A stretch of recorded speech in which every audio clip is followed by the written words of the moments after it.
Pledge wherever there's a flag. Guess I'll be. I pledge allegiance to the flag of the United States of America and to the republic for which it stands, one nation, under God, indivisible, with liberty and justice for all. All right. Well, welcome everybody. Another lovely day. And anybody that wanted to go diving or fishing this morning, they're not going to miss the thing. A nice little cold front coming. We'll start with a roll call. If you listen up for your name and acknowledge that you're here, we choose to. Joe Weatherby. Yes. Chris Berg. Yes. Carolyn McLaughlin. Justin Bruland. Yes. Jeff Kramer. Jack Burlett. Here. Bruce Ferrer. Ben Daughtry. Here. Linda Kruska. David Van Bosch. Here. William Benson. Present. Mimi Stafford. Here. Don Kincaid. Here. Bob Smith. Here. Stephen Leopold. Here. He just showed up. Rob Harris. Pete Frezza. Here. David Makepeace. Susie Rosen. Here. Corey Malcolm. Diane Sylvia. Rob Mitchell. Elena Rodriguez. Martin Rowe. Here. Ken Niemeyer. Yeah. Here. Jessica Daughtry. Here. George Nugent. Heather Carruthers. Andy Newman. Lisa Mongelia. Here. David Vaughn. Shelley Kruger. Here.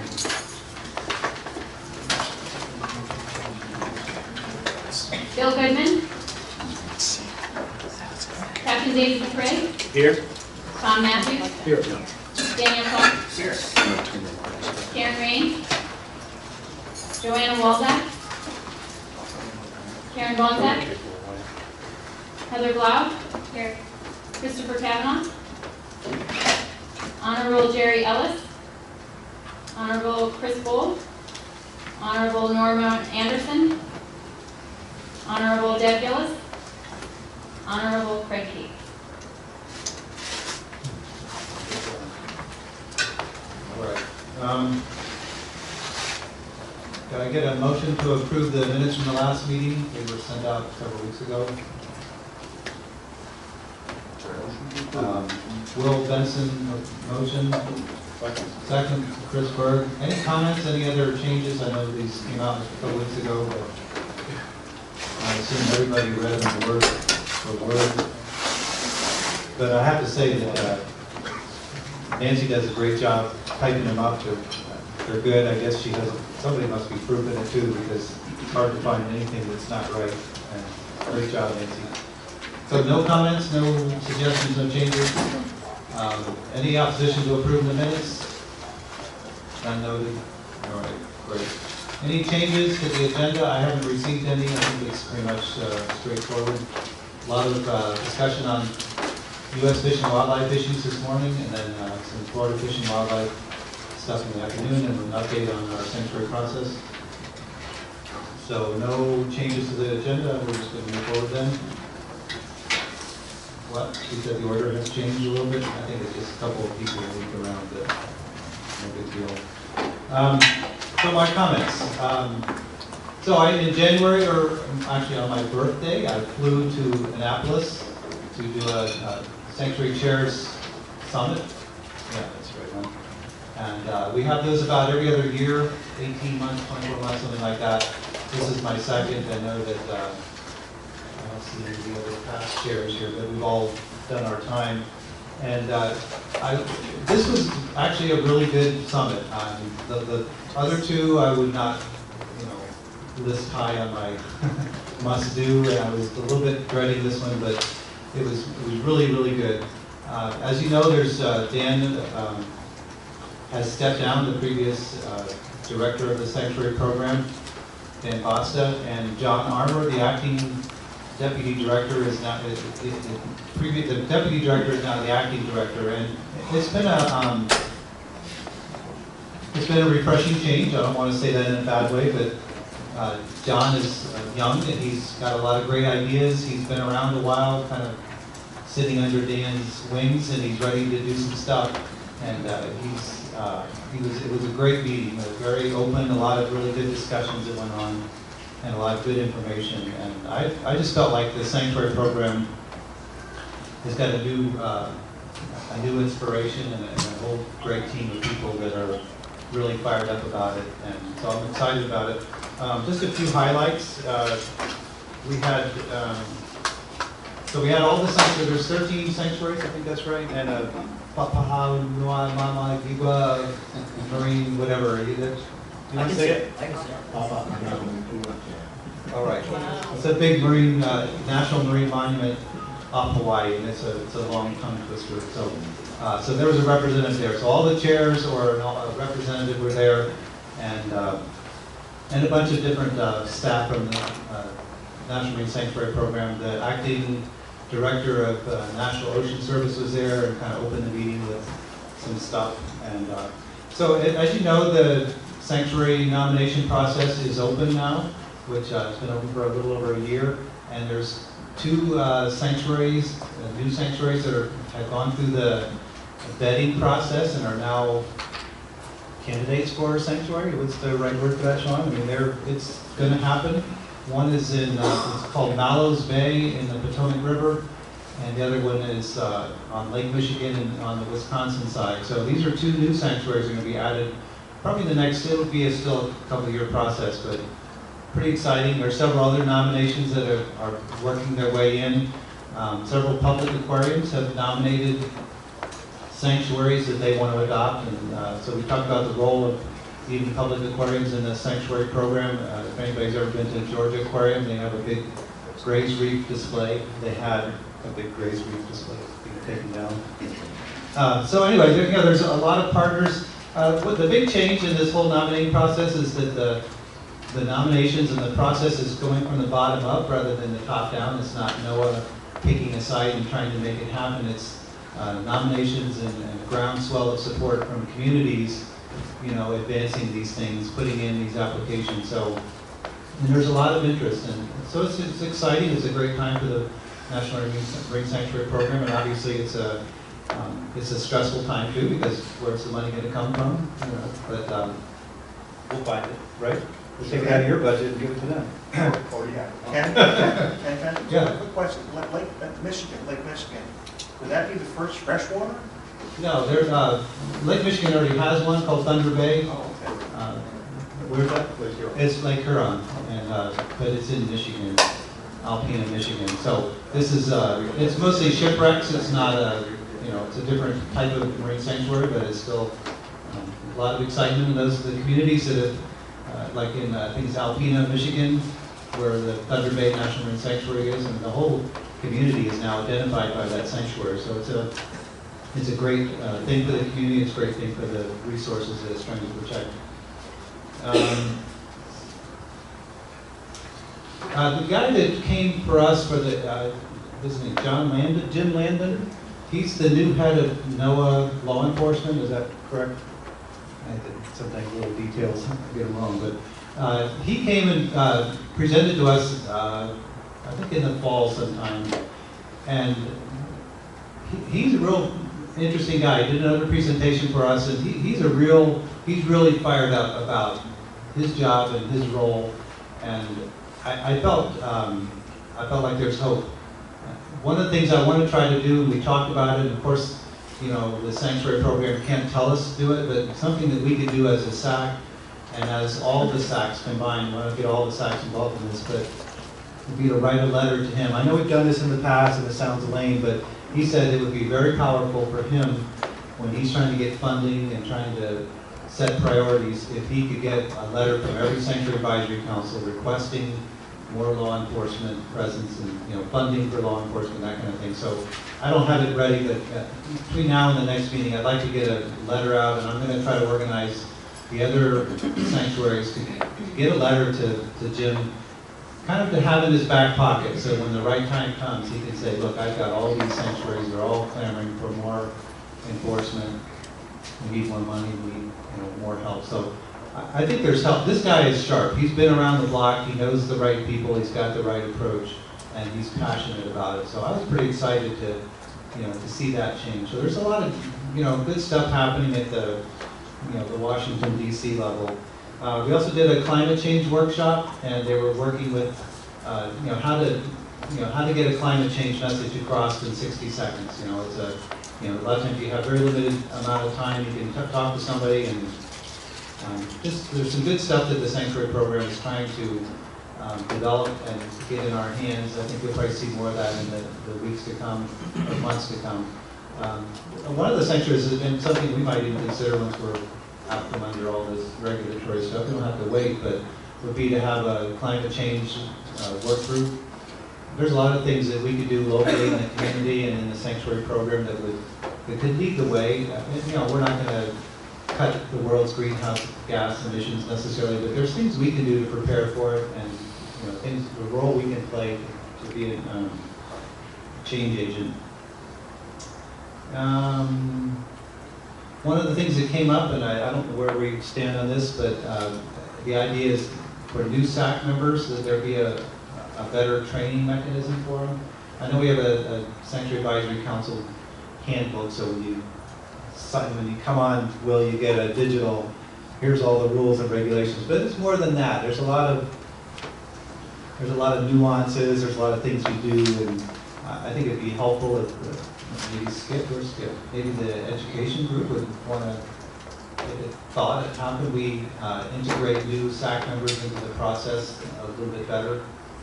I don't know, this is something to think about, because we are going to have turnover, and they're going to come at times where there's a lot going on, and the faster we can bring them up to speed, the better it will be. I think the one thing that I kind of took, we had a closed private session, no recorders, no outside anybody, and just the chairs. And it was really, we've done that in the past too, but this was a very open, take the gloves off, be frank about a lot of stuff. And my take home from it is the sanctuary, the national office is very much behind what we're trying to accomplish with our regulatory review. They need our help. We have a very important role to play, and don't underestimate our role, but don't feel like they're not behind us. They're not going to come out and push us in any one direction, but they definitely are passionate about the role that sanctuaries can play. Sanctuaries are not just there's a lot. I think Sean, you hit it really well at the last meeting. The Marine Fisheries Commission and the South Atlantic Council, there's people that are arguing for fishing and arguing for this and arguing for that, or trying to protect it. And the sanctuary program is trying to protect a lot of different things. And one of the things is that the people that want to come down here and just see something. Who's protecting that? Who's advocating for the people just want to come down and see a fish and not necessarily shoot it and take it home, or catch it and take it home. And so the sanctuary has an important role to play in preserving all the uses, not just the consumptive uses, but the non-consumptive uses, and how do you make those work together? And I feel like there's a good understanding what needs to happen and how it needs to happen. And anyways, it was a great meeting, and I'd like to get John down here at some point. He's waiting for an invitation, so we can invite him at any time. But for one of our SAC meetings, He'll be here next week. He'll be here next week. Anyway, I think a lot of you met John. I know he's going to apply for the director job, and apparently it's in the process of being advertised. But they said there's no timeline, so it could be a week, it could be 6 months before the director position is advertised. But I know John is going to apply for it, and I think he'd do a really good job. And I think we got a great guy in charge right now, and a great group of staff people, and they really are passionate. I think that's about all I have to say. There was a group of meetings last week. Florida Fish and Wildlife and the South Atlantic Council hosted meetings on mutton snapper. I know Chris went to Key West. Susie and I were in Key Largo. Or anybody else went to any other meetings? But they're talking about mutton snapper. So one of the things that the state and the feds are talking about is mutton snapper closures, trip limits, changes in the quota. The change in the quota is going to go way, way down because the population is less than what they thought. And then, you know, on the table is, you know, what to do with western dry rocks, spawning aggregation there. So they're taking input. There was mixed things at our meeting. So anyway, it's good to, you know, I think they're on the right track on a lot of their stuff, and I hope that they're going to, on their own, decide to take the right action at western dry rocks. But they're going to take action on mutton snapper, and they're probably going to take some sort of action at western dry rocks. So it's just kind of an update. I mean, anybody who's interested in fishing should have been there. Can I just clarify something about that?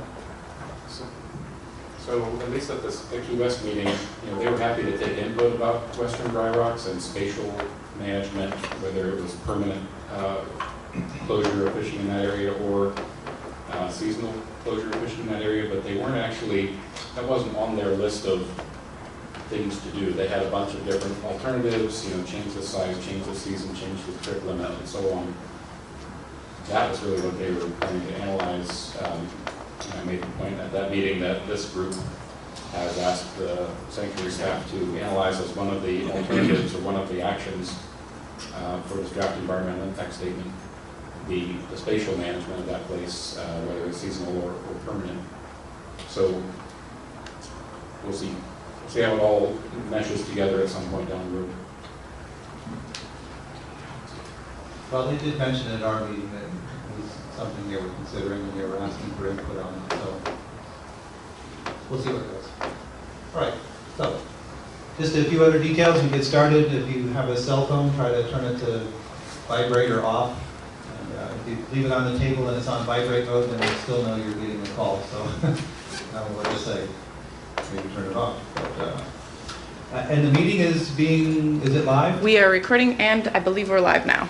Okay, sometimes the meeting is live and sometimes it's not, but it's being recorded, so you know, the idea is you don't have to speak into the camera, but try to get a microphone when you speak. And I realize sometimes things get going and the microphone doesn't make it there, but when you can, wait for a mic. Try to get your hand up ahead of time if there's a group of people and we're talking about something. We'll try to get you in line.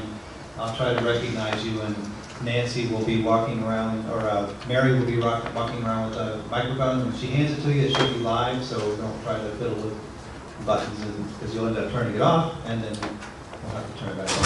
She'll have to run over there and all that.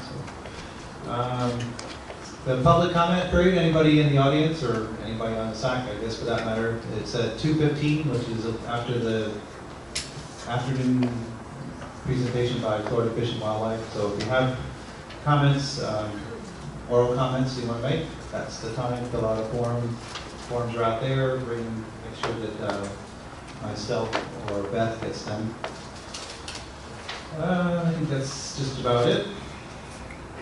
So again, this morning a lot of the talk is going to be about U.S. Fish and Wildlife and their management actions. The U.S. Fish and Wildlife and the National Marine Sanctuary in the state of Florida are all together on this management review, and it just makes a lot of sense to do all the changes at once. So they have a whole group of things they've been looking at and evaluating, and so today's a great day for an update on what they're up to. And I think with that, I'm going to hand it over to Sean and let him introduce the first speaker, I guess, Dan Clark. He's the Refuge Manager. There you go. Thanks, Ken. Yeah, I was just going to introduce, but also welcome Dan Clark, who's our new Refuge Manager for the Refuge Complex here in the Florida Keys. It's great to have him. He said 9 days on the job so far, so kind of welcome to the Keys, and really welcome back to the Keys. Dan has an extensive background here in South Florida and the Caribbean. He's recently been out on Midway and was working there. Had been out with the Fish and Wildlife Service from 2000 to 2008. Or I'm sorry, from 2000 to 2008, Dan was the Caribbean coordinator for the National Park Service's Florida Caribbean Exotic Plant Management Team. In 2008, he transferred to the U.S. Fish and Wildlife Service Pacific Islands Fish and Wildlife Office in Honolulu, and working on invasive species issues there. Dan is a 33-year veteran of the U.S. Coast Guard and Coast Guard Reserve, having deployed 6 times in support of national and homeland defense missions worldwide. Currently a captain in the Coast Guard Reserves, if I got that right, and enjoys fishing, boating, scuba diving, photography, international travel.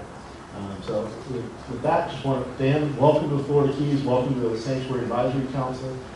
Look forward to having you here and working with you as we move forward on the backcountry management plan and our management plan and lots of good stuff ahead. So without further ado, I just want to turn it over to Dan Clark and welcome you. Thank you, Sean. So sorry with you guys, I'll stand up here so you can see me, and then I can look down here and see you guys if that's all right. So thank you. Hopefully it works up there.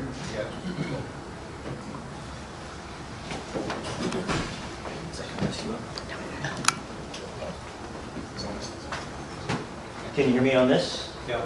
Okay, thank you. Thanks, Sean. I appreciate it, Mr. Chair. I appreciate it It very isn't much. working, you're gonna have to speak around me, it is not working. If it's not working, I've got another I one. think it's working. It's turned down. You can hear You it? can hear it? Okay. All right. I appreciate it. I'm not going to give you a formal presentation like Sean said. No, Well, you I want to make sure it gets for the Camera camera. needs to be closer to you. That's not ours. Oh, So did you turn? Here you go. Oh, messing it up. Yeah, this isn't ours. All right. Well, can you hear me now? Yeah. Yeah. Thanks. All right. Just want to make sure that this gets captured. So, like Sean said, I'm day 9 of official duty. So my intent isn't to give you a comprehensive and detailed overview because I'm going to leave that to the competent staff of the National Wildlife Refuge system here in the Florida Keys. But I wanted to at least introduce myself to you, get a better feel for who I am, what's important to me, and then maybe talk just for a couple minutes about the National Wildlife Refuge system so it puts in context how we administer our properties, some of the things that are really important with us with regard to making decisions. And then I'll turn it over to Kate Watts, the Senior Wildlife Biologist, and she'll give you some local overview, and it'll go into the rest of the staff talking about specific locations and items. So, thanks, Sean, for the introduction. I appreciate it very much. I'm Dan Clark. I'm excited to be here. I'm a second-generation Floridian. I was born in Miami. I was raised up in Pinellas County. If you're not a fan of Miami, sorry about that. That's what you get. I think it's funny.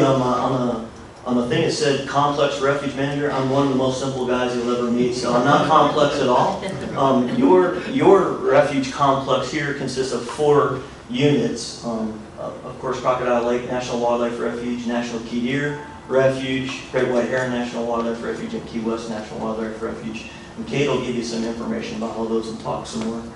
I'm excited to be here. Like Sean said, it's a bit of a homecoming for me. I've been missing for a little while from the continental United States. And it's great to kind of be back. I started coming to the Florida Keys with neighbors and friends when I was a kid, about mid-70s, and I always had a fondness and love for it. And I guess I have a little bit of that Keys sort of mentality because I closed on my boat before I closed on my house on the Refuge Keys. So, your priorities, right? Yeah, exactly. So I'm excited to be here, and so far working with the staff here has been really life-giving and exciting for me. I'm a captain in the Coast Guard, so look forward to work with my law enforcement friends. And it's kind of cool to be back and working with folks that I know. So Dave and I already have mutual friends, and I'm certainly Chris Berg and Janice are friends of mine from the past. So it's kind of cool to be back and here. So I'm really excited to be working the Keys because I came from Midway Atoll National Wildlife Refuge. If you know anything about where Midway is, it's about 1,250 miles northwest of the main Hawaiian Islands, in the middle of the Papahānaumokuākea Marine National Monument. Wow. Worked closely with NOAA and the other co-trustees of the state of Hawaii in that Marine National Monument. So I have about 8 years of experience working in the marine sanctuaries, marine protected areas, and excited to be working with you guys, especially stakeholders. One thing about Midway Atoll is our closest colleagues, stakeholders, and friends were very far away. My friends group in the refuge was in Oregon, essentially. So I'm closer now to California than I was on Midway. So it's really removed and isolated remote. So one of the things exciting to me is to be able to reconnect the refuge system and our 4 national wildlife refuges with the community and stakeholders. And I've been meeting with Last Stand and met yesterday, and the Key Deer Protection Alliance, and a group of community stakeholders that are really interested in conservation like we are. So I'm looking forward to getting reconnected with those things. I mentioned to a couple people, and they were really excited that I bought a house in the Keys. That meant something to them, that the National Wildlife Refuge managers like not leaving in 2 weeks, so don't ask me how long I'm going to stay. I don't have an answer, but I did buy a house. So that took a big effort from my wife and myself because we purchased a house sight unseen. And that's pretty scary for a CPA, my wife and me both. And so we did that. So I wanted to let you know that because we're working on extending a lot of trust. And part of the Refuge relationship that I want to have with stakeholders and other partners is extending trust. So I want to make sure that you feel like the Fish and Wildlife Service, the U.S. Fish and Wildlife Service, is communicating well and open and transparent with the things that we're doing, because we're doing it for not ourselves, we're doing it for our community and our future generations for conservation. That's kind of what we want to do. So I wanted to let you know that kind of open and honest between you and me. So I'm excited about that. Just real quick about the National Wildlife Refuge System. So your four refuges here in the Keys are part of a large system of over 500 units. It is a U.S. Department of Interior bureau, the U.S. Fish and Wildlife Service. Oftentimes we get mixed up with these guys, but we're slightly different, but we love those guys, the Fish and Wildlife Conservation Commission.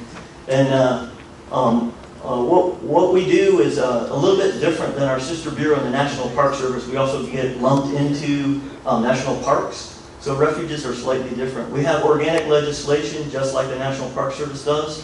One kind of key nuance overall is national wildlife refuges are typically established and then they're closed. They're not open until it's determined through a process that they're opened. So that's really different than the National Park Service. We have Fish and Wildlife Service policy that we follow to make sound professional judgments on what are appropriate uses in national wildlife refuges. And then our Refuge Improvement Act of 1997 guides how we determine if those uses are compatible. And those are really important and kind of the foundation of the refuge system. And compatible uses are those that do not detract from or materially interfere with the purpose of the National Wildlife Refuge System and the purposes for which each of those refuges were established. So those are kind of key foundational items for the refuge system. And that's how we move forward in making decisions what we do in refuges and what should and shouldn't happen. There's also a bunch of other things that we share, like the Wilderness Act, of course, backcountry things, and a pile of other federal legislation that we're, of course, mandated to follow. So I'm excited to be here. I'm super excited to hear my staff talk to teach me about our refuges. And I guess without further ado, I'll either give it to Kate, or if there's questions or what have you, whatever you'd like. So I know we're going to have a little bit of a panel discussion, so you can ask questions about that of me later on. So I'm excited to be here. So thanks.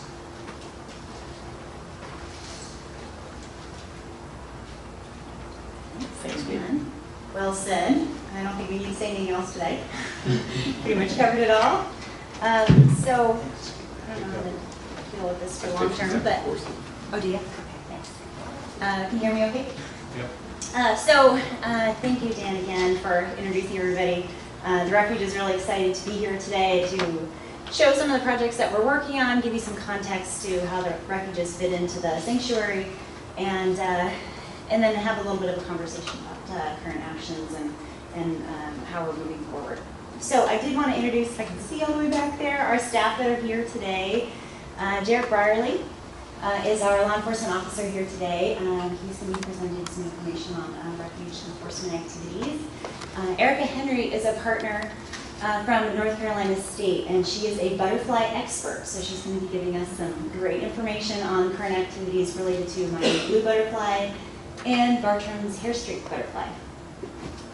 Vinny Dean is our new intern here. He was up at Crocodile Lake for the last month, and now he's down here helping us out with all of our biological activities in Lower Keys.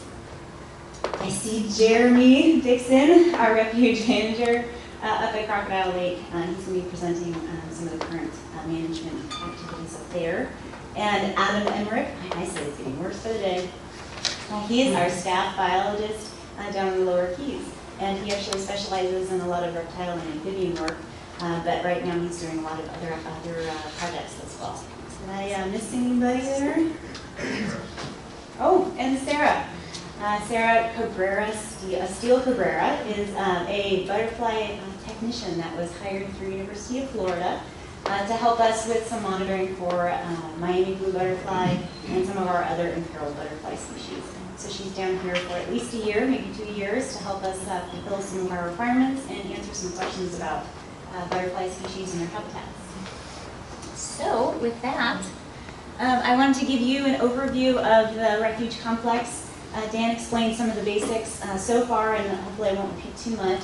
And then I wanted to introduce some of our bird species of special concern and some background information on them, their status, and some of the research activities that are going on right now. So I'm trying to block everybody's view. So again, we have 4 refuges within the refuge complex down here in the Florida Keys, ranging from Key Largo or north of Key Largo to 12 miles south of Key West, or I guess west of Key West. With Great White Heron Refuge in the backcountry, and National Key Deer Refuge, which has an acquisition boundary that's overlapping. There you go. So Crocodile Lake again is at the top, Key West at the bottom, Great White Heron in the backcountry, and National Key Deer is a bit overlapping. So Key West National Wildlife Refuge, thank you. Consists of Marquesas Keys and 13 other keys. So that includes Boca Grande Key, Woman Key, Petrel, the Mullets, Barracuda, a lot of the keys out there with the exception of one out in Key West Refuge, west of Key West. With the primary mission, it was established to preserve and protect breeding grounds for colonial nesting birds. And those colonial birds are white-crowned pigeons for the most part. We have seabirds that nest out there as well. 250 species of birds are documented out there throughout the year. The largest wintering population of piping plovers, and that's primarily on Boca Grande Key in the salt ponds. We have the largest colony of white-crowned pigeons in the Florida Keys that nests out. It was originally out of Barracuda Key, and they're starting to disperse. I'll talk a little bit more about that later. And sea turtle nesting habitat out on Marquesas Keys, Boca Grande Key, and Woman Key. Emerick is going to be talking a little bit about the sea turtle nesting monitoring that's going on out there. And then the Miami blue butterfly is found only at Boca Grande Key and Marquesas Keys. The only keys left, actually the only places in the world you'll find Miami blue butterfly. So Erica Henry is going to be discussing that a little bit later. Great White Heron National Wildlife Refuge, which we term the backcountry, has a general established mission for providing habitat, nesting and foraging habitat for great white herons, as well as other migratory birds and other wildlife. It was established to give them some protections after the millenary trade kind of knocked their populations down to very little.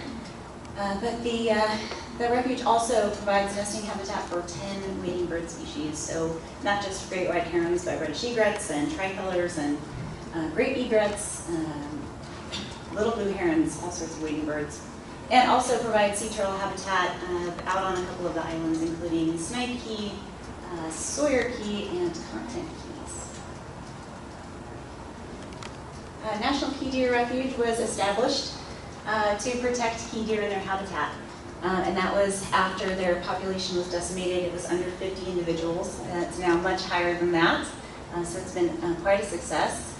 And on top of that, there are some amazing habitats on Key Deer Refuge, including tropical hardwood hammock, pine rocklands, beach firm, freshwater and saltwater wetlands and mangroves. And so there's quite a diversity of habitats out here. There are 25 federally listed species on National Key Deer Refuge alone. A very important area for migrating shorebirds, raptors, and passerine birds, and there is some sea turtle habitat out on Long Beach and Ohio Key, I believe. And finally, Crocodile Lake National Wildlife Refuge is centered between Cartown Road and Highway 1 above Key Largo. And its primary mission was to preserve critical habitat for American crocodile. There are actually 6 federally listed species up there, and Jeremy's going to talk a little bit more about those species a little bit later. It's also home to many migratory birds throughout the year. So I just briefly wanted to discuss this. You probably have been talking about wilderness acts and the Florida Keys wilderness areas for many years, but just to briefly go over what wilderness really means. So the Wilderness Act of 1964 defines wilderness character as untrammeled by man, affected primarily by the forces of nature, the undeveloped character, and providing opportunity for solitude or a primitive type of recreation. So the Florida Keys Wilderness Area was created in 1975. All of Key West National Wildlife Refuge is considered wilderness area, and several islands on Great White Heron and National Heater Refuge are also considered wilderness. So these are some archaic maps, but you can see in green there's some wilderness spattered across the Great White Heron and National Heater Refuges as well. So the Submerged Lands Agreement in 1992 is what we term our backcountry management plan. And that was an agreement excuse me, between the state of Florida and the Fish and Wildlife Service. And that gives the refuges the authority to manage state submerged lands. And that's really important for us because although we do have a lot of terrestrial habitat in the backcountry, a lot of the disturbance that may influence the wildlife occurs on submerged lands. So that gives us the opportunity to establish some specific regulatory actions, including idle speed, no motor zones, pole troll zones, that type of thing, and prohibit certain activities that may cause additional disturbance to wildlife. So some of the benefits that have occurred since the backcountry management plan was initiated in 1992, the disturbance of nesting and roosting birds has been reduced across the board. Camping and some of the structures that had been installed out on some of the islands has ceased. That's a huge difference. Public awareness has been a lot greater about the refuges even being out there and noticing that they're in the refuges. And also, people are really voluntarily complying with the regulations, which is really important that we don't have to be out there continually enforcing. So just to give you a quick overview of the endangered species that are present on the refuges, and in bold, these are the species that are protected in the wilderness as well. Of course, we have various designations: endangered, threatened, proposed for listing, and candidate species. But essentially, they're all covered under the Endangered Species Act. There's quite a few, ranging from mammals and birds, tons of plants. There are 4 species that are being proposed for listing right now from the Pine Rocklands. And of course, there are many marine species that I probably failed to list. So the other thing I want to mention, which I believe Dan mentioned before too, is this National Wildlife Refuge System Improvement Act of 1997. And it offered a lot of important components to our current refuge management style. And some of those include, well, a mission, for one. It's really important that every agency has a mission. And so they designated that in this act. It required a comprehensive conservation plan for every refuge within every complex in the nation. And so that gives us this overarching plan that gives us an idea of our priorities, our authorities, and our plans for the future when it comes to habitat management, regulations to be set, monitoring, implications for endangered species. There's a whole bunch of important information in that document. Excuse me.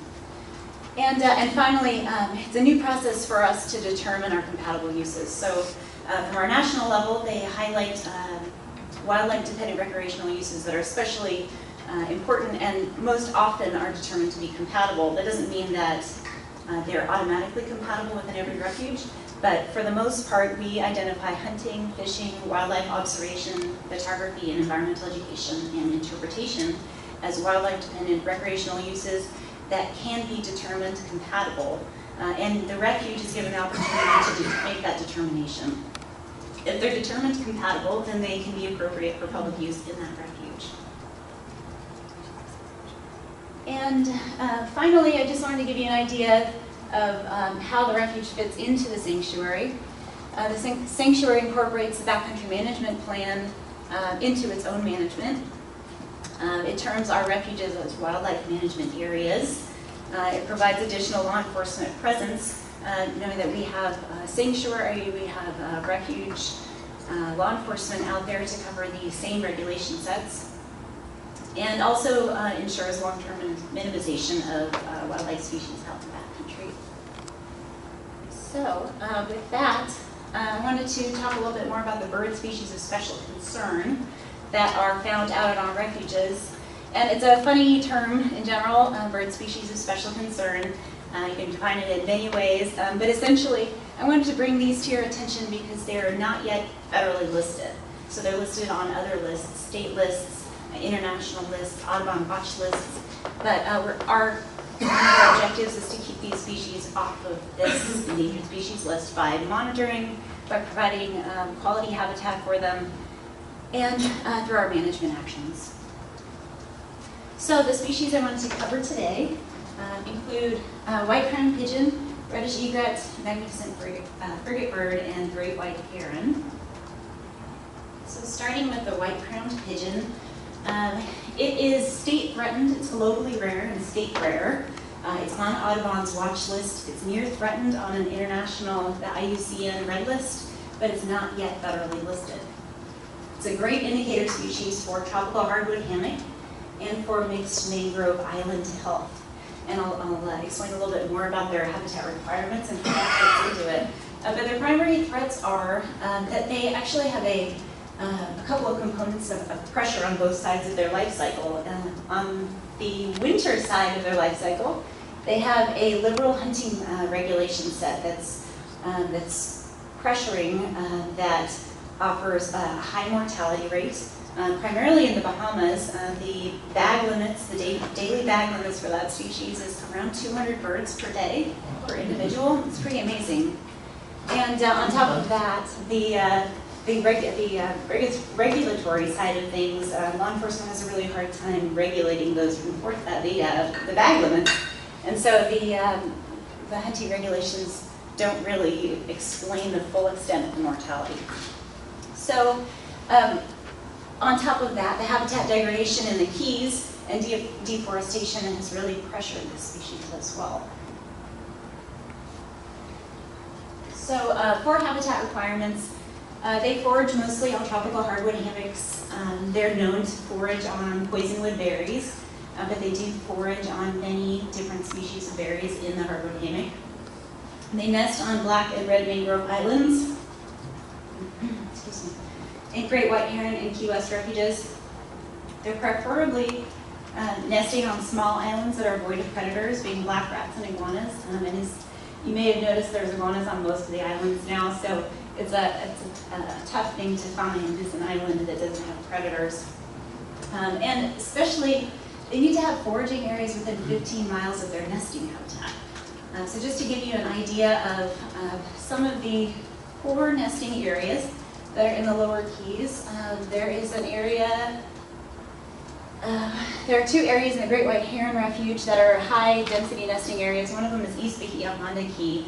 And you can see around the 15-mile radius circle of where their foraging habitat would be. The yellow, it's kind of difficult to see, is actually developed land, and the red is foraging habitat. So they struggle to find foraging habitat in some of the areas. Big Pine Key does offer a lot of foraging habitat. So does Noning Key. When it comes to Key West National Wildlife Refuge, that 15-mile radius around their nest site is very slim when it comes to foraging habitat. You can see the highly developed Key West area. Really the only foraging habitat is out on Marquesas Keys and over on Boca Chica.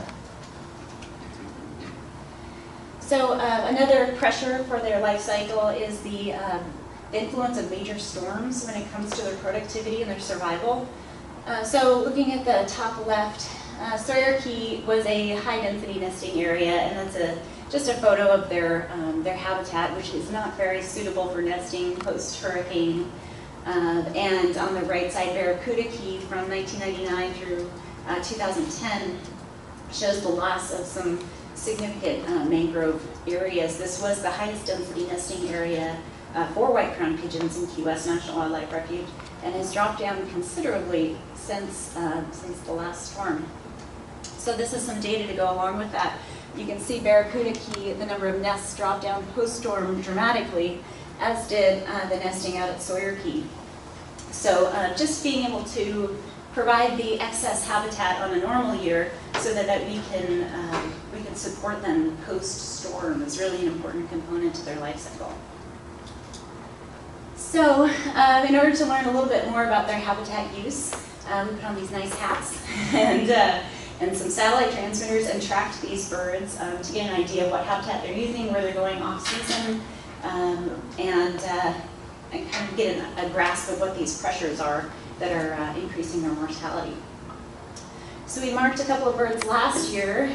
This is with Avian Research Conservation Institute, and they helped us trap a couple of birds off of Big Pine Key. On the left is a female, and she was trapped up at Porcupine Heights, I believe, last September, and she has since migrated down to the north coast of Cuba. So although we were thinking that a lot of these birds would go to the Bahamas and their mortality would be relatively high because of the hunting season, this bird actually went to Cuba. A couple of the other birds went to Cuba as well. The one on the right is a subadult who ended up going to the Everglades. So it's really interesting to see, although these sample sizes are really low, the transmitters are extremely expensive, but it gives us kind of a quick glimpse of what the opportunities are for these birds. Next, I wanted to discuss the reddish egret. So this species is listed as a species of special concern by the state. It's state imperiled. It's on Audubon's watch list. It's near threatened on the IUCN red list, but it's not federally endangered. It was heavily hit by the millinery trade and really didn't rebound like some of the other wading bird species. It's actually highly influenced by human disturbance, especially on the nesting areas. And it's limited by its foraging area, so it's very specific in what its foraging habitat is. And so that may be some of the reasons why they're not rebounding as quickly as some of the other species. And then also we have some unknowns about their overall low productivity, their production of young every year, and also their low adult survival. So we have some researchers out trying to identify some of the components that may be increasing their mortality. So we use them as a great indicator species for shallow tidal flats and salt pond health. So for habitat requirements, for foraging, again, the shallow tidal streams with firm and unvegetated bottoms that flow between areas of deeper water or drained tidal pools. So an example of that would be Boca Grande Key. This is a picture post Hurricane Wilma, which seemed to be a travesty when it came to a lot of mangrove health out there, but it created this ideal habitat for foraging for reddish egrets. And it's actually our highest density of reddish egret foraging in all of the refuge complex. So it did actually offer a benefit to us. And for nesting, they prefer small red and black mangrove islands that lack predators. So here's a map of some of the core nesting areas for reddish egret, just to give you an idea of how they fit into our management planning. So on the top map of the backcountry, Snipe Keys is highlighted, but really essentially it's the smaller islands associated with Snipe Keys are the core nesting areas. So Happy Jack, Bud Keys, Crane Key, all the way up to Little Pine Key, and the mangrove associated with Little Pine Key, and Water Key. And then out at Boca Grande and Women Key. So we also installed satellite transmitters with ARCI again. This was back in 2009, 2010. This is kind of interesting in that the male is on the left and a female is on the right. The male was tracked for about 1.5 years and never once left Boca Grande Key. Pretty amazing, showing that that habitat supports them for 1.5 years is pretty interesting. However, on the right, the female, although she was marked at Boca Grande, she spent a lot of her time at Boca Grande. She actually did a lot of flying across the Pojo Keys, shallow tidal flats.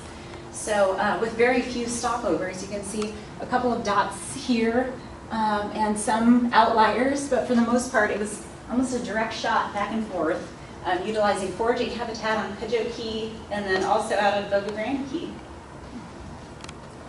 So next up, magnificent frigate birds.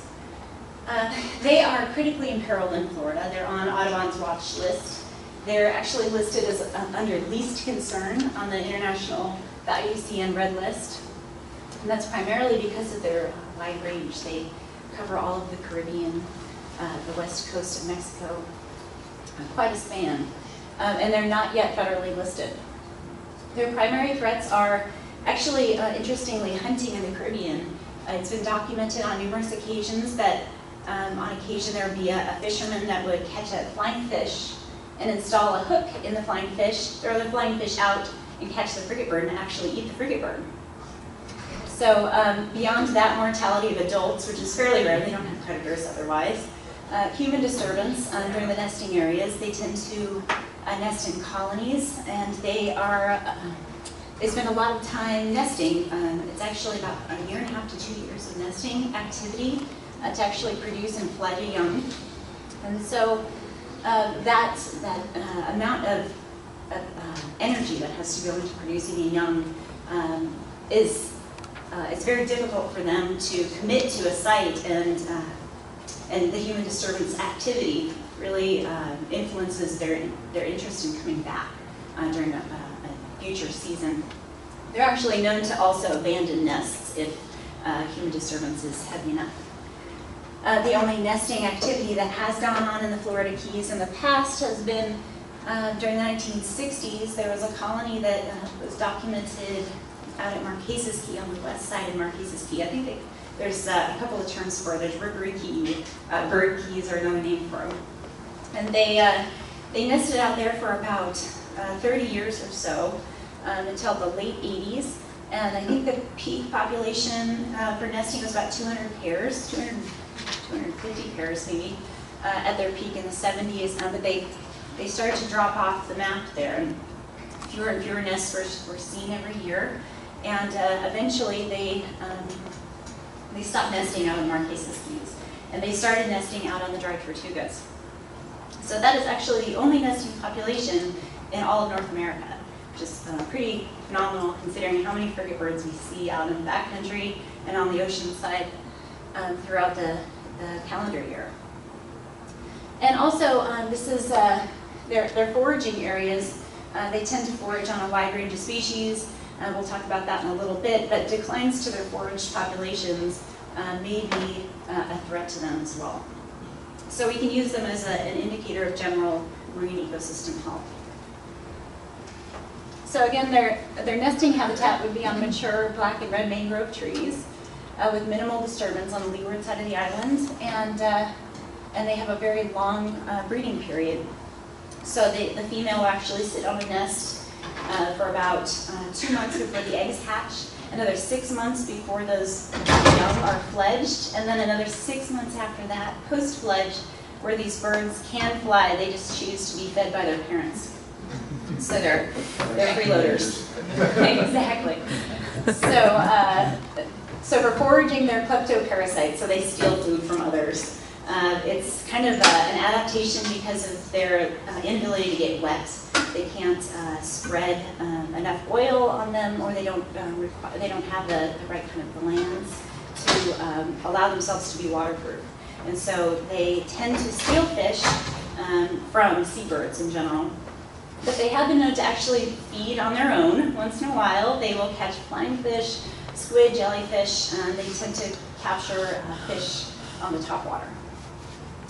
And then for wintering and roosting, which is usually what we see frigate birds doing out here, they tend to roost on black and red mangroves and with minimal disturbance on the leeward side of the island again. And a lot of the birds that you will see here are either coming up from the Caribbean, from the Yucatan, where they would breed, on the south side of Cuba, where they would breed, or out of the Dry Tortugas. The birds come out to the Florida Keys, especially the backcountry, to roost during their non-breeding season. So we have some satellite transmitters out on them as well with ARCI, and this is kind of interesting. We marked some birds out at Great White Heron National Wildlife Refuge back in 2012. And they're actually really hard to capture. They're very skittish, and so our old biologist, Tom Wilmers, who's since retired, he went out at night with spotlights and threw some nets over them and found a way to capture them. But since then, we've been able to monitor their use. So a male on the left and a female on the right. The male ended up flying out to the Yucatan and likely has a breeding a nest or a pair that he's associated with out in the Yucatan Peninsula. And the female as well, a different section of the Yucatan Peninsula, but they're both wintering out in the Florida Keys. This is another bird who was marked in the backcountry, and she actually nests out off the south coast of Cuba. These two birds were marked out of the dry tortugas, so the female is on the left and the male is on the right. And this is interesting in that they were marked after the breeding season, so in May. And the female on the left, she used her core habitat was specifically dry tortugas, Marquesas Key, and mostly Key West Refuge.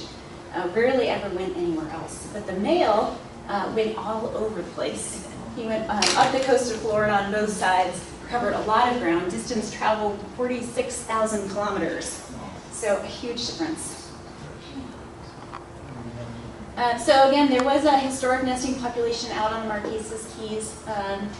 These are just some old photos from the 1970s where the birds were set up. These are all mostly young, the year post-fledge, probably waiting for their parents to bring food back to them. And so because this population is the only nesting population that's around in the Keys that's currently set up at the dry tortugas, we've been hoping to expand their nesting habitat and offer some alternatives to the dry tortugas nesting site. And so we're working with Avian Research Conservation Institute again. We're working on a social attraction pilot study. So right now we are working on a couple of different sites, trying to use social attraction techniques similar to other seabirds by using decoys, audio collars, and some supplemental nesting material to try to lure birds in and cause them to maybe think twice about nesting in the Keys rather than only nesting out at dry tortugas. So right now we're looking at some habitats that may be similar to what they've selected in the past. One of the sites actually was the nesting area that they used to nest in 20, 30 years ago.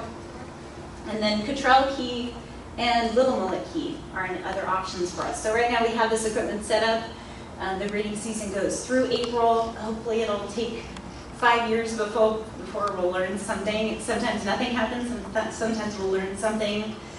This technique's only been used on one other population of frigate birds in another migratory path. And so we really don't know if this technique's even going to work, but it's a great opportunity for us to get a grasp of where these birds are coming from and whether they're interested in actually setting up shop somewhere. They will know a lot better than we will if these habitats are suitable. So we're hoping that they're going to kind of guide us in just the monitoring activities, so we can see if they're using the sites, then we know that we're on the right track. If they're just avoiding them, then we have to rethink the situation. So the last species I wanted to talk about is the great white heron, and that species is state listed as a special species of special concern, globally imperiled and imperiled in Florida. It's on Audubon's watch list. It's not recognized as a species or a subspecies. This is a long drama associated with the great white heron, that there are different viewpoints as to whether the species is actually a species, if it's a color morph of the great blue heron.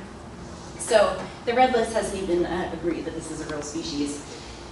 And it is not federally endangered. So some of the current threats, well, in the past, the millenary trade has really demolished this population, and it's rebounded actually really well. But there are some pressures that are still out there, including the loss of contiguous seagrass beds.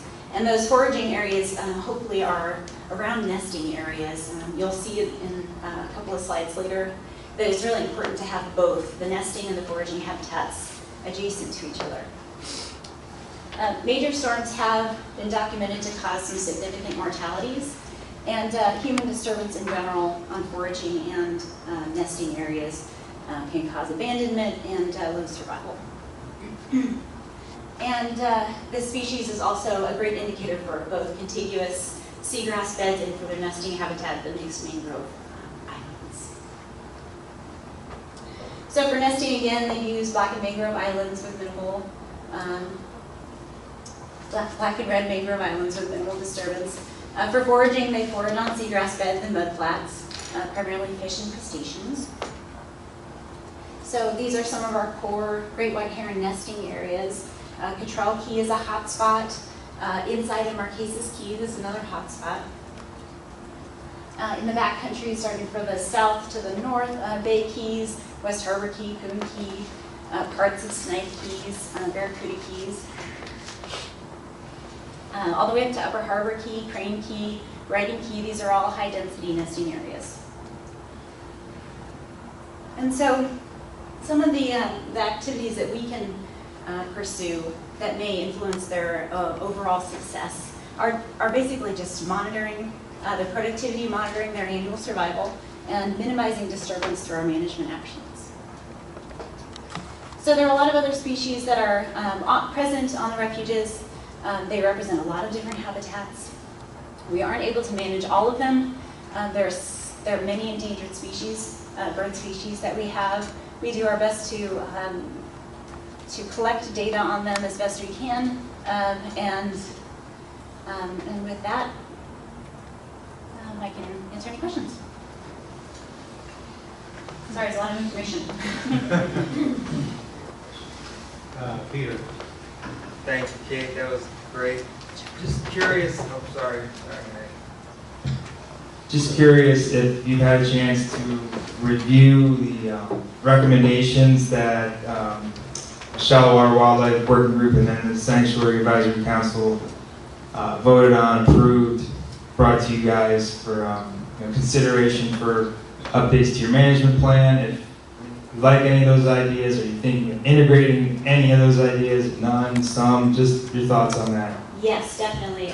So we have had a lot of turnover in our management at the refuge, and we did discuss a lot of that with Chris Eggleston and with Nancy Finley, but again, we'll probably want to discuss that with Dan before we make some official comments on it. But for the most part, a lot of the information that was there is where we were headed, and a lot of the management, the zoning it's supported by the refuge. That helps. But again, we're going to want to discuss that with our new manager, and didn't want to drag him down on day 9 soon enough. Okay. For the great white heron, you noted that loss of contiguous seagrass habitat was a problem for the population or a problem for the species. Are you talking about seagrass scarring or? Mostly, yeah, mostly damage. Yeah. I don't know that we've taken into account general losses, climate change related losses or water quality related losses, but in general the scarring has been shown to have an effect on their foraging habitat.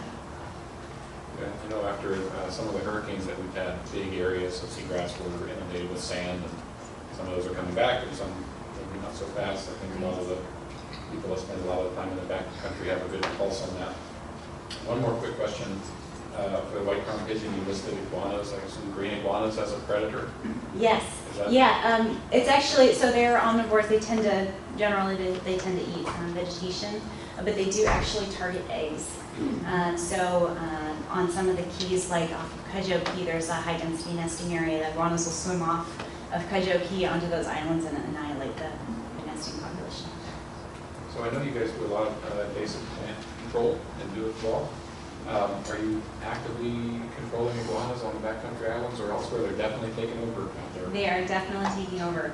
I think in the last couple of years we've shied away from it. I've seen some information about in the past, some controlled, some trapping in controlled areas on specific islands.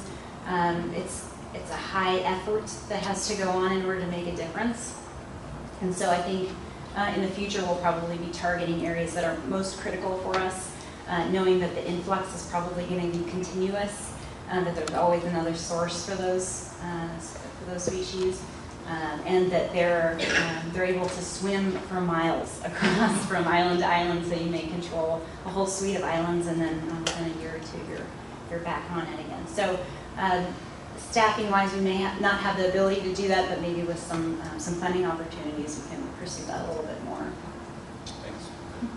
Bob?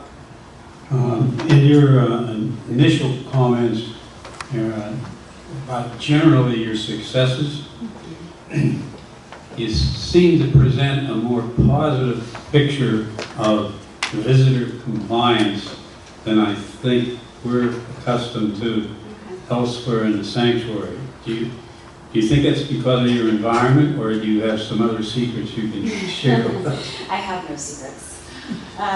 So for the most part, I think our compliance is positive in that it's more transparent, and that maybe from the long-term perspective, offering the zoning, the management plans have really given the opportunity for people to understand what we're asking of them, rather than assuming there are no rules out there. And so even just having the 1992 back in the management plan offered a strategy for the public to understand, which they didn't have before. And I think that's generally how they're able to be a little bit more compliant. And I'm sure when we talk to our law enforcement officers, we'll say that they're not at all compliant sometimes, but when it comes down to it, transparency and understanding what we're asking of them is a good step for that plan. Joe, and then Andy, and then we got another Q&A session at the end of this whole thing, so let's let the other presenters get into it. Kate, thanks for a great presentation. As far as the frigate birds go, I've been seeing them for years on Cudjoe Key. Are you saying you're kind of seeding that area for full breeding? I got no, yeah. So a lot of the roosting areas are in the backcountry. Usually, what you see out there are highly dense roosting habitats. That's opposed to breeding. Right, exactly. Opposed to breeding. So bay keys, off of Cudjoe Key, the bud key area, crane key area, green heron key. Those are all. I don't have a lot of expertise in that. Sure, and it's really hard to tell unless you actually see a nest full in the tree. Will nest anywhere from February to April. Pardon my ignorance. Now, I looked at your last, as you showed your last slide, there was a roseate spoonbill on the last slide. Given the right habitat, are the seeding, I don't know what to call it when you're using, I know what to call it with fish, but with birds, does that work with spoonbills and flamingos and things like that, given the right sort of habitat? The tool's been used a lot for seabirds. I don't know that it's been used much for wading birds. I imagine it's possible, but there hasn't been much research in the past that's shown that technique in use. And whose bailiwick would that come under? Who's what? Is that the Audubon Society or you guys? I mean, who would be, whose wheelhouse is it? Something like that? Oh, yeah. Gosh, it could be a number of different, mostly land managers, I'd imagine, supported by other agencies and NGOs for that kind of work. All right. That's good. Thank you. Appreciate it. Andy? Hi, thanks for the presentation. You were talking a couple of questions ago about visitors and management plans. Do you have any sense of an idea in terms of number of visitors to, say, the Key Deer Refuge in a year? That's a really tricky question to I know answer. And we get asked it every year, and we have a really hard time answering it. I wouldn't be able to spitball a number for you. It would take probably some visitor use surveys, and those are somewhat accurate. But no, we don't have a very good estimate. We have an annual report that goes out that we estimate about 100,000 users, but it's really hard to say with all the different access points to the backcountry and Key West and fishing activities. And I think that to answer the question there, I think that's one of the keys. Is also a lot less use of that area than for instance the Marine Sanctuary. Exactly. Yeah. So, thanks. All right, thank you. I think we have another presentation or two more before our break. Adam, Emerick?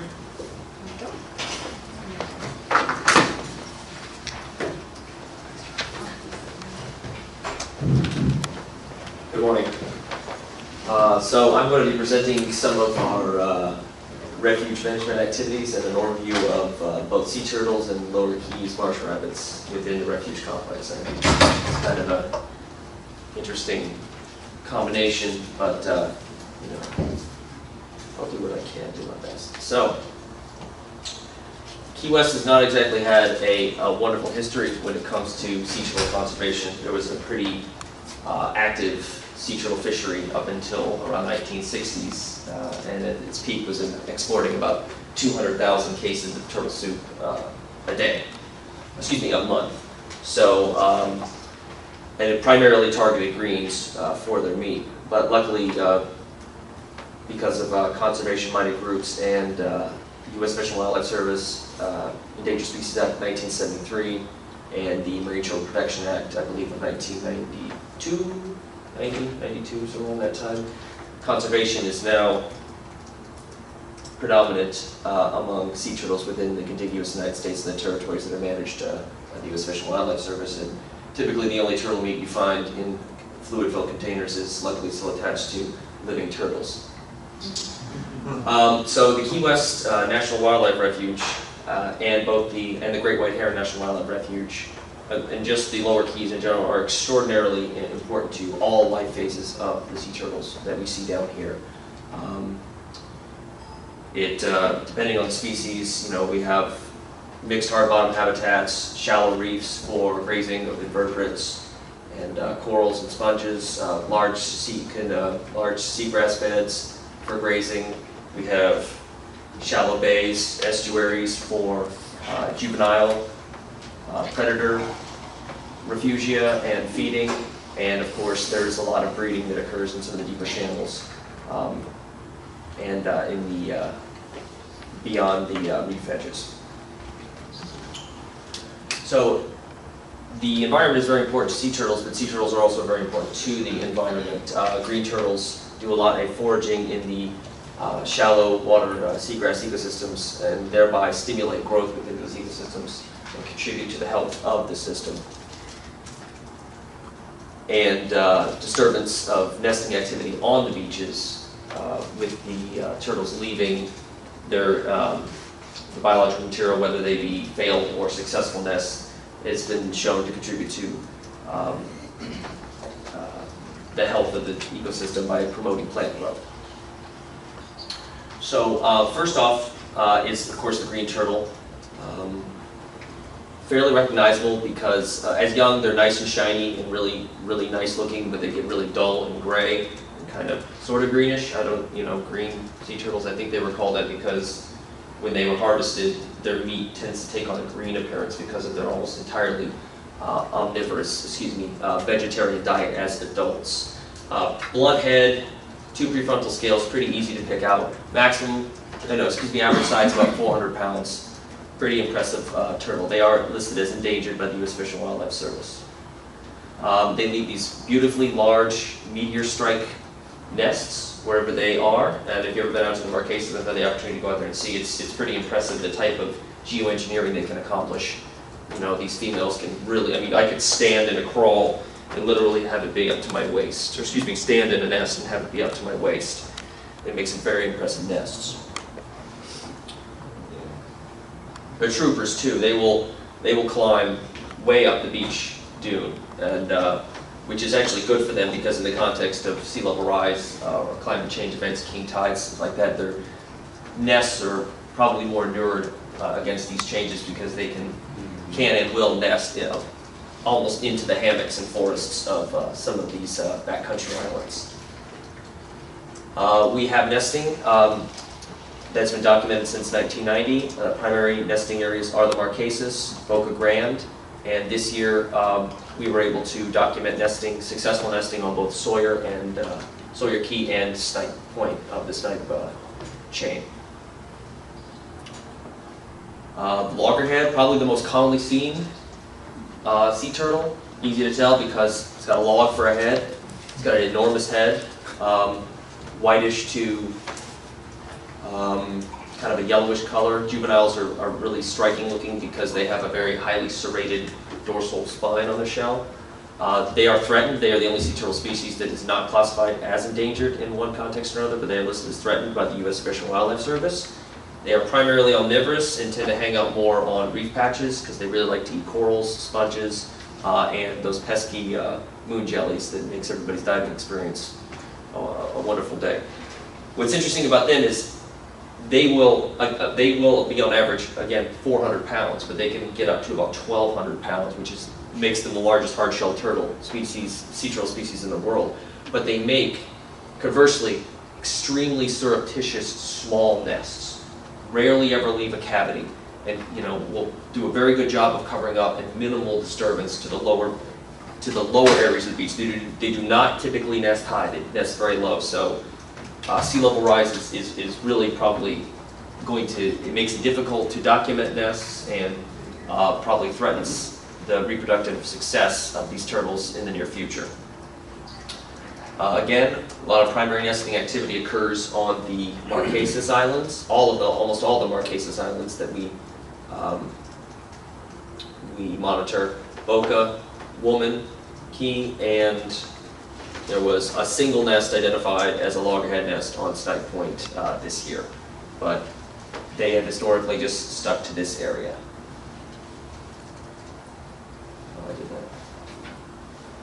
And then there's the hawksbill. There is a population that's been studied by the In-Water Research Group that seems to have high site fidelity within Key West National Wildlife Refuge. You might see them out on the reefs mostly because, again, they like invertebrates and sponges and all that. Easy to tell because of the larger bill, and as adults they are fairly small turtles. They rarely exceed 200 pounds maximum size. And it makes it even more difficult because they make really, really small nests, just as surreptitious as the loggerheads. And if you find a nest, unless you can actually find a hatchling, you don't know it's a loggerhead unless you find the hatchling or you find a failed nest and identify the hatchling from an unsuccessful egg. So we only have one documented, confirmed hawksbill nest in the Key West National Wildlife Refuge in 2006. All these turtles will breed between April and November. Greens and loggerheads kind of cut it off around August. As far as nesting, they might get hatchlings into October, but loggerheads will nest further into the fall up until around November. Again, hard to document. Only one confirmed case, unsuccessful nest. I'm actually not aware of where the location was. I only have photographs and data on the clutch size. So these huge areas, the Great White Heron National Wildlife Refuge and the Key West National Wildlife Refuge, present some really interesting management challenges because there's 2.5 million people visited the Keys, I think, in 2014, and the number just keeps going up. And one of our big draws, of course, is activities on the water, fishing, boating, diving.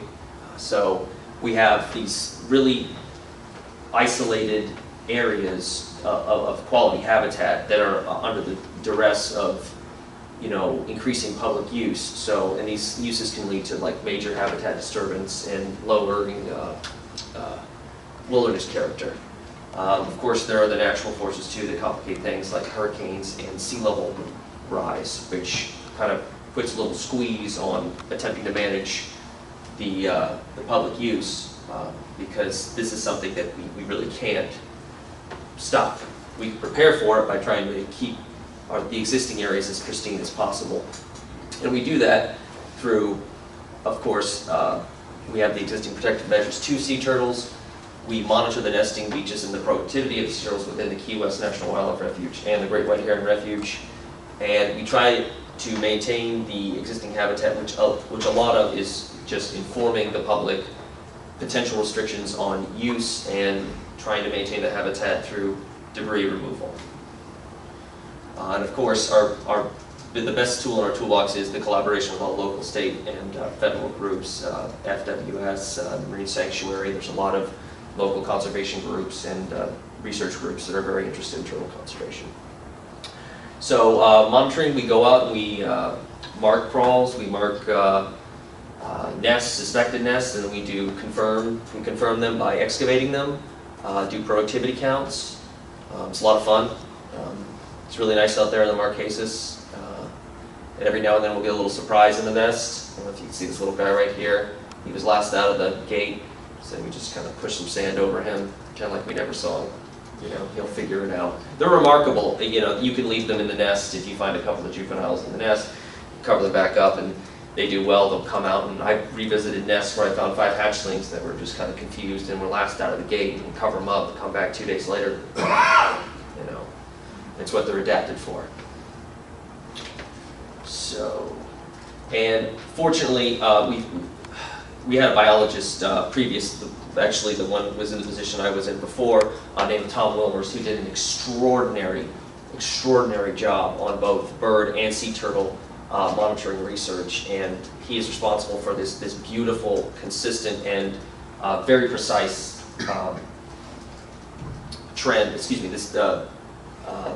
history of data collection since the 1990s.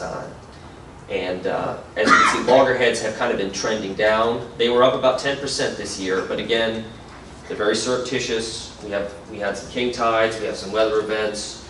Sometimes it's very difficult to get a full and accurate census of the loggerheads because they do not leave very conspicuous nesting activity like the greens. Greens, of course, are way up, which I think is really, really cool, because the prevailing theory is that because of the shutdown of the industries in the 1950s and 60s, that these sea turtles, which can take 20 to 50 years to reach sexual maturity, have finally, the ones that did get off juveniles or hatchlings, that generation has now grown up and come back to reestablish the population. Just a theory, but you know, it seems that, you know, with very little nesting data before this time, and this huge rise in green turtles nesting out in the Key West National Wildlife Refuge, that seems to be a good theory. Loggerheads, like I said, are also up on only a couple of beaches, Boca Grande and one of the islands in Marquesas, and greens just have skyrocketed. And what's interesting is that you can see the natural oscillation that these turtles follow on a 2 to 3 year period where they have up and down nesting years. So this year might be a little disappointing because we might see a drop in green turtles, and that's just a characteristic of their life history strategy. So first and foremost, what we can do, since we are isolated from a lot of these areas, is that we can try to inform the public on the restrictions that are in place, and of course signs are the best way to do that. The problem is that signs are difficult to read sometimes, and you know, there's studies that show that people don't really pay attention to the majority of signs that they do read, or they tend to ignore them. So we're going to try making it, you know, harnessing the charismatic nature of the turtle, and we're going to try to put some new signage out on these high use areas year round, so that people kind of, you know, may be drawn towards you know, actually paying attention, looking at the sign. And it's all to avoid what, you know, people would think to be minimal disturbance, you know, but actually can be pretty significant. Things like camping, leaving refuse. This is an anchor scar on Boca. As a matter of fact, the end of it, anchor was actually stuck right in the top of a loggerhead nest.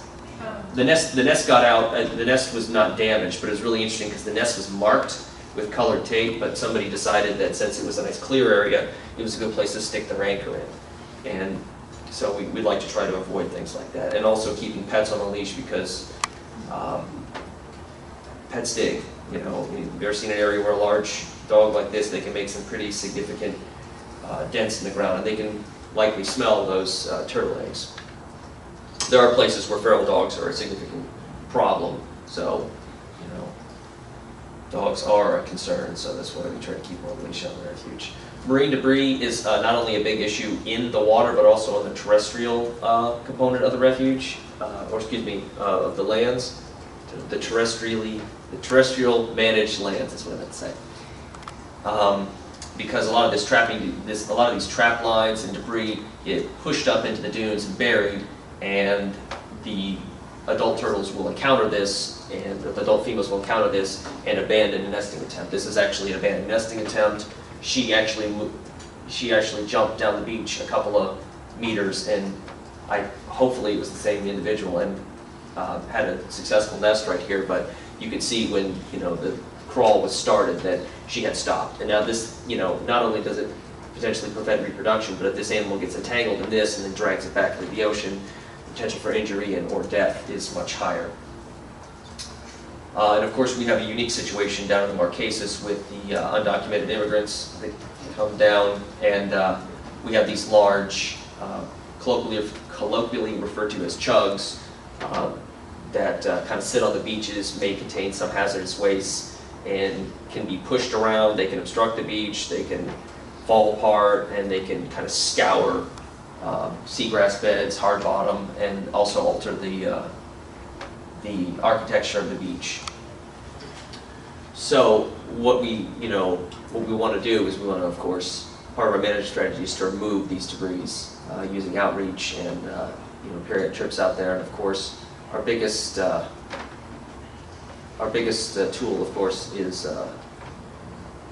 teamwork with other associations. I made this one the biggest. Did I do good? I made this the biggest.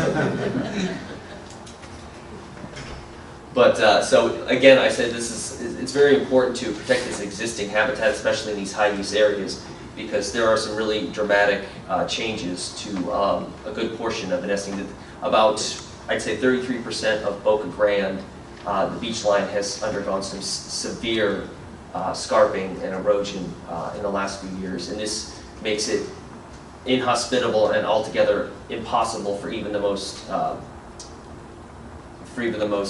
gung-ho green turtle to try to climb up. And so we have these management actions in place in order to try to preserve the habitat that is remaining. So I'm going to do a little bit of a jump. I'm going to talk about the Lower Keys marsh rabbit. It is a subspecies of the marsh rabbit, and it is listed as federally endangered since 1990, and it is a subspecies endemic to the Lower Keys. In other words, it's found only in the Lower Keys. They prefer grassy marshes, high salt marsh where you can see a lot of buttonwood, spartina, Iliocris kind of growth, also sawgrass marshes as well, freshwater marshes, and they like that dense herbaceous cover. Not a lot of woody overstory, and they build their little nests, and for reproduction they feed on a lot of the grasses like Iliocris, Fibrostilus, spartina, stuff like that. Historically, since 1974, they've been documented primarily on Big Pine, Sugarloaf, and Boca Chica Key, with some populations disappearing, and 2 subpopulations started by translocation in 2012, I believe. This yellow represents the available habitat for marsh rabbits, not necessarily occupied, but what is identified as either salt marsh or freshwater marsh habitat.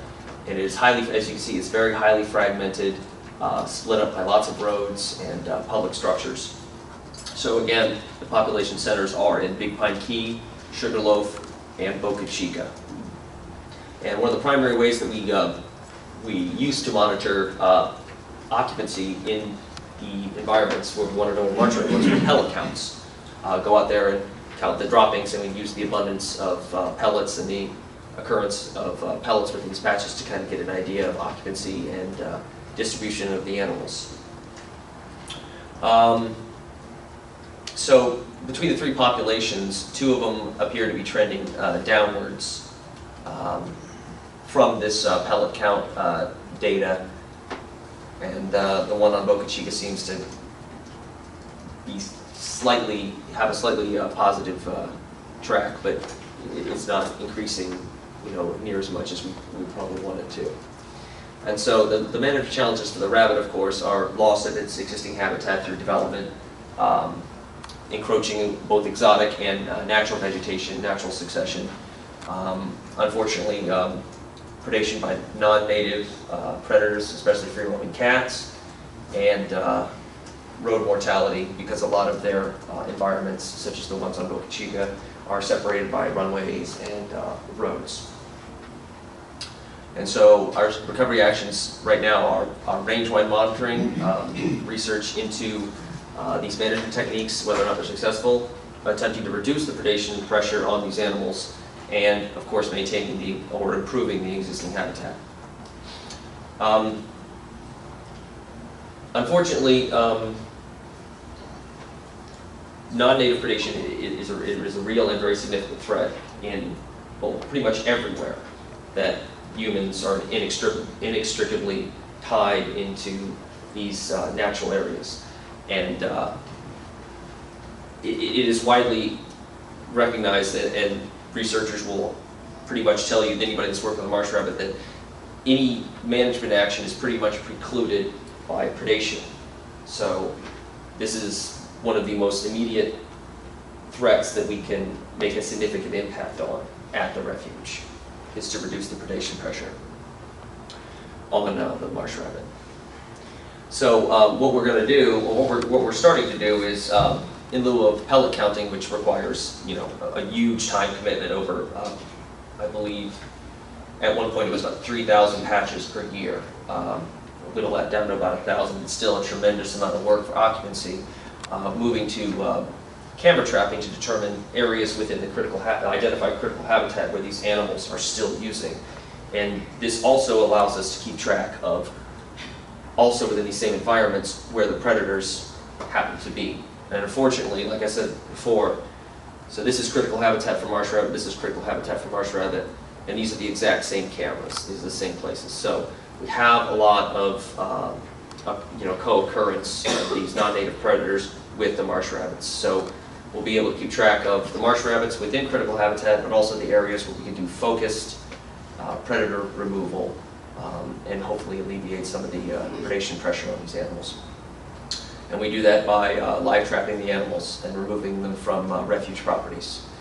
It is still in its incipient phase. It has only been going on for a couple of years, and to see a noticeable effect on rabbit populations will probably take several more years, but general detections of non-native predators within critical habitats has gone down significantly. And one of the most important things is to maintain a good outreach strategy and try to educate people at the source of these predators and practice responsible pet ownership. A couple other habitat management techniques we can employ is, of course, removal of exotics. Exotics form monocultures or consistent areas of the same species, outcompete native species that these animals will rely on. Again, we can't allow woody debris, we can't allow these woody hammocks and stuff to encroach on these wetlands because it reduces the habitat character, and it makes there's less space for these marsh rabbits to breed and feed in. Yeah, doing your part. And of course, another option to explore is prescribed burns. Sawgrass marshes are a pyrogenic ecosystem. They are maintained by fire, and when they do not burn on schedule, they tend to accumulate a lot of dead sawgrass within the live sawgrass, and then woody vegetation tends to invade the wetland, reducing the character of the wetland itself. And this is not only important for marsh rabbits, but it's a multi-species management technique. There's a lot of wading birds and birds that forage in the tall grass that are unable to navigate that environment if it becomes too cluttered, and they can no longer use it and won't be there anymore. So, with that, I guess I'll take any questions. Skip and then Amy.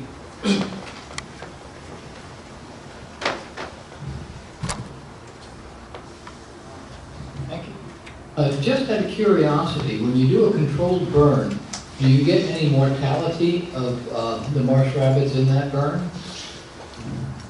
So I am not aware of control burns that have been applied. There have been control burns applied to salt marsh habitat in large open grassy areas, and I don't recall any documentation, or excuse me, that they had documented any mortality. Fire, even whether by match strike or lightning strike, is it's a kind of a chaotic force that we try our best to manage and prepare for. So to minimize mortality, I can imagine that, you know, if we were to apply fire to a place like a saltgrass ecosystem, it would be in the wet season or during the time of year when it is known that marsh rabbits do not breed, because adult individuals are mobile enough to avoid those areas if there is such a disturbance. But of course we don't want rabbit dens, you know, stationary juvenile rabbits to be killed by the fires. I mean, in a perfect world, nothing would die in a fire as a management technique, but like I said, whether it's by natural force or by management technique, there is going to be some expected mortality. But as far as I know, any applied burns that we've done within the refuge, I don't think there has been any documented mortality of marsh rabbits. Is that on? It is. I just wondered about the tidal rise and how that may have affected populations, because the road that I live on is usually inhabited with rabbits on either side.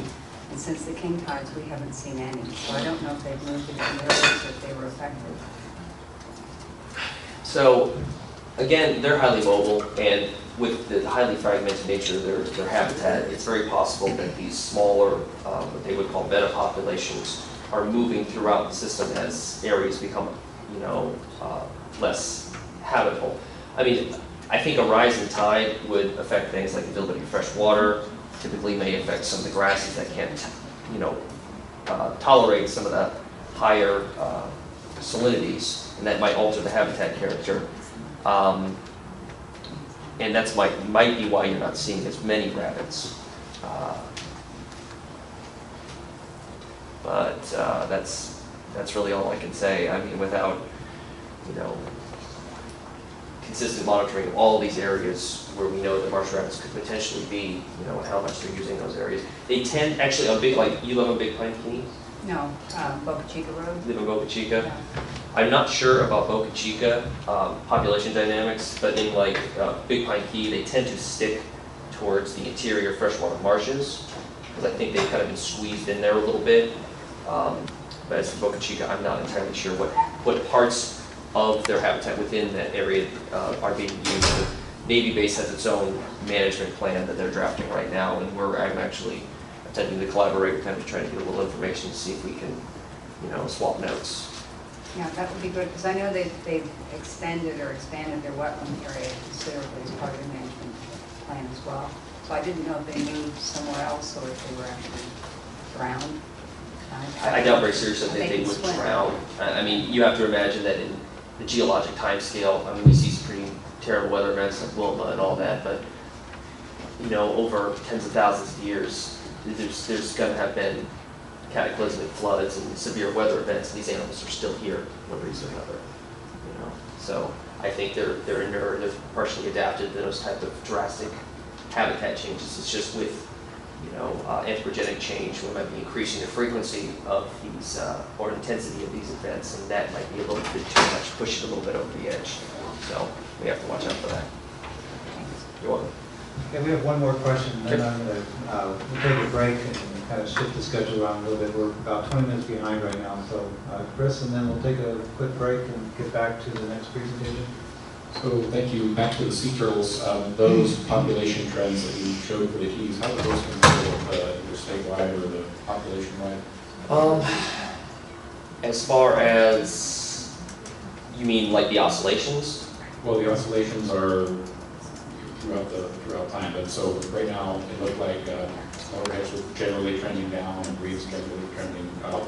Is that true throughout Florida or throughout the population? I believe that greens are actually decreasing as far as the populations that are monitored by the United States. I believe that the greens overall are decreasing, but I don't know whether or not that's factoring in on a global scale, because there's a lot of places that still harvest, that don't have a lot of regulation. And so our little offset of improvement might not be enough to like cause an upward trend. at least within the United States, I think the populations are relatively stable of the turtles. Like this year was like a banner year, excuse me, last year was like a banner year for nesting. I think greens broke the bar by, I don't know how much. I'd have to look at the state nesting index data, but. All right, thank you. We can take about a 10-minute break and be back here in, well, my watch is fast, but what, 10 till? Is that long enough? Butterflies and preserves? Sorry we had to bump you, but. All right.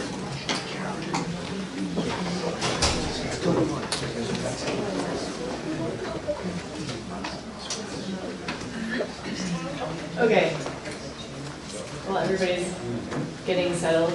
My name is Erica Henry. I am a third-year PhD student at North Carolina State University. But I've been working down here with the Refuge on these two butterflies in particular for the last 4 years. So I worked as a technician for the professor who is now my advisor for 2 years on these butterflies, and then decided a PhD was a fabulous idea. So I'm going to talk about work going on in the Refuge with both Miami blue butterflies and Bartram's hair streaks, which are two federally listed species. I just wanted to start by putting this sort of in context, because I'm sure not all of you in the room think about endangered butterflies on a daily basis. But there are 27 butterflies listed as threatened or endangered under the Endangered Species Act. And they are all across the country, lots of them in California, and then South Florida is kind of another hot spot for endangered butterflies. And the issues that I'm going to talk about today are issues that people in all of these places are thinking about with butterflies. Some issues are unique to the Keys, but a lot of sort of the bigger reasons why butterflies are declining here match up with species in the Pacific Northwest. So in the Keys, there are 3 federally listed as endangered butterflies. The Schaus swallowtail, which is this one. Where am I? This one up in Key Largo. I am not going to talk about that one. I'll leave that for Jeremy. And then Bartram's hair streak in the Lower Keys on Big Pine, and Miami blues out in the Marquesas. And I'm going to start with what's going on with Miami blues, and then I'll transition into Bartram's. So the Miami blue butterfly used to range up and down the coast of East and West Florida. All these little black dots on this map are historical collection records for the butterfly. It's a coastal berm species, and now the last remaining population is out in the Key West National Wildlife Refuge. So we've seen huge collapses in the distribution of this butterfly in the last, I don't know, 50, 60 years. And really, the main reason for that is habitat loss. These butterflies like coastal berms, so do hotels and condos and people. So there just isn't a whole lot of coastal berm habitat left. So now we're left with butterflies on these tiny little low-lying islands out in the Key West National Wildlife Refuge. I imagine some of you are familiar with places like Boca Grande and the Marquesas, where there's not much to these islands, but these are the strongholds for Miami blues. And I'm going to go through butterfly life cycle, just so that we're all on the same page, and this will be important later. But these butterflies, and like all butterflies, depend on a host plant. When I say host plant, I'm talking about the plant that the caterpillars feed on. And for the Miami blues out in the Marquesas, the host plant is blackbead. And so adults, female butterflies fly around. They find suitable places on the blackbead to place a teeny tiny little egg. That egg hatches into a small caterpillar. This is not a Miami blue caterpillar because I don't have any teeny tiny pictures of them. But they hatch, they feed on the blackbead. At some point in their life, Miami blues and other blue butterflies are cool in that they have this relationship with ants, where the ants crawl around on the caterpillar and keep it free of parasites and predators, and in exchange, the caterpillar has a little gland that it secretes honeydew out of, so the ants get to slurp up the honeydew as a reward for keeping the caterpillar free of parasites and predators, which is really cool. So that's called ant tending. They're tended by ants. Eventually they complete development, they pupate, and fly again as adults. In temperate systems, we get these nice, like, predictable abundance curves throughout the year, where you have caterpillars, they hatch into butterflies, you get peak abundances, these butterflies are laying eggs, those eggs develop into caterpillars, you get sometimes another flight of butterflies, and then these little caterpillars at the end of the summer overwinter, and the whole thing happens again. So a lot of species up north, you can kind of predict when you're going to have adults, because there's rules that insects have to follow. Like, it's too cold to be a butterfly right now north of here, pretty much. But when I started working on surveys in the Marquesas in 2012 and through 2013, I found that it was not predictable at all. So when I first started working, I was like, oh, there's myrmidons all over the place out here. This is awesome. And then densities declined. They spiked back up again in August of 2012. Declined again through the winter, which wasn't that surprising. And then the next March rolled around and I saw 0 Miami blues. And I was like, oh, that's weird. But later in the year, around July or August, densities peaked back up to the densities that I'd seen the year before. So that made me really curious about what was going on, what environmental drivers might control this kind of unpredictable phenology in the adults. A lot of places it's temperature that drives butterfly abundances, like when it's too cold, they're overwintering as caterpillars or some other immature life stage. And then it warms up and they fly. But here, like, the temperature's not that different from one March to another to get these kinds of differences in abundance. So I started looking at precipitation in those 2 years. And you can see the bars in white are 2012 and the bars in black are 2013. And the take-home message here is that the bars aren't the same in every month. So this made me further investigate this relationship between precipitation and butterfly abundance. And when you look at the amount of precipitation that fell 2 months prior to when I went out and surveyed, we get a pretty good relationship with the density I observed out on those islands. So that really indicates to us that there's something going on with precipitation controlling how many butterflies you see on any given day that you go out to the Marquesas to do a count. And that's kind of cool because a lot of people, people go out and don't see any butterflies and get really worried, or people go out and see a lot of butterflies and they're like, oh, it's fine. But this kind of helps explain why we see these different patterns in different times of year, and why one March you can see tons of butterflies and the next March you see none. And so what I think is going on is that there's some sort of drought-induced pause in the life cycle. So adult butterflies fly around, lay eggs on new growth of black bead, those eggs hatch and those caterpillars feed for a little while. But if it's really dry, the black beetle sort of like, it'll get super waxy and it looks to me like caterpillars might not like eating it. And I imagine that they basically hibernate somewhere, wait for a flush of moisture, the plants grow new growth, the caterpillars finish feeding, pupate, and we see butterflies about a month later. So I think that the butterflies are really tied to the plants, and the plants are really responding to differences in precipitation. And that's interesting down here, given the threat of future drought under climate change projections. So these are projections, projected precipitation change by season, and I apologize that you probably can't see this at all way in the back. But this is output from global climate models with the business as usual, no reduction in emissions scenario. And you can see this is, well, maybe you can see, this is like light brown, this is super brown, and this is also super brown. So winter, spring, and summer is projected to decrease precipitation down here up to 20%.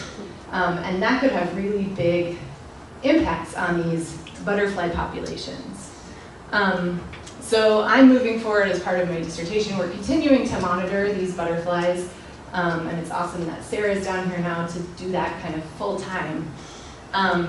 And we're interested in how these changes in precipitation may affect Miami blue butterfly populations going into the future. And one of the things that sometimes frustrates me a little bit working on these species on these low-lying islands is that people are like, well, they're all going underwater anyway, right? But I think it could be interesting if these precipitation changes have stronger effects on the population before sea level rise swamps the island. But regardless, these butterflies occupy very small places on the globe now. And so minimizing additional threats to the populations is super important. So that's Miami blues.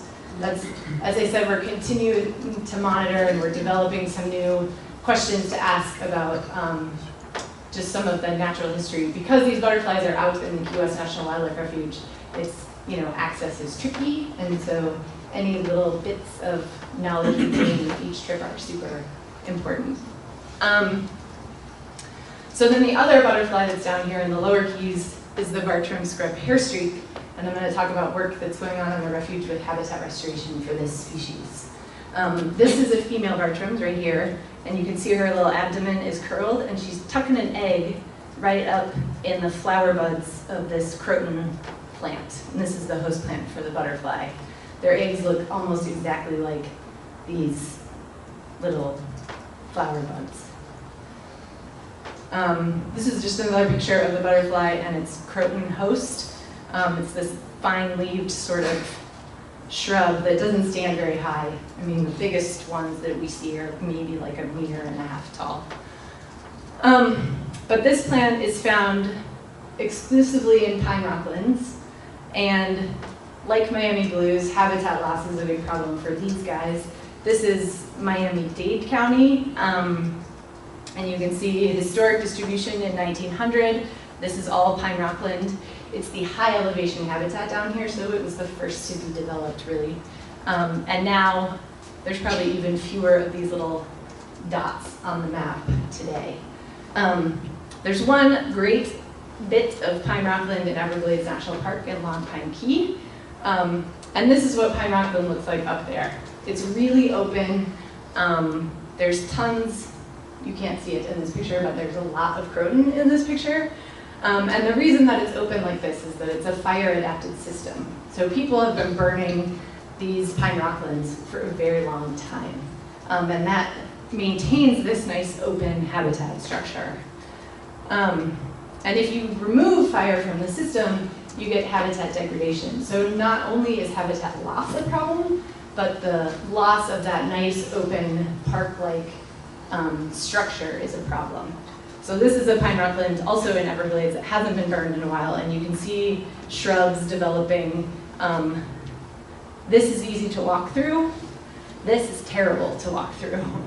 And that's, as those shrubs grow up, they compete for sunlight with croton, and you lose croton from the system. And we've seen that on big pine.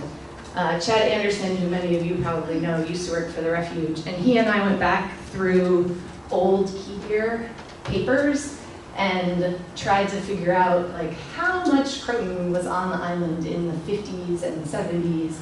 And it was pretty striking. We read one paper, I think it was 1954, listed the 10 most common plants on each island where there were key deer, and croton was one of the 10 most common plants on big pine.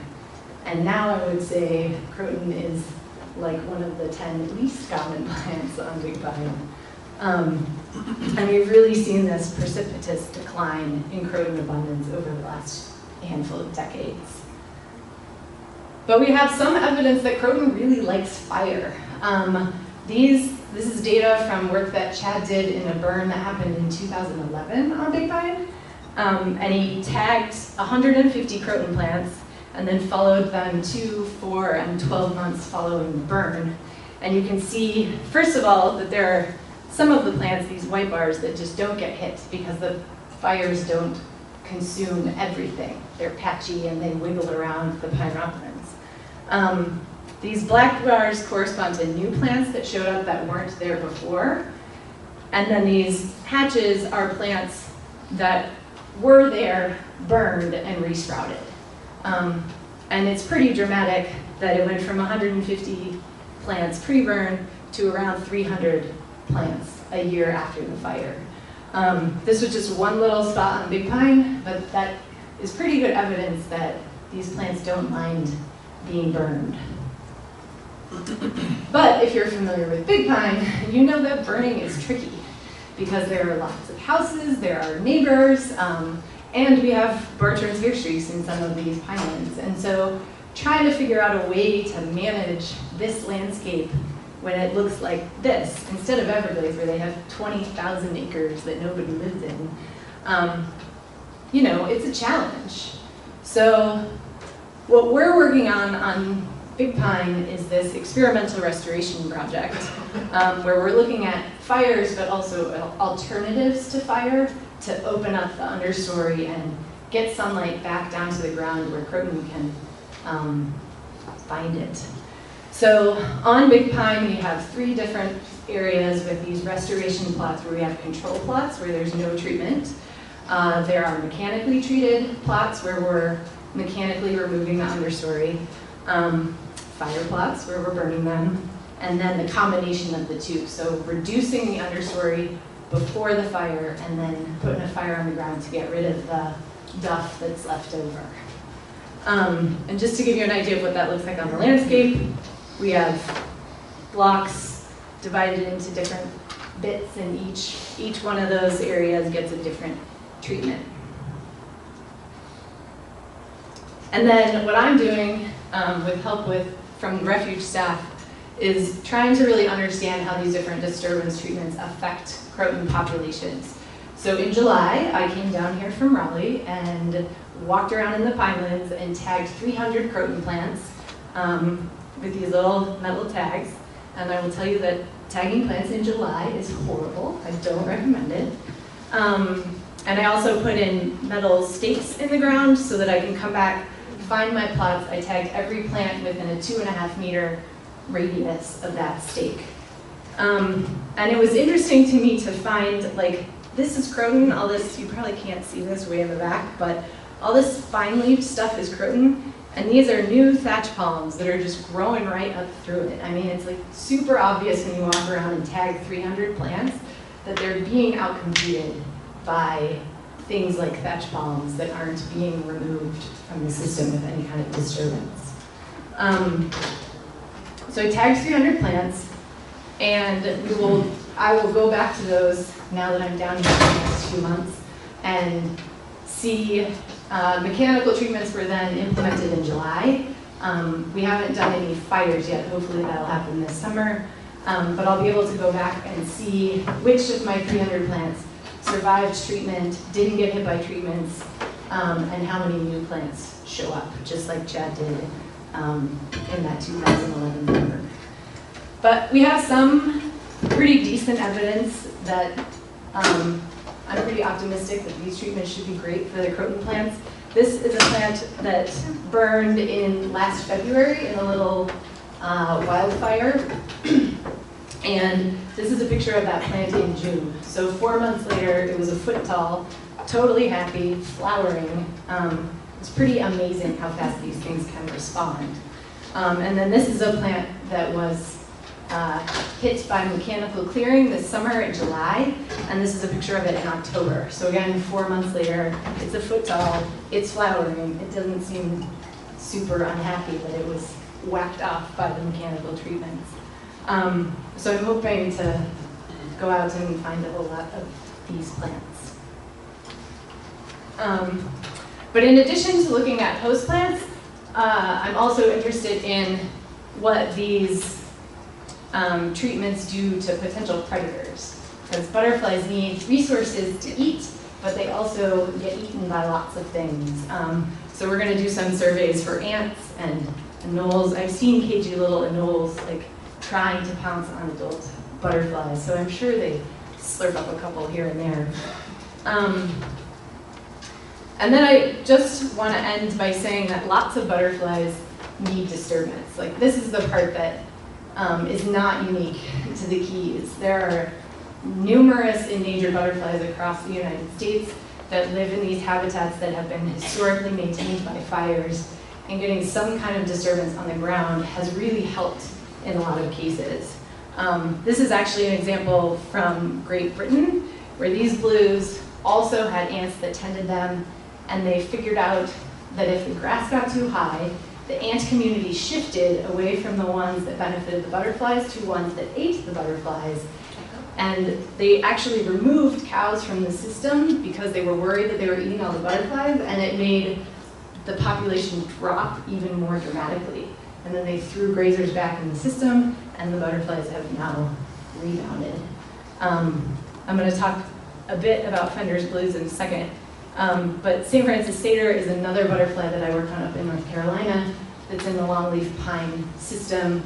And it relies on either beavers or fires to maintain these really open, sedgy wetlands. So we're doing a similar sort of experiment there, where we are being beavers and cutting down trees and damming plots, and we see really positive responses of the butterfly communities.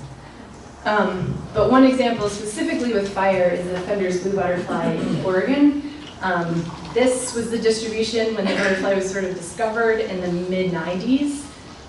All these circles correspond to sites, and the size of the circle is the size of the population. And then they started doing fire management in the early 2000s. They always burn a third of the occupied habitat, so there's adjacent butterflies to recolonize the burned sites, and all of these populations are trending up once they've started doing this fire management. So it's really a success story of understanding the needs of the butterflies, putting that treatment on the ground, and getting really great positive results. And so this is my hope for the graph for Bartrams in the future, is that it'll start to trend up just like the Fender's blue butterflies. And with that, there's a lot of people involved in this. My advisor, Nick Haddad at NC State, Bill Morris and Jared Daniels, a whole bunch of people at the Refuge helped a lot on all this work. And I'll take any questions. Yep.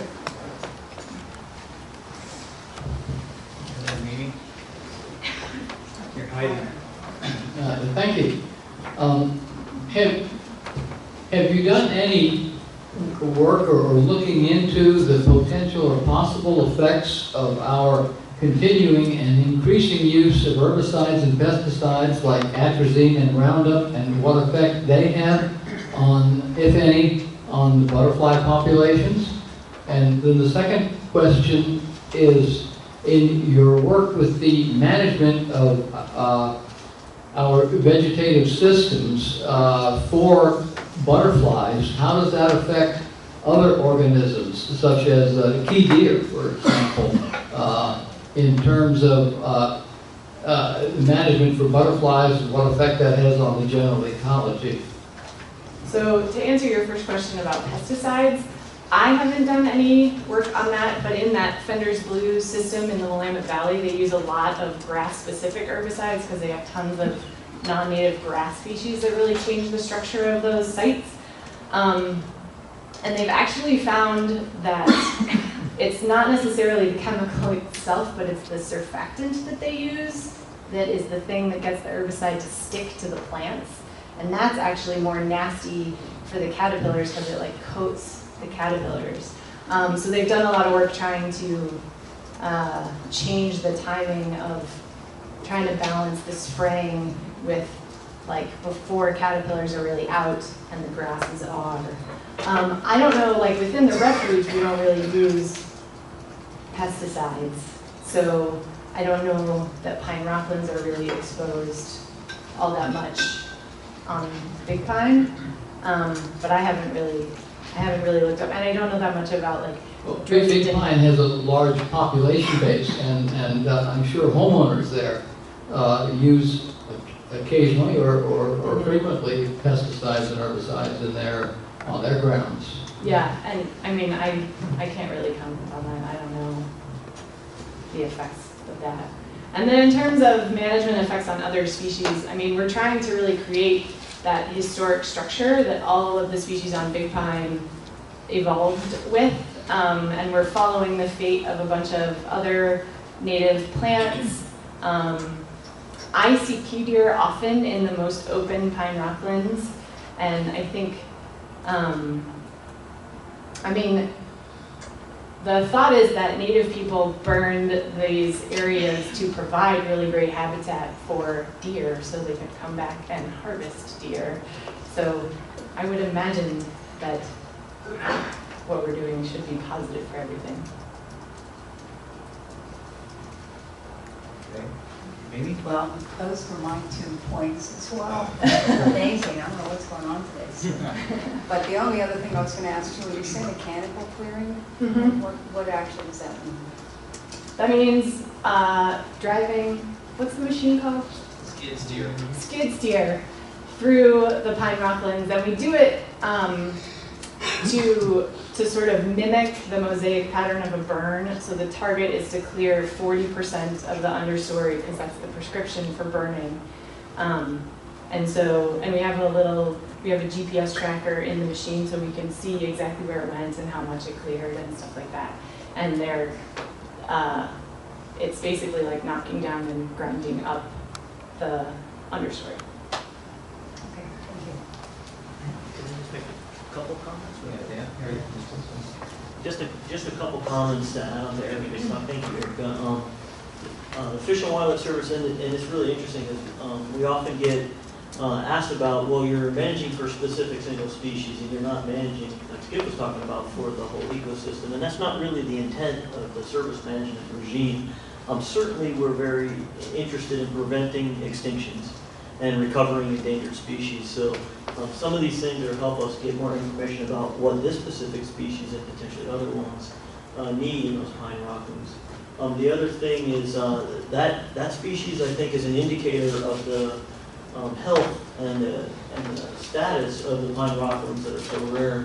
So there's debate and argument about what the fire regime is in that ecosystem. We don't pretend to know exactly what that is, but what we're hoping with Erica's work is to understand better how to manage those systems.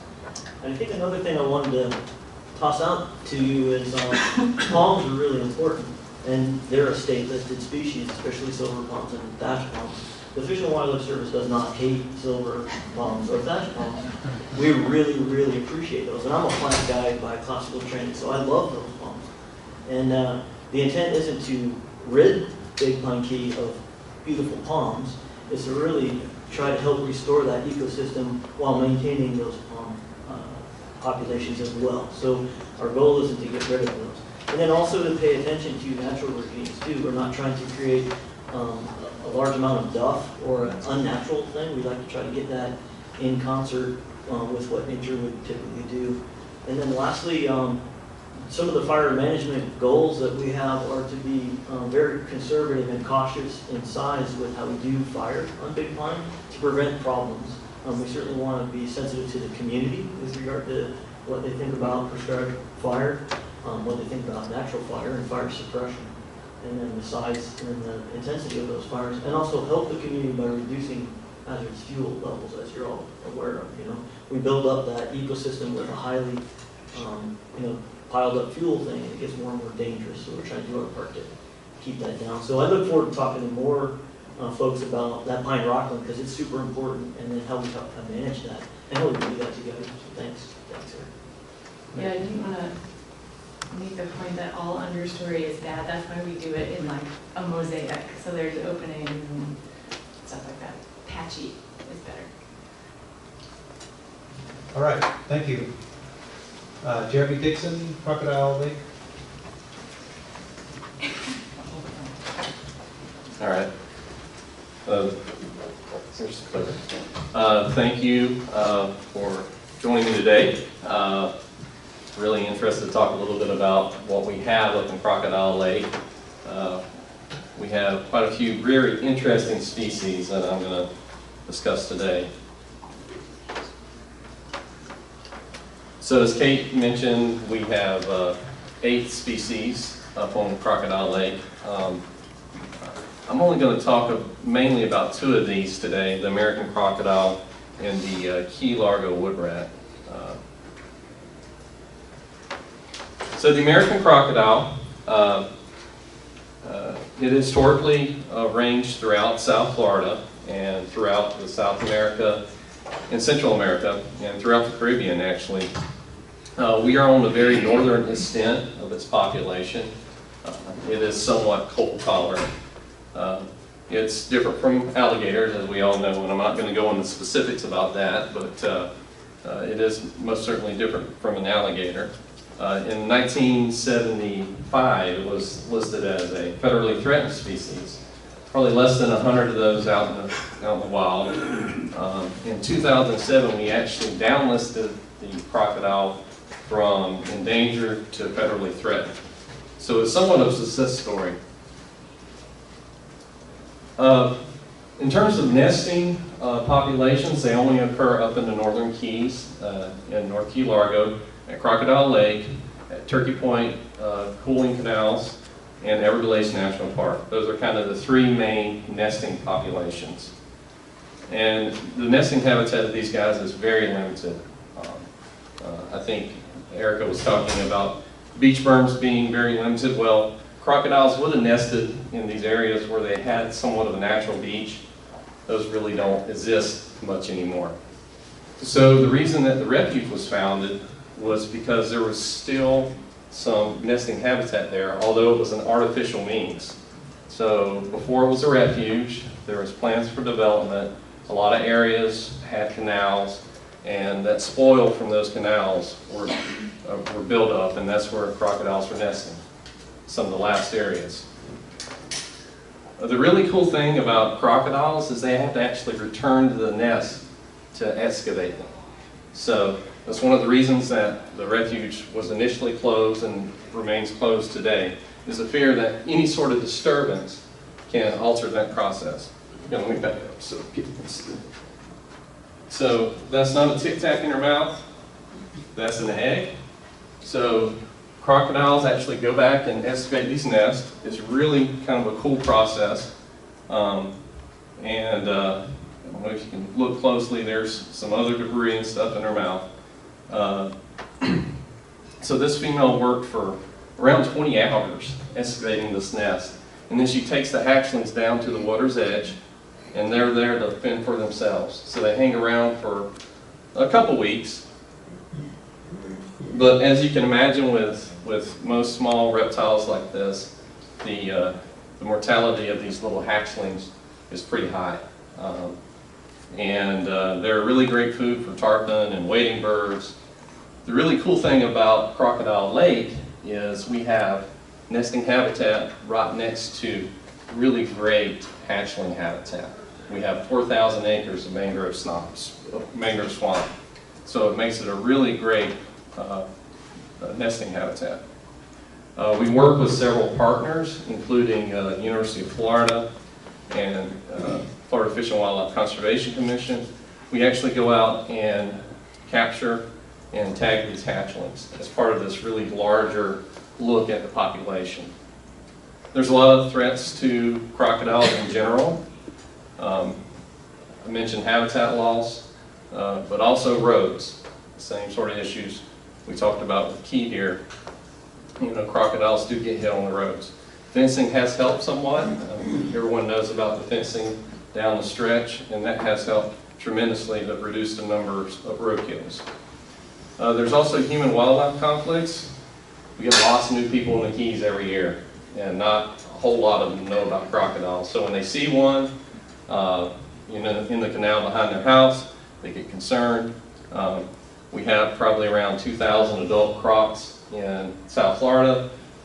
How many million alligators there are throughout the southeast. they're probably no more dangerous than alligators. So one thing that people can do to help is to prevent these human-wildlife conflicts. Some people, when they go fishing, they take the fish, they take it back to the house, clean the fish, throw the fish scraps right into the canal. Well, that's just asking to get a crocodile to come visit you. So there's some things that we can do to improve that situation. We also have a really great program with FWC. They have crocodile response agents that go out and educate homeowners, educate people, just try to prevent these conflicts. Something new we have to deal with is invasive predators. So this is the black and white tegu lizard, and hasn't quite made it to the Keys yet, at least in large numbers. The population center is just a few miles south of Florida City, along the stretch. It's right across the sound from Crocodile Lake. We're really concerned. These lizards grow to about 4.5 to 5 feet long, and they're omnivores. So that means they eat just about everything. But what most concerns us is that they've been known to eat alligators, eggs, and turtle eggs in the Everglades. So one of the things that we do is we're monitoring this crocodile nest. So I don't know if you can see, but there is a nest there. These are even more subtle than some of Adam's turtle nests. So we put remote cameras on here and we watch for weeks to see what comes and visits these nests. Luckily, we haven't seen any tegus yet, but we'll continue that project. So now, Key Largo wood rat, cute little guy, isn't he? This guy kind of suffers from a little bit of identity crisis. He gets confused for a lot of different things. One of them being black rats, which are a non-native species. Key Largo wood rats only occur in the hammock and only in northern Key Largo. So historically, wood rats range from Ocean Reef all the way down to Tavernier Creek, wherever there was tropical hardwood hammock. In fact, when J.K. Small was coming through the refuge in the early 1900s, you could see one nest to the other nest to the other nest. That's how dense wood rats were. In the 1980s, as you can imagine, there's a lot of development going on. The wood rats are only found in the northern 1/3 of Key Largo, and this is the Crocodile Lake National Wildlife Refuge, and here on the other side of the 905 is the Dagny Johnson State Park. And in the 1980s, there were estimated to be about 6,000 wood rats up there. That was about the time it was listed as a federally endangered species. And now we're left with several subdivided populations, all within the refuge and Dagny Johnson State Park. So why is this little guy important? This is what we would call kind of a keystone species. It does a lot of different things. One of the things it does, it's really important for this ecosystem function. There's about 140 different species of trees and shrubs in the tropical hardwood hammock. The wood rats do eat seeds and fruits of most of these, and they carry them around, help disperse the seeds, help create diversity in the habitat. They're also a food source for native species, like owls, and this is a yellow rat snake, eastern indigo snake, which we haven't seen on the refuge in 15 years. So it's a really important component of this. They do nutrient cycling 2 different ways. One, they are the primary consumer of these fruits and seeds, and then it gets eaten by other birds, and it kind of completes this cycle. They're also some of the world's first composters. So they take all these sticks and they stack them up, and these nests are huge, huge. I mean, some of them are 3 or 4 foot tall, can be like 5 or 6 foot long, and just an incredible feat of engineering goes into this. And stacking all those sticks up, helps with the decomposition of the sticks helps create soil, which is really important for the hammock. They're also a builder and a landlord. So other species live in these nests. These are kind of an ecosystem in itself. The key Largo cottonmouth, which is another federally endangered species, lives there, along with snakes and shrews, green anoles, tree snails, land crabs, all sorts of stuff. So it's kind of a really interesting role in the environment. But there was a problem. Wood rats in the early 2000s kind of stopped building nests, which was kind of one of the first signs that something was going wrong. And in fact, when surveys were done in 2002, the population estimate was less than 100.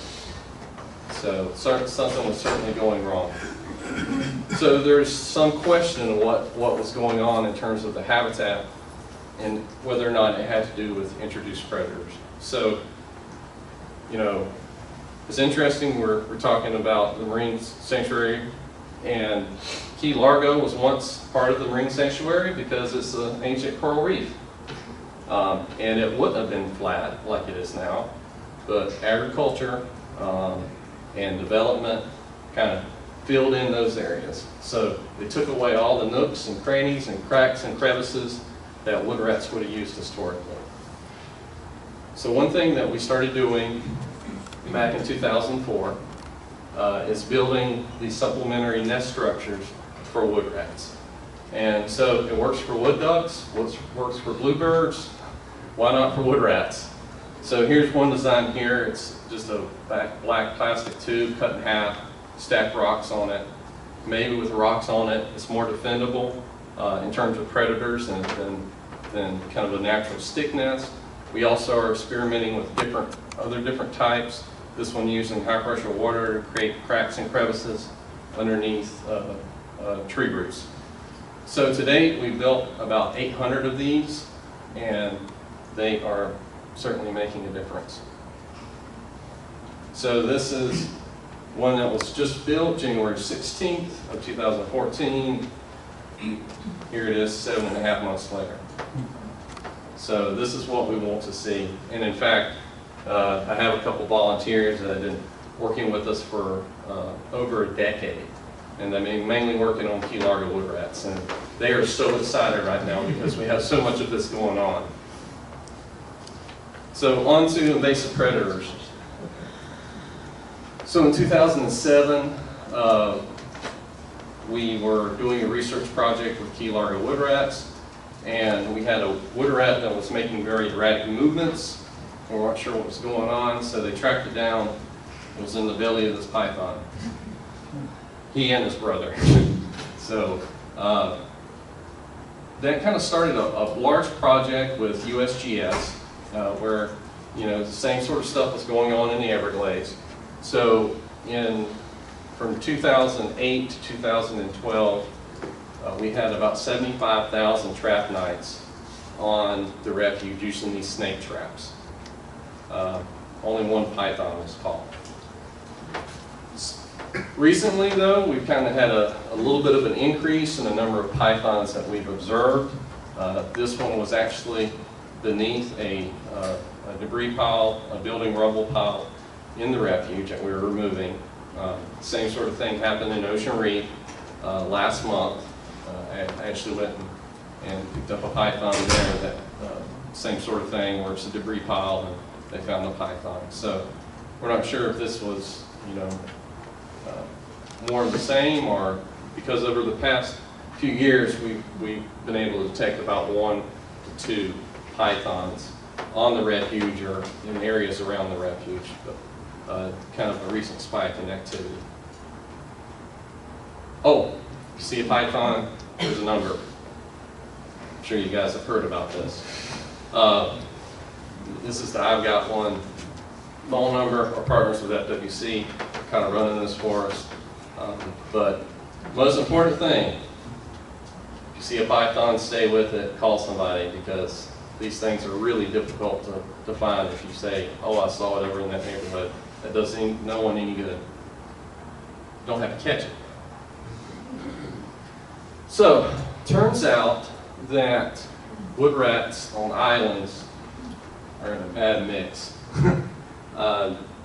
So these are 3 species of wood rats.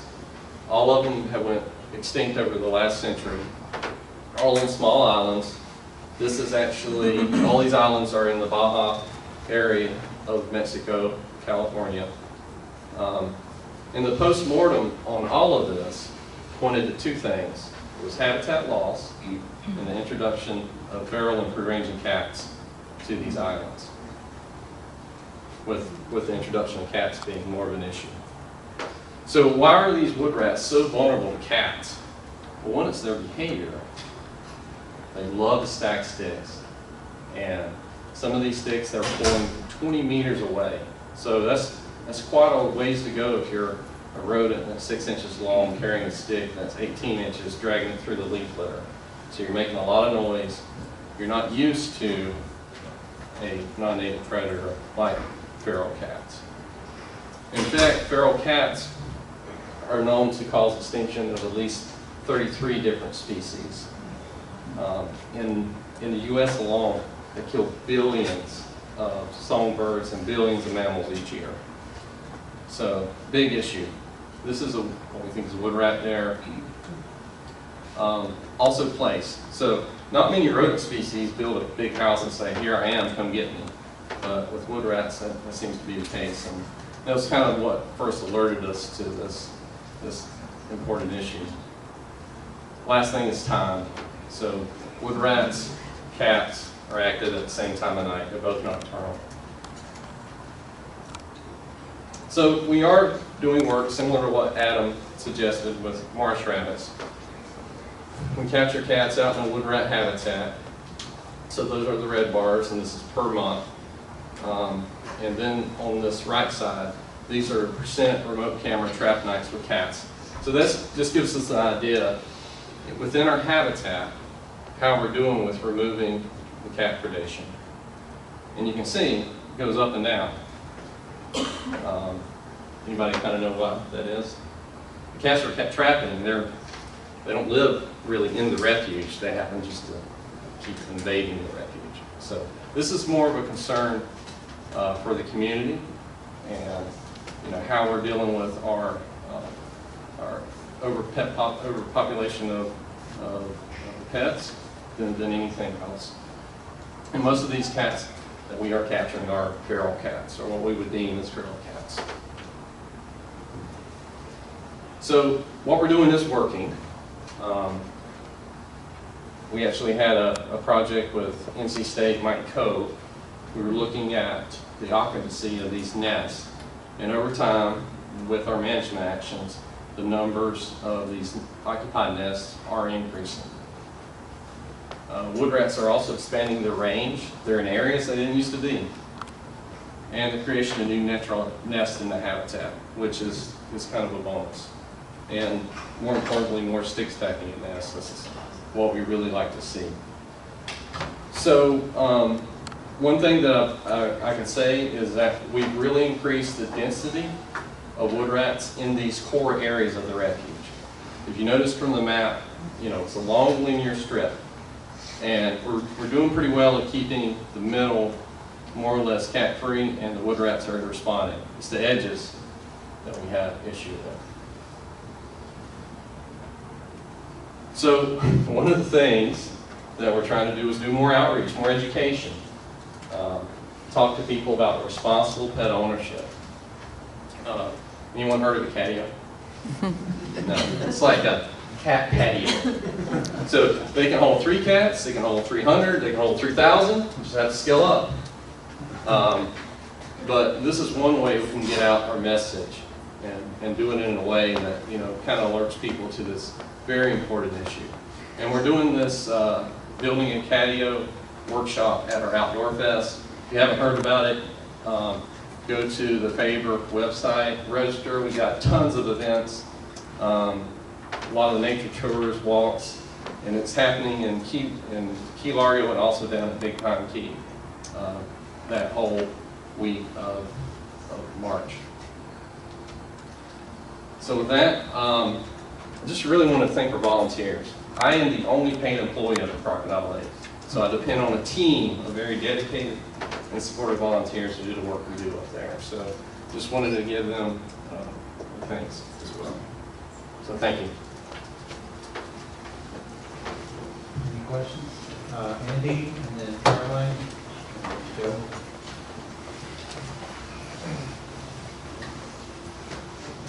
Hi, thank you very much for your presentation and your work. I'm just curious about the python situation in the Upper Keys. Is the population increasing a lot, stabilized? Where do we stand with that? So what we know is that the snakes that we're getting are probably dispersers from the Everglades. And so far we haven't seen a big reduction in our mesomammal population. So our raccoons, our possums, our rabbits, wood rats, cotton mice, they all seem to be doing well in these core areas like I was saying. So we don't think the big waves hit, and we don't think we have a reproducing population in the Keys. So we're just getting mainly dispersing animals from the Everglades. The ocean reef snake was a female. So that was kind of one of the first females that we've seen. And females do disperse, although it does give us some concern. And what did you do with that female? USGS has a program where they do necropsies of these snakes to determine what they're eating.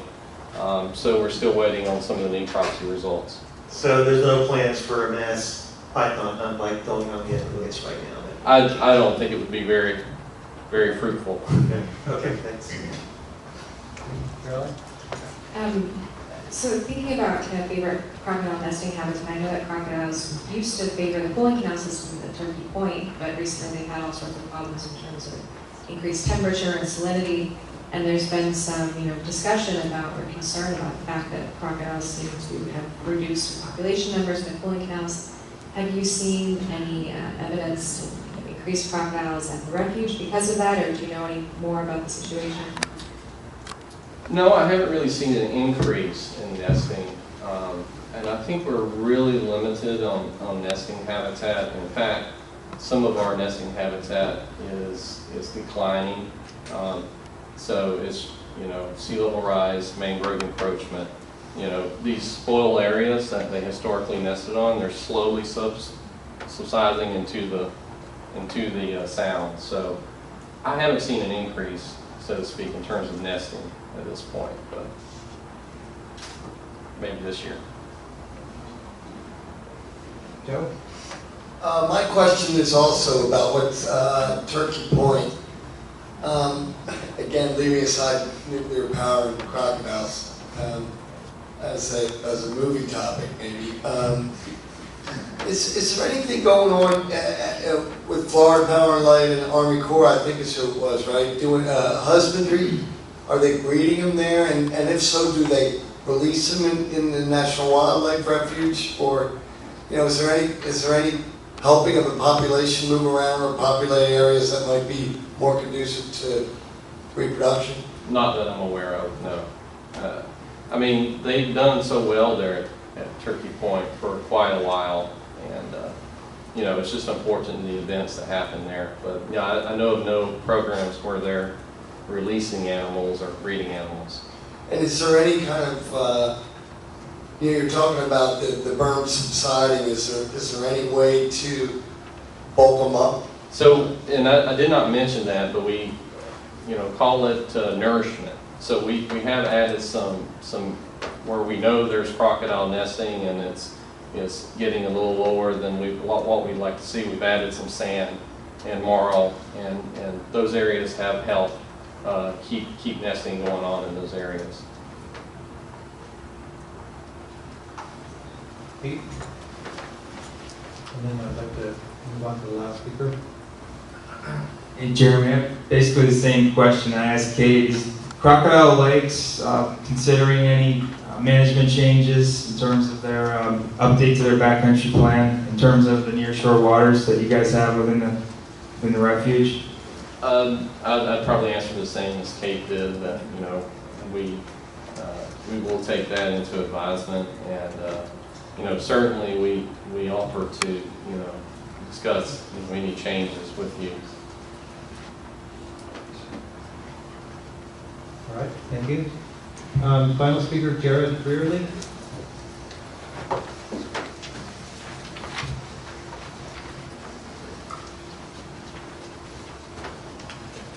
How you doing? Good. My name is Officer Jared Brierley. I've been with U.S. Fish and Wildlife for about 3 years now. My total experience has been with U.S. Fish and Wildlife. It's been down here in the Florida Keys. Before that, I was with the National Park Service. I've worked at Fire Island National Seashore. I've worked at Everglades National Park, Flamingo District, Padre Island National Seashore. And then the majority of my Park Service time has been at Biscayne National Park in Homestead, Florida. And that's where I got most of my South Florida experience, between there and also Flamingo. But so I moved down here about 3 years ago, and I'm now with Florida Keys Refuges. And I'm just going to go through, talk about our jurisdiction, the way we enforce our laws. It's been a learning experience for me. So try to explain the intricacies of each refuge and our boundaries. So basically, we have 4 wildlife refuges, as you guys have all heard from everybody's presentation. Key West Wildlife Refuge is the oldest one. It was made in 1908 by Teddy Roosevelt. He established the first wildlife refuge of Pelican Island. So Key West is a pretty old one. It's been here forever. Great white heron, 1938. And those two were basically established to protect the birds from plume hunters. That was pretty widespread down here in South Florida. And then National Key Deer Refuge was established in 1957, obviously to protect the key deer and its habitat. And Crocodile Lake Wildlife Refuge was established in 1980, primarily to protect crocodiles, and Key Largo wood rat is another big one. And I'm a big fan of Google Earth because it really shows the refuge and what it is. This is our boundary for Key West National Wildlife Refuge. Within this boundary, we can enforce the National Wildlife Refuge Administration Act, which is essentially Title 50 CFR, and I'll talk about that a little bit more. And basically, this boundary did not exist in 1908. This is something that was made in 1992, and it was part of the Backcountry Management Plan. And it was essentially made to help us better protect the islands, the submerged lands, and its wildlife and habitat. So for us as law enforcement, it gives us authority to enforce refuge laws, which is 50 CFR on the water, and that's a big thing for us. And then this is Great White Heron Refuge, and that's going to be the red here. And this yellow is Key Deer Refuge. And basically, Great White Heron is pretty much all the uninhabited islands north of the main islands, is what I like to tell visitors that I contact. But it it was also made during the Backcountry Management Plan, and this is Key Deer Refuge, which is pretty unique, and this is the administration boundary, which was I believe it was also established or used during the Backcountry Management Plan, and it gives us authority to enforce our laws on the water. And that's a big thing for us. On the land, that's a different story. And I'll get into that with our jurisdiction, which is coming up. And then the Crocodile Lake Refuge. which is a great refuge because it's closed to the public and nobody's allowed to go on, and we don't get a lot of problems there, but I will talk about some of the problems we do have. And getting to our authority, all refuges in the Florida Keys fall under proprietary jurisdiction. It's the most common type of federal jurisdiction for land management. The federal government owns about 30% of the land in the United States. So most of it's under this proprietary, and it basically means that we're like a private landowner, which is something that's different than a private landowner is we can enforce our own laws and we have our own police force. On these lands, we enforce Title 50 Code of Federal Regulations, and they're all Class B misdemeanors. And basically what that means is the penalty, the maximum penalty is going to be $5,000 and/or imprisonment up to 6 months. Most of our laws have collateral fines, so we can write a ticket to somebody for one of these violations on our land. They can pay the ticket, or they can fight it in court. If there is no fine, it's going to be a mandatory court appearance usually, and and the judge, if they're found guilty, can actually impose these maximum penalties, which is very rare. One of the big things with proprietary jurisdiction is we cannot use the Assimilative Crimes Act on proprietary lands, which means we cannot adopt a state law for a crime when there is no existing federal law. So basically what that means is something like domestic violence, which is surprisingly is common on federally owned lands. There is no actual federal law that addresses domestic violence. So in those cases, on different types of jurisdiction, I forgot to talk about the other types of jurisdiction, but I'll just touch on them real quick. There's also concurrent jurisdiction, and there's exclusive jurisdiction on federal lands. Exclusive is Yellowstone, Yosemite. That's where the federal government holds the authority to enforce only their laws. The state cannot come in there and enforce their laws on exclusive jurisdiction. Concurrent is where the state and federal authorities both can enforce their own laws.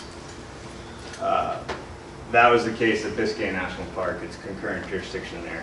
Those types of jurisdictions can use the Assimilative Crimes Act when they have a crime where there is no federal law in place.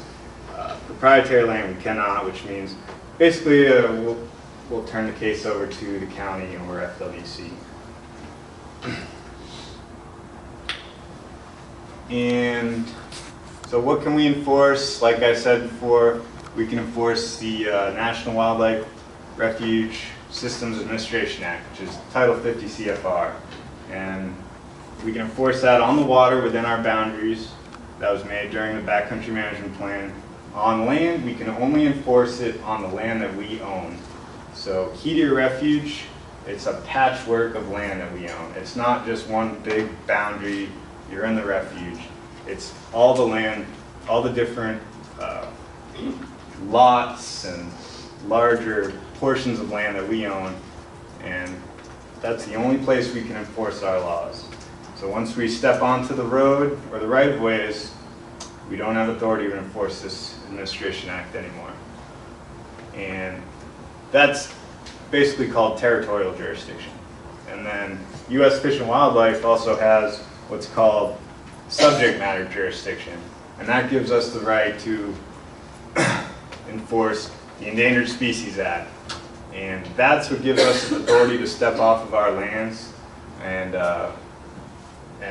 respond to key incidents, whether it be harassment, feeding, which we consider harassment, any kind of take, which would be poaching, which is, it does happen down here, but it is rare. And also for, you know, sick or injured deer, we'll take those calls as well off refuge. And what's different about the Endangered Species Act is it's a Class A misdemeanor. And for us to enforce Class A misdemeanors, we need to file an information with the AUSA.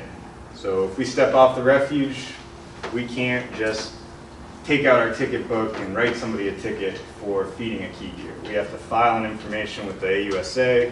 A Class A misdemeanor has higher penalties, so it's a lot more work, and it's also a lot more serious of a crime. It's the step down before a federal felony. So very, very rarely would we look to enforce that with, say, a tourist driving down Key Deer Boulevard, stopping and feeding a key deer.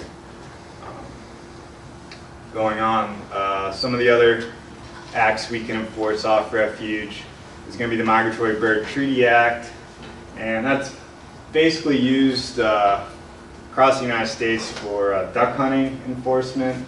U.S. Fish and Wildlife does a lot of duck hunting enforcement across the country. Down here we don't do any, but it's essentially really why U.S. Fish and Wildlife was created, was to protect ducks. But down here it helps us with other cases when other birds like pelicans or ospreys or anything like that are killed on purpose. We get a lot of that in Key West with folks that have pigeons or whatever that they're raising, and during certain times of the year, say a hawk will come in and try and kill their pigeon, and they'll shoot it on purpose or something like that. We can enforce Migratory Bird Treaty Act in those types of situations, and we actually can just write a ticket for that as well, which is handy. And if you're wondering which birds are protected under the Migratory Bird Treaty Act, every bird. Every bird is protected pretty much. If there's not a hunting season on it, it's listed on this act as protected. Then we have Marine Mammal Protection Act. Down here it's going to be manatees, dolphins, things like that we can enforce. And then Lacey Act, which is basically a larger act for take of wildlife off of federal lands and moving it across state lines. It also has to do with mislabeling wildlife when shipping. It's been used in some of our the agents, NOAA and US Fish cases, some of the lobster poaching and casitas that have taken place in the last 6 or 7 years. Then we have Bald and Golden Eagle Protection Act. Basically just protects bald and golden eagles. And then American Antiquities Act and Archaeological Resource Protections Act just protects, pretty much archaeological resources from being taken. And then last is, well, another one is Airborne Hunting Act, which really doesn't apply down here. Alaska, that would be a big thing. And then there's other acts too that we can enforce, but those are usually pretty much the main ones that we have.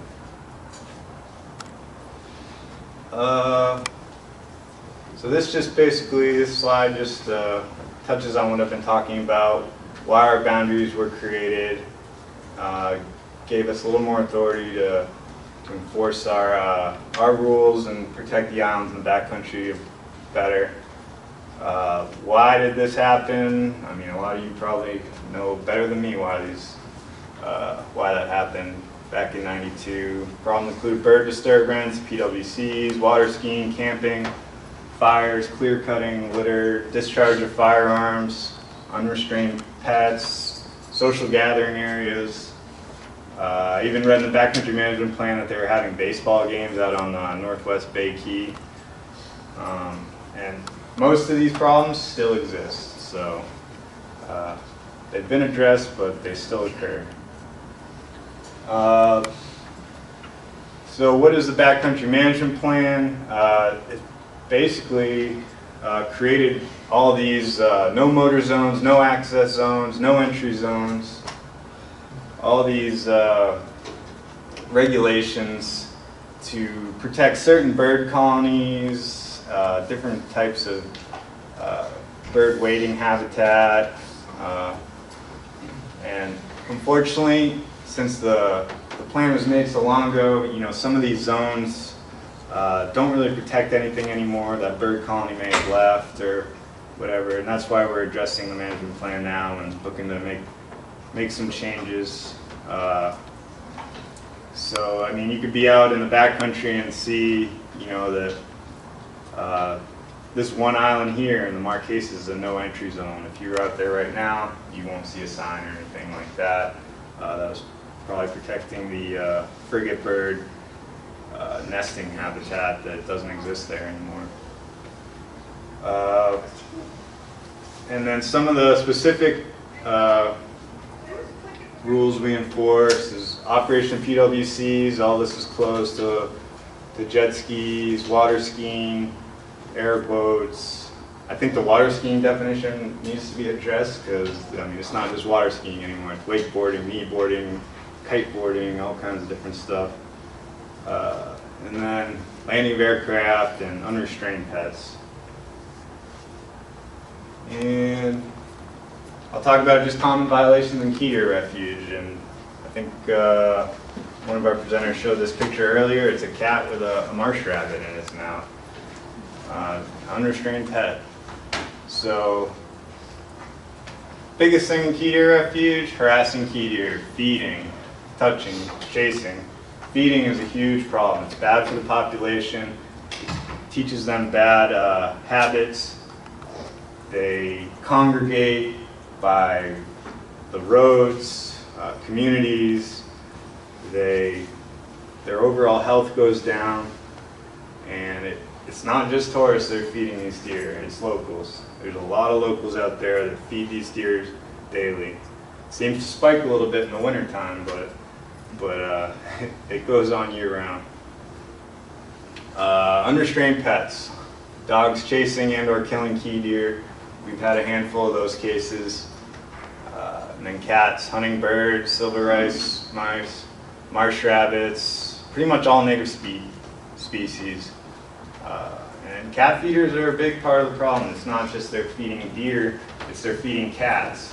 They put out lots of food for cats, call them cat feeding stations.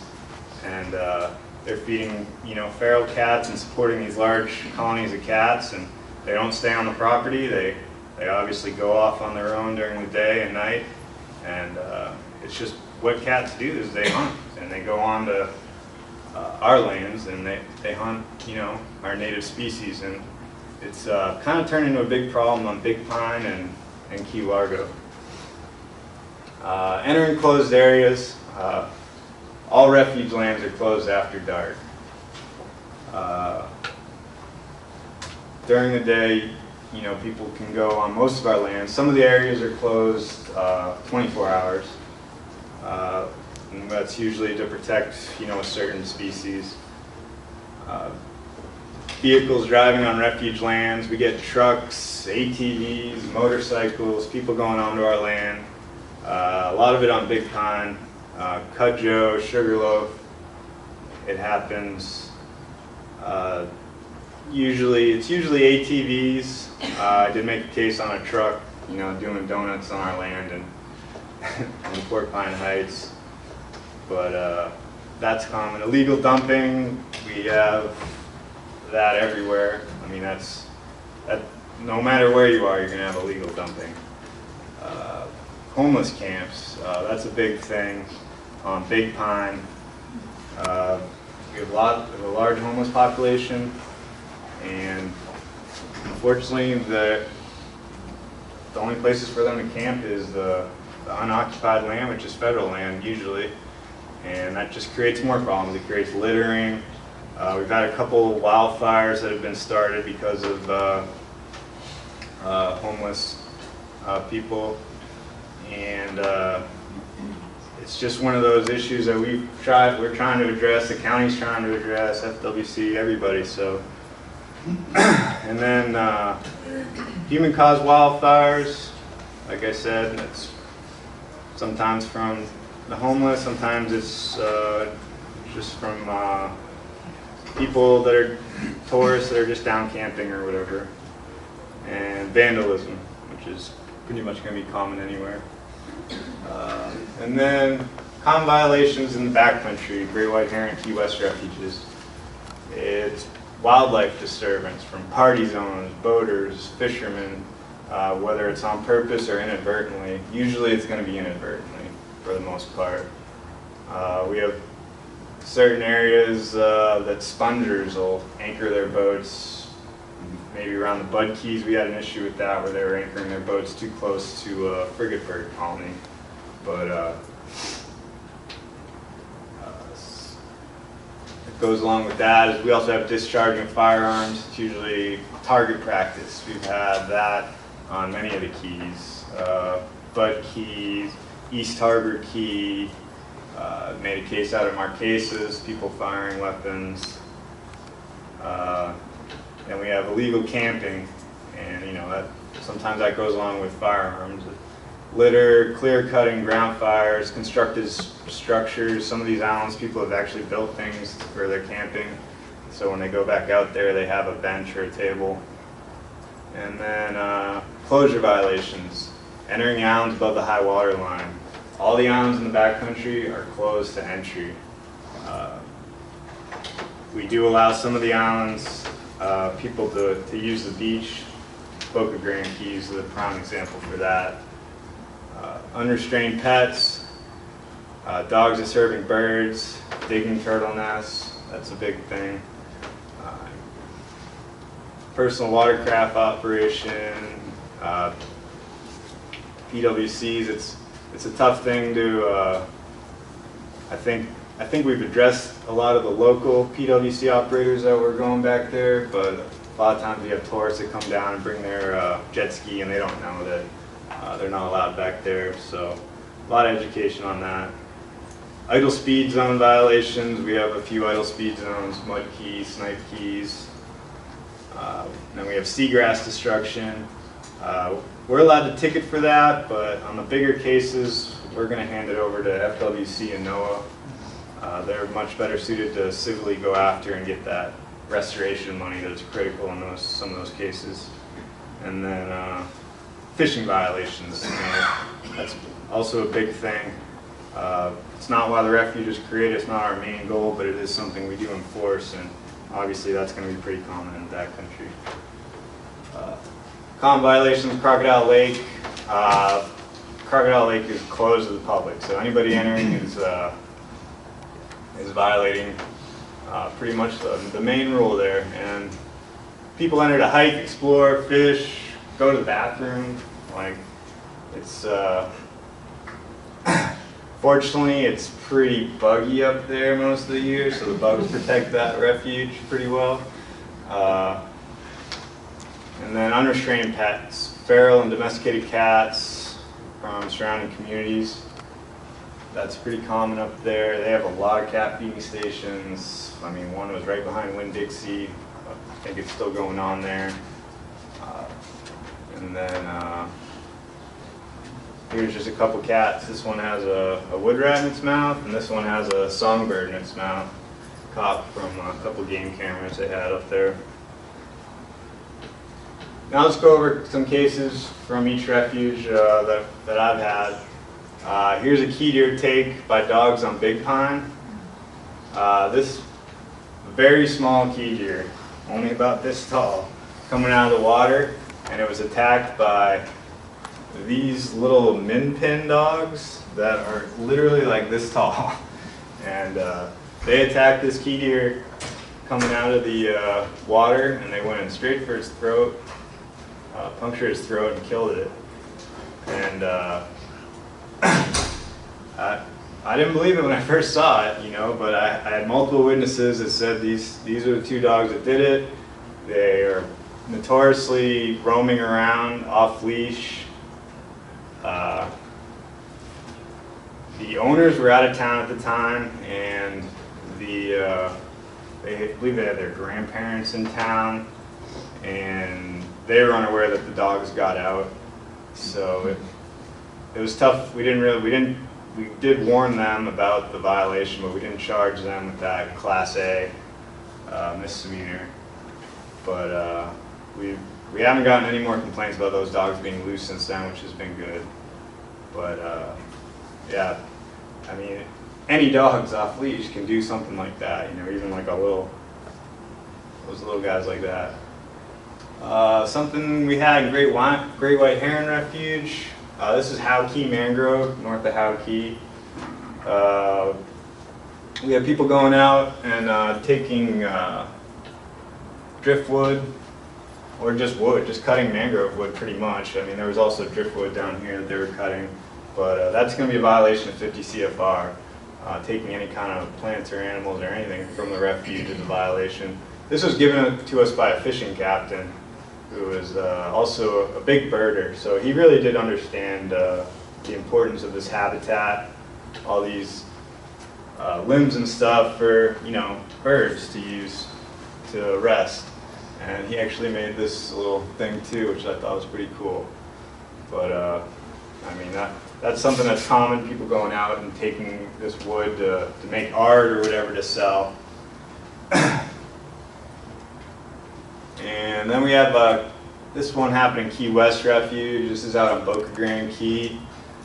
We had folks that they pretty much cleared a campsite. I mean, this area is usually clear anyways, but they went above and beyond. I'll show you the next slide. They put all this cardboard out. They put camping materials out. It had a stove, charcoal, all kinds of camping stuff in a box. And then on the box they had a note here that said, "Dear guests, feel free to borrow. Please return as found." And then it had like a sign-in sheet too. So, so they had they made this campsite, and then this tree here, they were all carving their names, and these were all fresh that were done from those campers. And then, and as itself, it's not the biggest violation. I mean, if they were just camping. But then they went above and beyond, and they cut down all kinds of mangrove trees, and they had a chainsaw, and they were clearing all kinds of trees around the area. You can see all these fresh cuts. I mean, these photos don't do it justice how much mangrove they actually cut down. But I mean, that case is open. We weren't able to really tie it to anybody. It was found after the fact by one of our biologists out there, and so yeah, we really need those reports as soon as they happen, you know, so we can get out there and get the people on the spot. Here we have Crocodile Lake Refuge. Here we have some game cameras with some wood rats, and then we have these game cameras catching these cats pretty much on the wood rat nest, looking for wood rats. So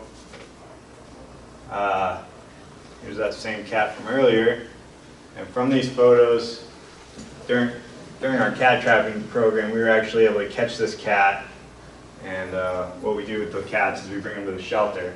Well, an individual actually came and claimed the cat and said it was his. So that was the first violation. We gave him a warning, keep your cats off the refuge. Second time, here's that same cat from the photo, the wood rat in its mouth. And then we were actually able to catch that cat. So we wrote him some tickets, went to court. Didn't turn out great in court. We have a great attorney though, Tom Watts Fitzgerald, if anybody knows him. Big supporter of the refuges, national parks down here, and he put on a great prosecution for us, but didn't turn in our favor. And unfortunately with some of these cats, it's once you catch them once, you're not going to catch them again. So they still could be entering the refuge. You'd have to ask Jeremy. I'm sure he's got some on camera if they have. But it's tough to tie from a picture to that being the exact cat in court.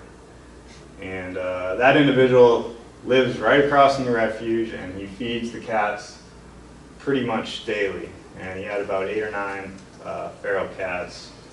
And we tried to work with him to get him to build a catio or something like that, but you know, he didn't feel like that was necessary.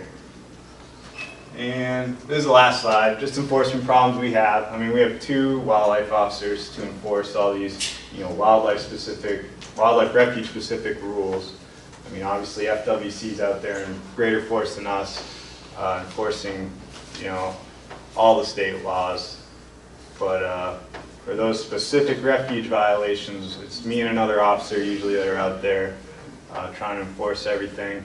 And then I kind of touched on it earlier. We have limited authority off refuge, limited authority to address these cat feeding stations. We have no authority to enforce the Refuge Act on roadways and right-of-ways.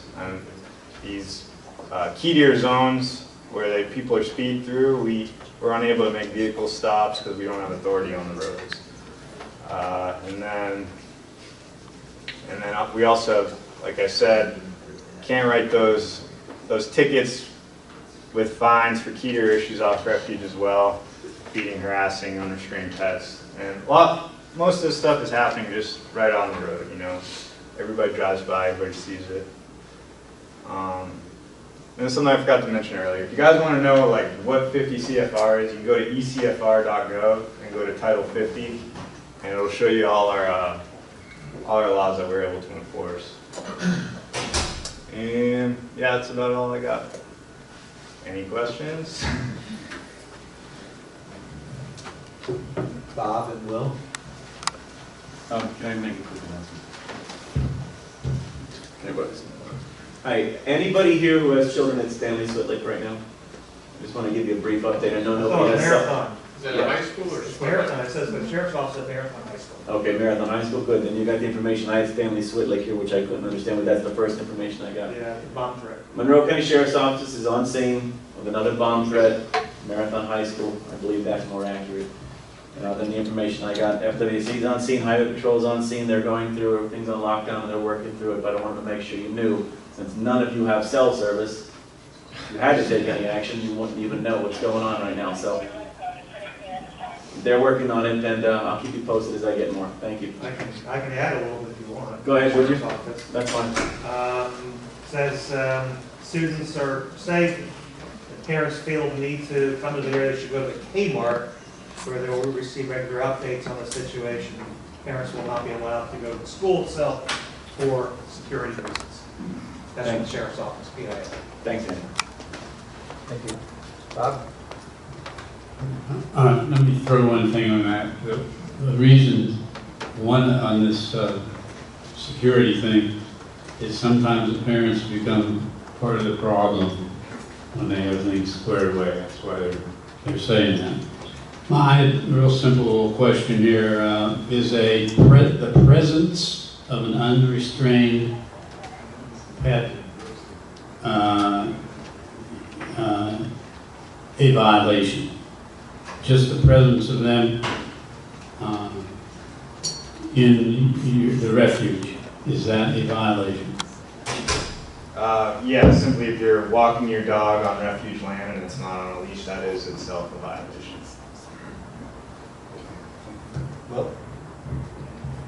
One quick question, Jared. You said that one of the prohibited activities is landing aircraft, and I was wondering if that specifically applies to drones.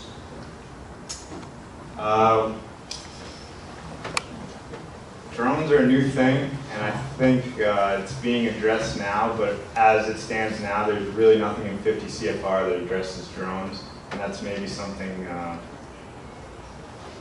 the refuge itself could maybe address in the new plan. Thank you very much. I'd like to let Dan have the final word here, and then we'll break for lunch. Actually, my final word will be quick because we're working night schedule. And I just wanted to thank my professional staff for all the information. You can tell they're really enthused and passionate about what they do. And we're available for follow-on questions and comments as you have them. Certainly get with us, but we'll go ahead and spare the question and comment panel for now so we can get back on track. So thank you, sir. Thanks for your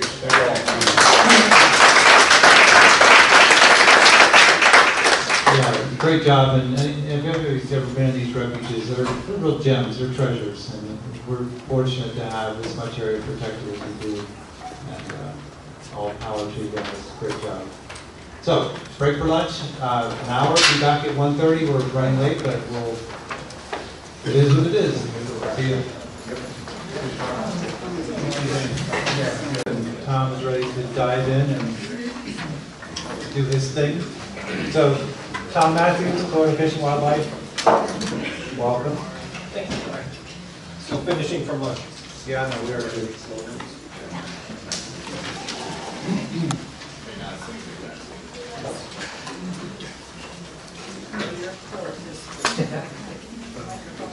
I only need one vote. Thank you very much. Our lunch was a little rushed, as it always is, I think. So we're doing two presentations. The first one we have is a long history of lobster research. It's only about 11 slides. I was going to try to go through in about 15 minutes. Please ask questions during the talk if you're interested. I'm a data guy. It is a ton of data, not a standard manager's presentation. Most of y'all are very familiar with the fishery, so I sort of went to that instead of just a picture with 3 bullets telling you what you should think. There's actual numbers in here. We can get some feedback. We can talk about how we got them. I actually did not put in any management advice. As Fish and Wildlife Research, we mostly collect the data, provide it when asked. We can certainly give interpretations for it and things like that. So this is really a big data dump for issues in the lobster fishery. Following me, Gabby Renchen will give a talk on some very specific work we've done on evaluating the use of closed areas for prohibiting lobster use in them. That was really a very interesting educational one. Measured how many traps were there, did some education, came back and measured it again. So it was a great example of an educational way to get compliance instead of pure enforcement. And Gabby will spend a little bit more time actually on that project than the sort of general overview that I have now. Tom, can you hold the mic a little? A little higher? Yes. Sure. What is the issues in Florida's lobster fishery? It's Florida's most valuable commercial fishery. Of course, commercial, not recreational. If we start talking how much people are willing to spend chasing red snapper and things, the numbers go very high. But, and I'll have some information on the value of that coming up. It's a popular recreational fishery. That's almost an understatement. There's over 150,000 licensed users now, and of course it is probably the primary activity during certain days in the Florida Keys. Significant consumptive activity. There's probably in the range of 10 million pounds of biomass removed in a month from the Florida Keys ecosystem. That's a huge effect on the ecosystem. Mortality of lobsters used as bait and in ghost traps. That's really the biggest fishery thing we look at. How to improve the fishery, what are the causes of loss, how can we increase value? So there'll be some talking about that. Trap fishery effects on habitat. That was a project we almost unknowingly started. A colleague from the National Marine Fisheries Service was worried about mobile gear. Let's figure out what traps do around the reef. That turned into about a 15-year project. And I'll show you some information on that. Protected species impact. That's, of course, as many of you know, the hammer in many environmental laws. We were within one dead dolphin of closing fit lobster and stone crab fisheries in Florida. There's this running tag of if you have more than 1% of the population affected, there has to be drastic activity to reduce that. We have subpopulations of dolphins. Those populations are in the range of 300 in Biscayne Bay and areas like that. 2 of them had entangled and died, 1 more, and the federal government would have had to have taken action to do something about that. Something we don't do very much on is lobster's role in nature. It's a tropical ecosystem, so it's not like there's one organism that's driving things, but lobsters are a huge player in that organism. They're both a predator on small snails and things like that, and prey for a huge number of things. To put that into perspective, think about a lobster. That typical 1-pound lobster has about 300,000 eggs. It's actually supposed to live 20 years. Larger animals are producing about 10 million eggs a year. For 20 years, that's 200 million eggs this thing is making over the course of its life. For a stable lobster population, how many are supposed to make it to reproductive age? 2. The rest of those are being eaten by other things. lobsters are a huge part of the food chain. Not as large lobsters, but as small lobsters and food for everything else. And that last one, debris. We've done a lot of research on debris in the Florida Keys, and it's an area that, of course, has huge aesthetic and some ecological impacts. Here's all that data. The trap fishery. Approximately 540 SPLs. That means saltwater product license. Boy, do we have a hard time telling you how many people are fishing in the Florida Keys. You can have an individual license, a boat license, but in general, if you look at the SPLs, that's about how many fishing entities there are out there. They use just under 500,000 trap certificates. That's the permission to use one trap, depending on if it's a good year or a bad year, less or much less fewer traps in use, but really the duration of the season. The fishing season's 8 months, they might be used 4 months, they might be used 6 months. With the high price the last few years, and I'll show you some data on that, fishermen have been using the traps longer into the fishing season, so there's quite a bit more effort. 5 million pounds, that's about 5 million lobsters, very nicely. It's about 1 pound for a legal sized lobster. The trap fishery catches about 71% of the total landings. The recreational people over here catch the lion's share of the rest of that, about 23%. About 150,000 permits are sold. As the state of Florida markets licenses for fishing, we sell more and more licenses. Many people actually aren't fishermen. You buy a lifetime license, you might not be a lobster fisherman, but that's included in this group right here. About 25% of those people fish only during the 2-day sports season. So this is a huge area for controversy. Is the sports season doing anything? Lobster management-wise, not at all. Most of the lobsters in the Florida Keys that are legal size are going to be harvested no matter what. But for 2 days, a quarter of the people only show up those days. So sports season effectively reduces the number of people on the water on opening day. We essentially have 2 opening days, sports season, and then August 6th. And 25% of those people who show up for sports season never come back. So sports season is primarily a fisherman management tool. It reduces congestion on the water. Very few landings are post-Labor Day. And of course, a highlight in the Florida Keys, as you hear about, is multiple tripping. That's the main way people exceed the bag limit. We have a very limited ability to understand how much that is.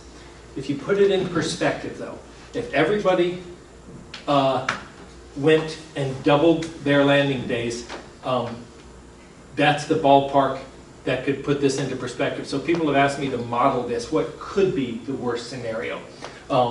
And you can play games like that, but we really have no idea what the level of illegal landings are due to primarily multiple tripping. Commercial divers. This was capped a few years ago. Now there are approximately 209 people. They land about 3.6% of the landings, or about 200,000 pounds. Bully netting has hugely increased the last few years. A typical bully netter can go out and catch 20 or 30 pounds in an evening. When the lobsters were worth $4 or $5, they didn't really do that. But in recent years, as those prices have exceeded $10, all of a sudden that's a $200 or $300 a night. So the number of bully netting has gone up quite a bit, and I'll show you a graph on that. This is the only way you can get into the lobster fishery effectively without an investment. You can always buy traps and certificates and become a trap fisherman. Commercial divers, this number of landings is limited, so you would have to find a license for sale and buy that. But to be a bully netter, you simply need to qualify with your restricted species, buy someone else's boat, and literally you can be fishing within a few days. So this is the last cheap, fully open entryway into the Keys fishery. Landing histories. Landings were fairly low from the 50s to the 70s. As Bahamian waters were closed to the U.S., many of those Cuban fishermen who were fishing from Miami in Bahamian waters moved to the U.S. That caused a great increase in the amount of gear, but really, landings were pretty stable through this period at about 6 million pounds commercial. Live wells were implemented, landings went up a little bit, the track reduction took place, landings went up a little bit more, And in 2000, we had a drop of landings of about 1/3. We don't exactly know why. Something that we were measuring at the time, Panulirus argus virus 1. There's a disease in lobsters that basically causes their flesh to turn white, and they basically break down. This mostly affects animals about the size of your thumb. So this isn't something that's really in the food chain. You would not eat a lobster if you caught it in a late stage of this.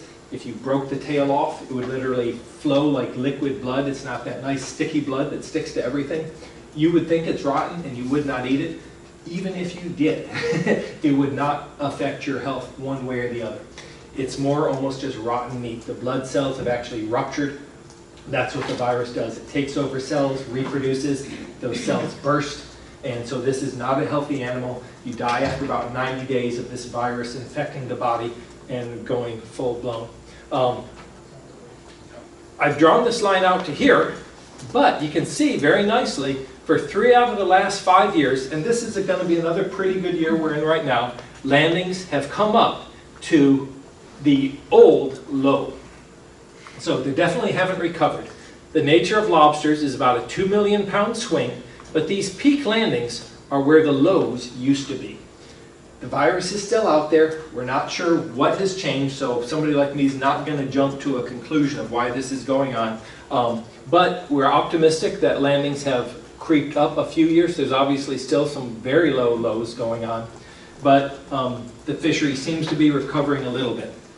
And I'm going to show you some graphs of not just landings, but value. Because when it gets down to it, this being a commercial fishery, you're very interested in the value of what's going on. Opportunities to increase these landings, attractant mortality. The fishermen put small lobsters in traps that attracts larger lobsters to come into those traps. Those lobsters can't get out. Many of them do get out, but things like triggerfish and other animals go into the traps and kill them that normally wouldn't be able to. We figure there's just over 800,000 lobsters that die due to that practice. And ghost fishing is something we've recently looked at. In the near shore environment, recreational boats go out and they cut off the traps of those lines floating, and that ends up putting about 85,000 traps in the water. Those traps fish for over a year unattended. Each of them kills on average about 10 lobsters. And we think that's the source of another 600,000 or so dead lobsters per year. So between these two numbers, there's about 1.5 million generally undersized lobsters that are being lost to the fishery. A generally fairly easy thing to do would be to reduce these sources of mortality, take those from the loss column, put them into the win column so that the fishermen have access to them again. And that is our major management goal, to try to turn around this type of mortality and put it back into the fishery. I have totally just thrown this one up from this year. We'll actually be pulling it out of the presentation, but it's very important for people to understand the value of the fishery. So let me struggle through this with you. Price of lobsters, the gray line. You can see last year the price of lobsters finally broke $10. It was about almost $9 the year before that. In 2009, the peak of the recession, they were down about $3.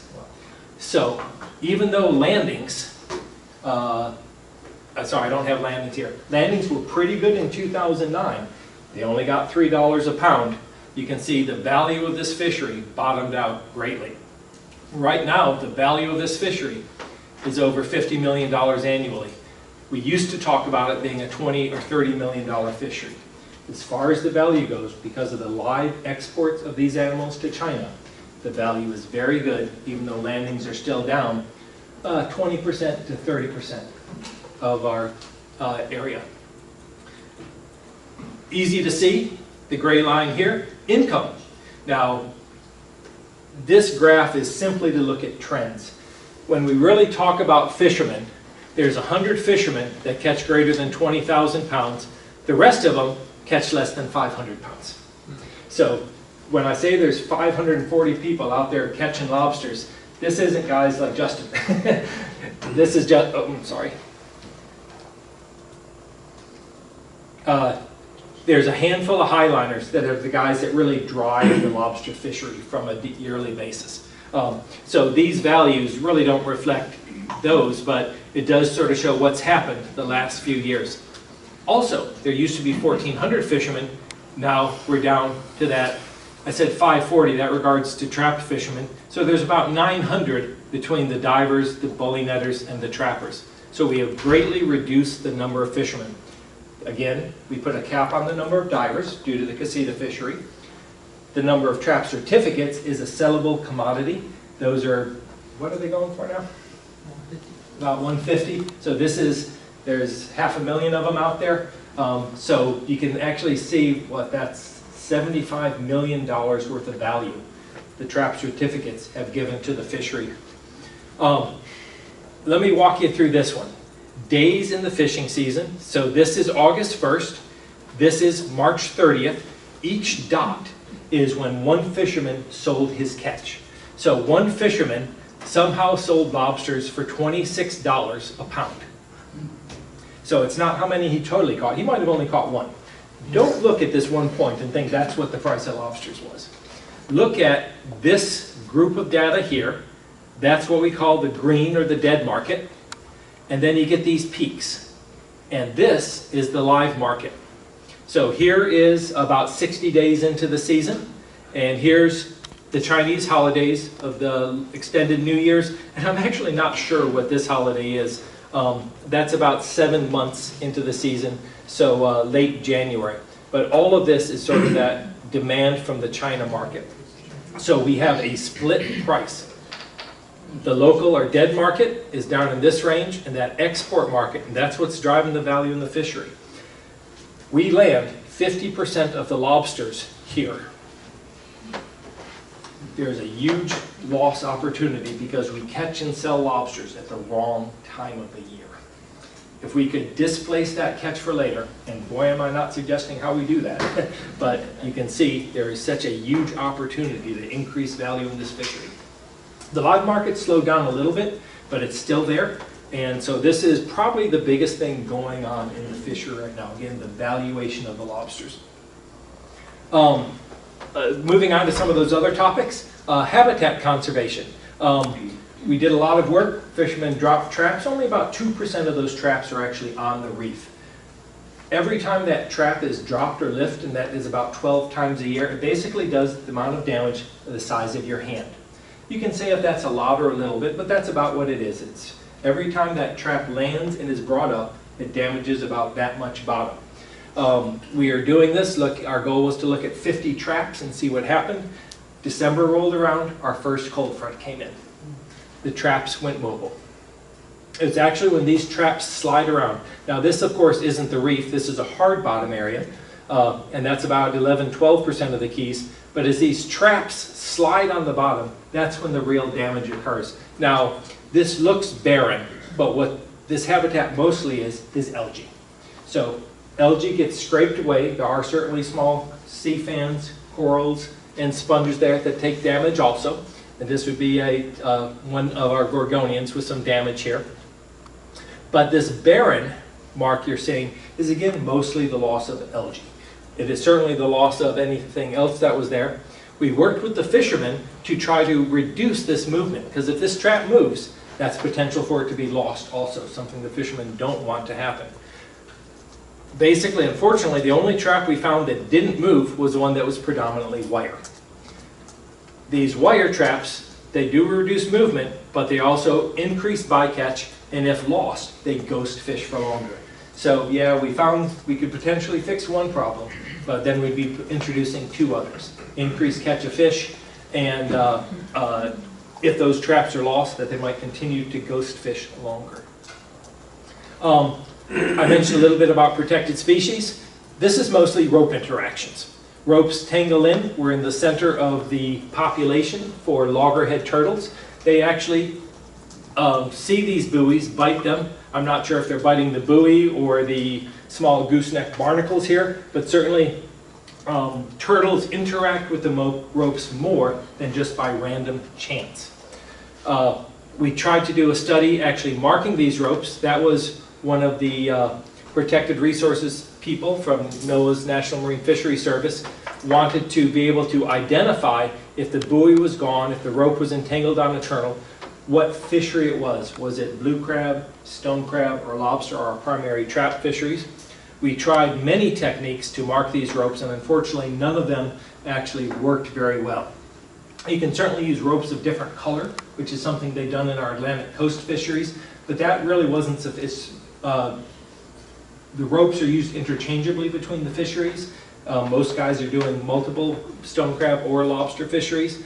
So when we try to use an individual mark, this would often go through to be destroyed by the trap cleaner. So we were unsuccessful at actually coming up with an easily applicable system to mark these ropes separately. So that is something that's actually been dropped by the National Marine Fisheries Service.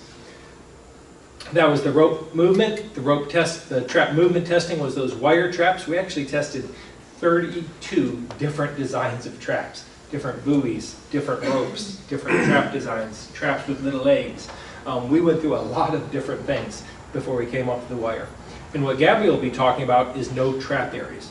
The fishermen actually worked cooperatively with the National Marine Fisheries Service to create 60 closed areas.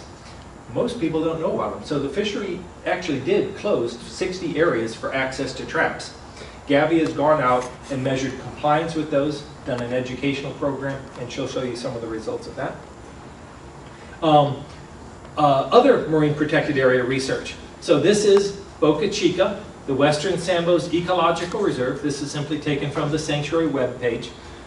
We went out, caught lobsters in the Western Sambos Ecological Reserve and in the fishery, and using a technique called lipofuscin. Translated, that means brown fat. All of you have it in your body. It builds up in all of your cells. In your nerve cells, if that reaches 7%, you basically die. So that's the benchmark of how long it can build up. When you eat blueberries and other things, a diet high in antioxidants, it lowers that level. So that's sort of where that chemical sort of ties in, and they actually call it the aging pigment. For about $1,000 a lobster, we could test that in their nerve cells around the eye stalk.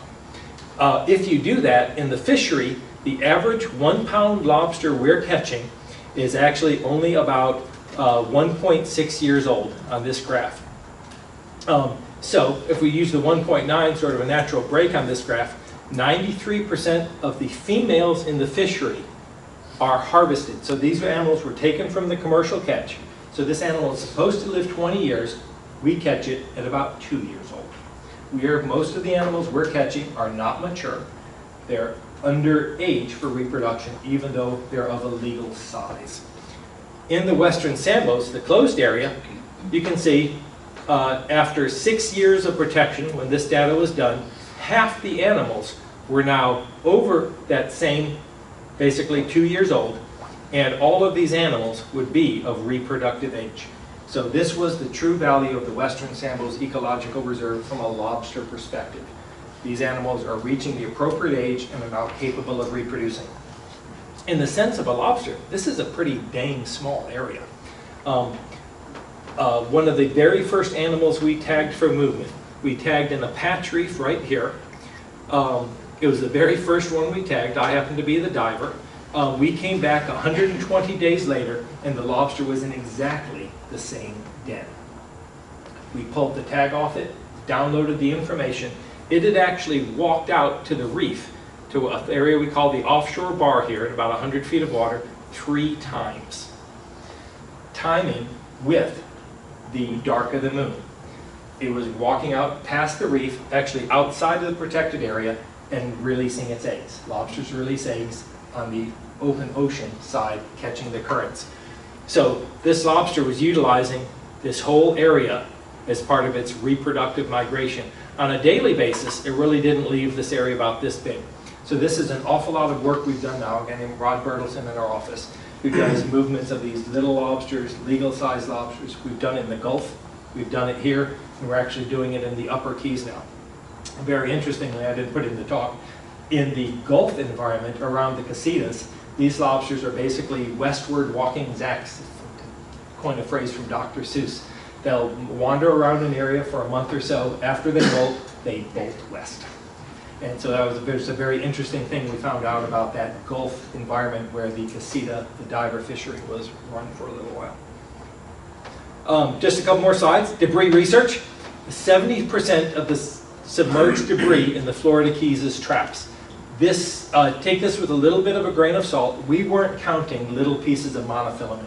If you crawled over the reef and looked in every crack and crevice, you will find a lot of monofilament line. This was us being towed over the reef behind the boat relatively quickly. So we missed very small things like monofilament. So a guy named Mark Chapone, who's mostly a coral researcher, who's done a lot of this research too, he'll toss out slightly different numbers, but if you adjust them for size, our numbers are pretty much the same. So it's not really a disagreement. It's sort of the methods of how we done. We were looking for things bigger than your hand, essentially beer cans. 18% of the traps are lost annually. We got to this data 2 different ways. We sent surveys to fishermen, and they wrote us back how many traps they lost every year. The second thing we did was we towed ourselves behind the boats for about 200 kilometers, and we simply counted the objects we saw. And those numbers both came out to be about 18%. By doing the work underwater, we then found out that these traps aren't lost everywhere. And in fact, in the bay, from where we are right now, we found no fishing lost traps. It's generally a near, because there's so little recreational boat traffic. This is generally a near shore phenomenon. As boats are traversing from the Keys out to the reef, they run a straight line. The power boats in the winter are running, they've got actually channels on charts that they follow. Those are the guys who are cutting off the buoys, and these traps are lost. Nobody wants to lose these traps. If a fisherman loses a trap, he loses the value of that trap, $50 or more. He loses the catch from that trap that year. And the thing that another unknown or unmeasured loss is those animals that die in the traps. So every trap lost is actually 3 causes of financial loss to the fishery. This is an easy area for us to hopefully try to address. And there's huge responsibility. Doesn't he also lose out if his trap is retrieved during trap retrieval? There's less than 5,000 traps retrieved a year. Fishermen pay $25 up front on their license, and they don't get charged for the first few traps they lose. So that's a great thing because it gives the state a certain amount of revenue to run that program. Unfortunately, they're pulling buoy traps that generally, for whatever reason, a buoy temporarily gets taken underwater. Maybe the algae was on it or something. And yeah, we were running ocean bayside of the 7 Mile Bridge. We were running back and forth to Little Pine there to do some work, picking up traps every day. And every day there were 5 or 6 new traps that simply popped up from being tangled during the off season. Yeah, so unfortunately, like all litter management, picking up the litter afterwards is an act of frustration. It's really the lowest bar in litter management, and the same is also true for trap retrieval. So this debris, this lost trap stuff, this is probably a very compelling issue in the fishery that we'd love to get some traction on. And again, only 2% of the traps are used on the reef, but the traps accumulate on the reef. You lose a trap, the wind moves it, it blows, it stops when it hits something. In the Florida Keys, that's the coral reef. So even though not many traps are fished on the reef, that's where the debris accumulates. And Gabby's going to show some more information on that. And you can see in all of these pictures, the ropes, the traps themselves. This trap actually probably blew into this area and then settled right there. So there's a disproportionate amount of trap debris on the reefs than would normally be there due to the fishery. Sort of wrapping up the big slide, if you could see the diver there from 30 years ago, that's John Hunt. He actually used to dive, see the water and things like that. We do habitat research, trap impacts on coral. Casitas, those are those illegal devices the fishermen use to aggregate the lobsters. Marine protected area assessment. That's the age of the stuff we were just looking at. Stock assessment. Every biologist working in fisheries, basically the status quo of what we do, the benchmark, is how many fish are out there. It's really hard to do for lobsters. As I mentioned, it's $1,000 for me to age one of those. We're actually working with Old Dominion University right now. Turns out lobsters have teeth. Those teeth happen to be in the stomach. We can cross-section those and actually see bands in them. We're in the very early stages of doing that work. If that works out, we can actually process and age lobsters for just a dozen dollars, $20 or so each. We're really looking forward to if that technology pans out. For the last 30 years, tomorrow's the day, we do it 7 days after the new moon. We go out there and catch little lobsters that are clear and about the size of a fingernail. Those are the new recruits coming in. We've been doing that for 30 years now. Those animals will be legal size and in the fishery in probably about 16 or 18 months after that. Recreational fishery, genetics. We've been supplying genetic samples to the Smithsonian researchers and have learned an awful lot about the genetic structure of the lobster population. Basically, they come from a lot of different places, and now we're trying to figure out if certain places are more important than others. Age and growth, reproduction, migration, the disease, mosquito control. We test different pesticides to see how it affects the larva. Supportive management. Next month, the annual catch limit assessment, the ACL. We've exceeded the ACL once. A lower threshold that the fisheries, the feds want us to take action on is if we see the ACT, the annual catch threshold. So because the last few years, those landings have crept up. Generally, we think that's a good thing. But using ACL management, it actually means we have to decide, are fishermen just taking more, or is the population actually recovering? It's a big question because the price is higher. The fishermen are fishing more. So, but they're already taking 93%. We generally think both are going on. The fishermen are fishing a little bit more, but the population has recovered a little bit. This is really hard work to do. Lobsters are hard to catch and measure. They seem to be in groups. So yeah, there were more lobsters in Marathon this year, but there are actually fewer in Florida Bay closer to the Upper Keys. We try to balance all those things out. Evaluation, protected species, debris, and again, the two major things that we think that would help improve landings in the fishery are to resolve some of the ghost fishing and the baiting with attractants issues. And that wraps it up. Please. Yeah, first of all, public service announcement. Just got an email from the sheriff's office that there was no bomb at the Marathon High School. Oh, sorry. Wasn't true. I guess. So, questions for Don? She was looking at me, I'm sorry. Did you want to say something else too, or thank you? Yeah. Oh no, I had some other questions. All right, go ahead. Okay, sorry. I thought you looked at me, Ken. I apologize. No, okay, so I just have to first of all, a very nice presentation. Excellent. I wanted to make one comment. You talked about boaters running in the traps and cutting the lines, and I can assure you that no boater wants to run into a trap and risk getting the line fouled into their shafts, sprouts, outboard motors, or whatever. And certainly the health and safety issues from that. Yeah, absolutely. Exactly. Mentioned that. But I mean, I can tell you as a boater, there's times there's so many traps out there, whether in the bay or up the reef, and you really got to pay very, very close attention and to be able to navigate through a lot of those traps that are so close together or so. Other thing I wanted to ask you about, which I thought was very intriguing, about the tracking of the lobster that you did. Is that for GPS? No, so we put about a finger-sized tag. It's called Bemco, it's a Canadian company, and then you put a series of underwater sonic receivers. So the lobster sends out a signal about every 90 seconds. We can triangulate its location between these, and that's actually a multi-agency group now. That's how we've done, you've seen presentations on the mutton snapper migrations, same technology.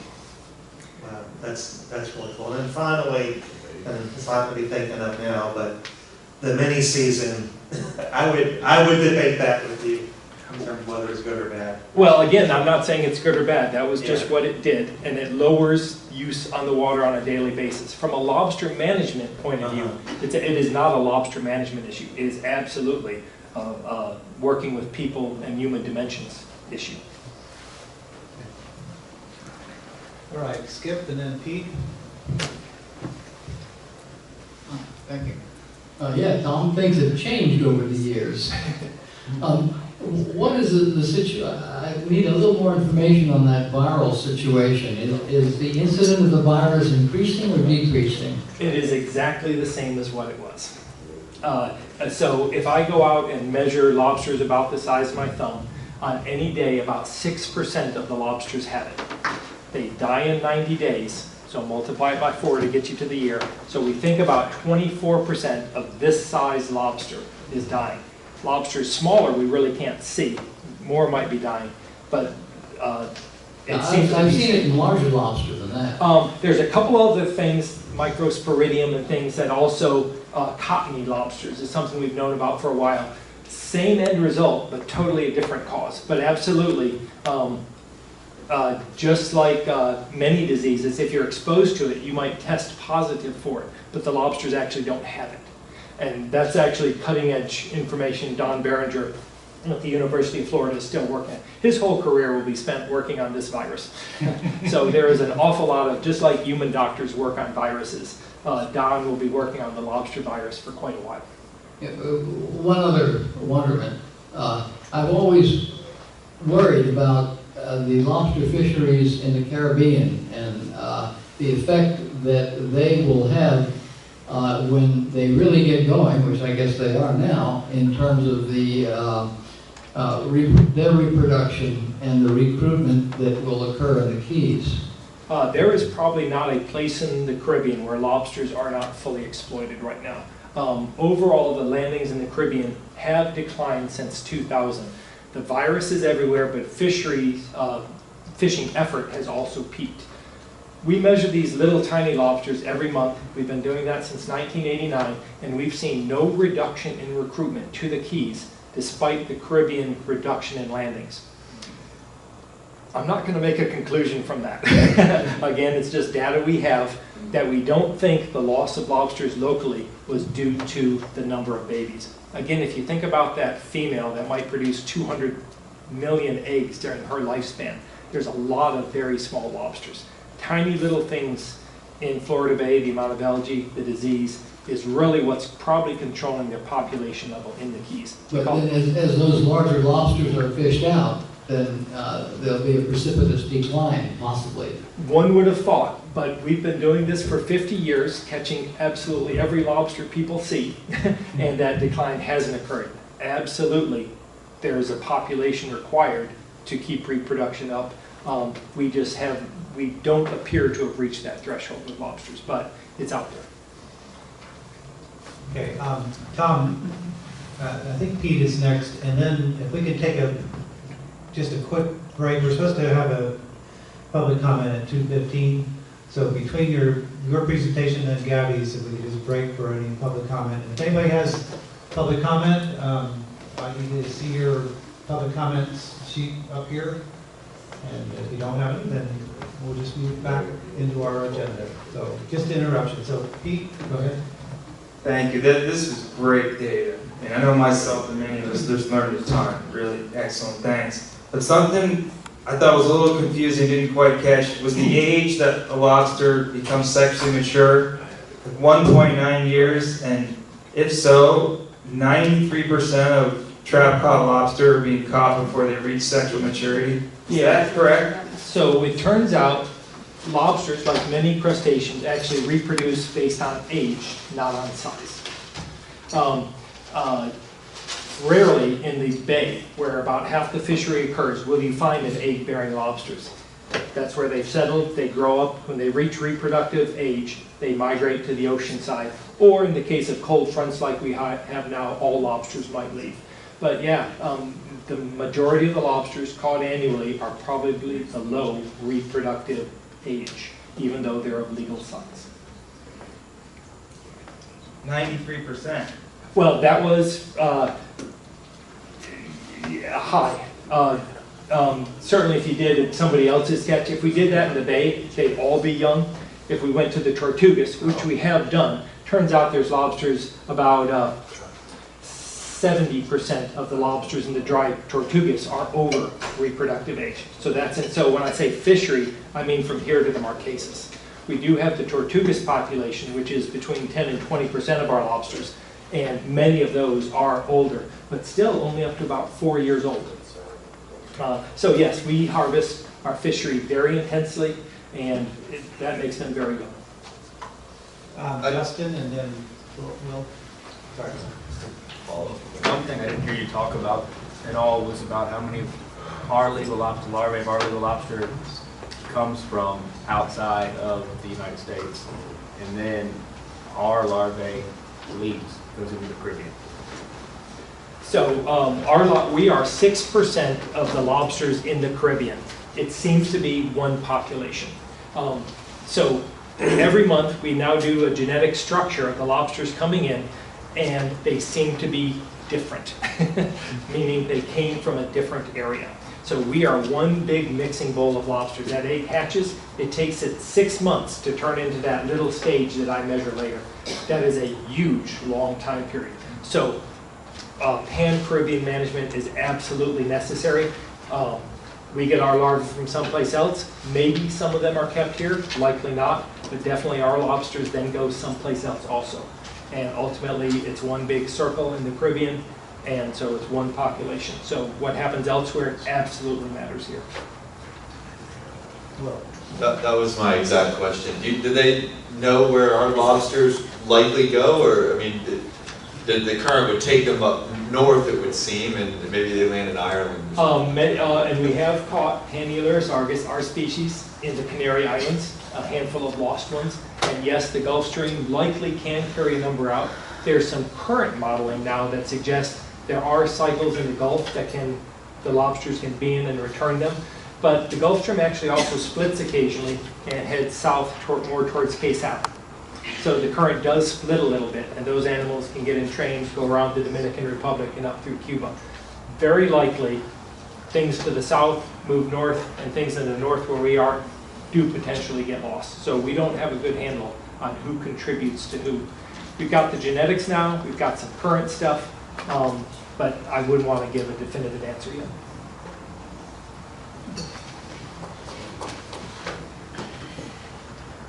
Yeah, I just had a question.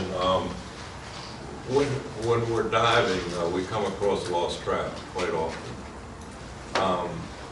And I was just wondering from a legal standpoint, I know if I took the trap in, obviously I'd probably get arrested. If someone comes across to me and I'm trying to make the trap so it doesn't become a ghost trap and keep killing the lobsters, I'll probably get arrested. I just was wondering, what are the guidelines? If you find a trap, which we do on a regular basis, and there will be, there's no way that anybody's going to find it because the rope's cut. Is there any legal way that you could do something that to help with the release of the fish? What? How? What? So he asked the question, if he finds a lost lobster fishing trap, no buoy, let's even make sure it's in the closed season. So this is, the straightforward answer, it is always illegal to molest that trap. So you just leave it alone? I would say this is the low-hanging fruit that those rules need looking at, because everybody knows it's during the closed season, in particular for this example, that that trap is not going to be reharvested. The fisherman is not going to find it. So we do absolutely need to find some common ground in our rulemaking. Okay. Get me out of this. Let me see. Check once. Okay, great. If you can get any identifiers, of course, call FWC. We'll contact the owner. If you can't get any identifiers and that fish, that lobster trap is fishing, you can't take any of the product out of it because that's theft. Technically, when we charge a theft or a molesting of the traps, it's because those traps are being interfered with. Those traps are being interfered with for a reason, because people want the product out of them. 99.9% of the time, that's why we're always making those cases, because people are trap robbing. We call it trap molestation. If you find an old trap laying out there with no numbers anywhere, out of place, it's not in the line, it's not being fished, yet it's harvesting, and it's a commercial trap, because you can only have commercial lobster traps, you can't have recreational lobster traps. the fact that that is able to be fished right now and people are and there's lobster in it, you have to consider the fact that it's fishing. These guys want those lobster to be in the right place. So here's the political answer. I can't tell you to ever touch those traps. You're not supposed to touch them. If I'm certain it's a dead trap laying on the bottom, I'm gonna at least check that little biodegradable panel and make sure that it's old, and I can't identify it because I don't want those lobster in that trap. I don't want that trap to remain fishing. Justin, how do you feel about that? As long as it's not a trawl. Just because it doesn't have a buoy doesn't mean it's not on a trawl. So, But I mean, if it's... The law is very specific for those reasons. The minute I say that we can open a trap, which is not what I'm going to say, just so you know. But that's common sense. I'm not going to tell you you can open that trap. However, if I was out there and I saw that trap fishing, it's up near Bayonda Beach. Nobody puts a line out right next to Bayonda Beach. It's not on the troll, it's just fishing there. I'm going to address it appropriately. That's my political answer, and that's the best you're going to get out of me. Thank you. But I think the broader answer is, though that rule type thing is something that could certainly be addressed. And one of those criteria Dave was talking about, during the season versus the closed season, is an important criteria, I think. The reason, I'm sorry, I took your mic. the reason that I brought it up with, is this on? The reason I brought it up is because it's not an unusual thing to come across a trap and it is lost, definitely, and what's happening is the lobsters that are in there are actually eating each other. So it's a definite thing going on with it. But I know, I mean, my instinct would be to try to, get so that the door would be open.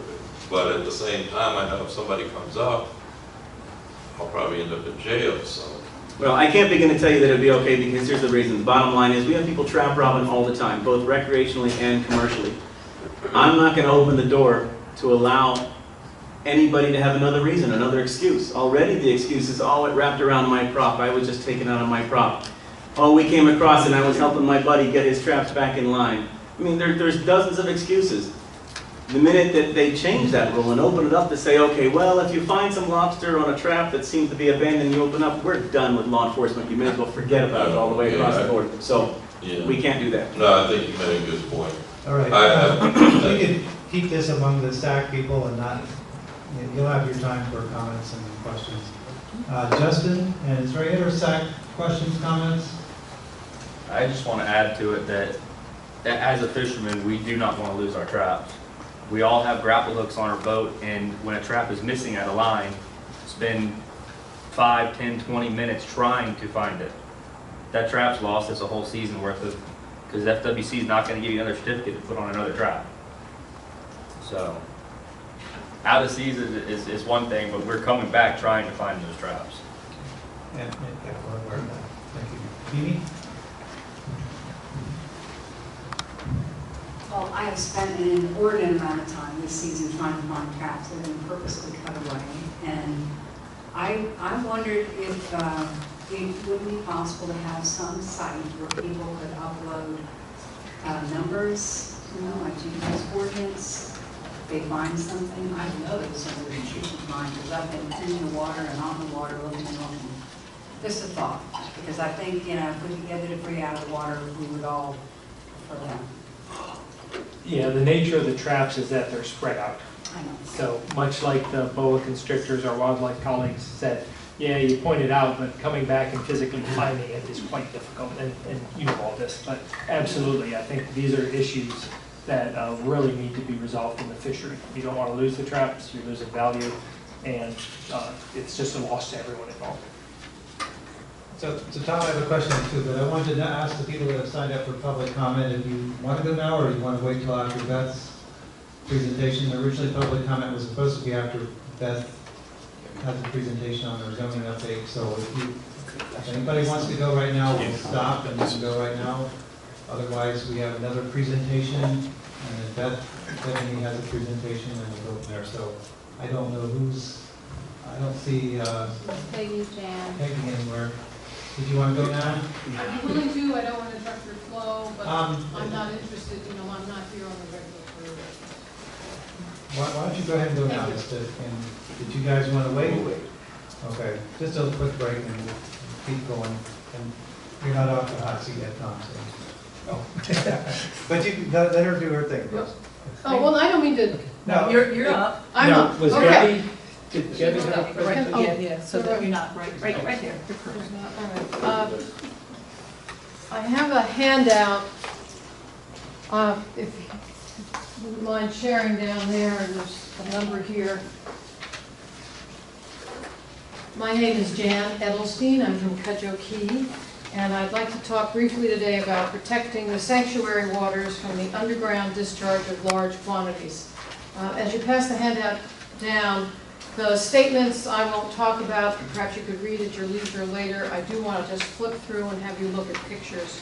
Let me set up what those pictures are about. We all know that the sewers and wastewater treatment plants for the Keys entirely are almost completed after 20 long years. But I want you to know that the shallow well discharges from those treatment plants are largely being ignored. You might not know that DEP operates on the basis that the discharge of large quantities of wastewater, something less than 1 million gallons a day, is of no concern to sanctuary water quality. Even though the wastewater still contains nitrogen and phosphorus far in excess of water quality standards and contains pharmaceuticals and other personal care products. DEP instead assumes that there are geological confining layers throughout the Keys that will prevent the rise of freshwater effluent to the surface waters.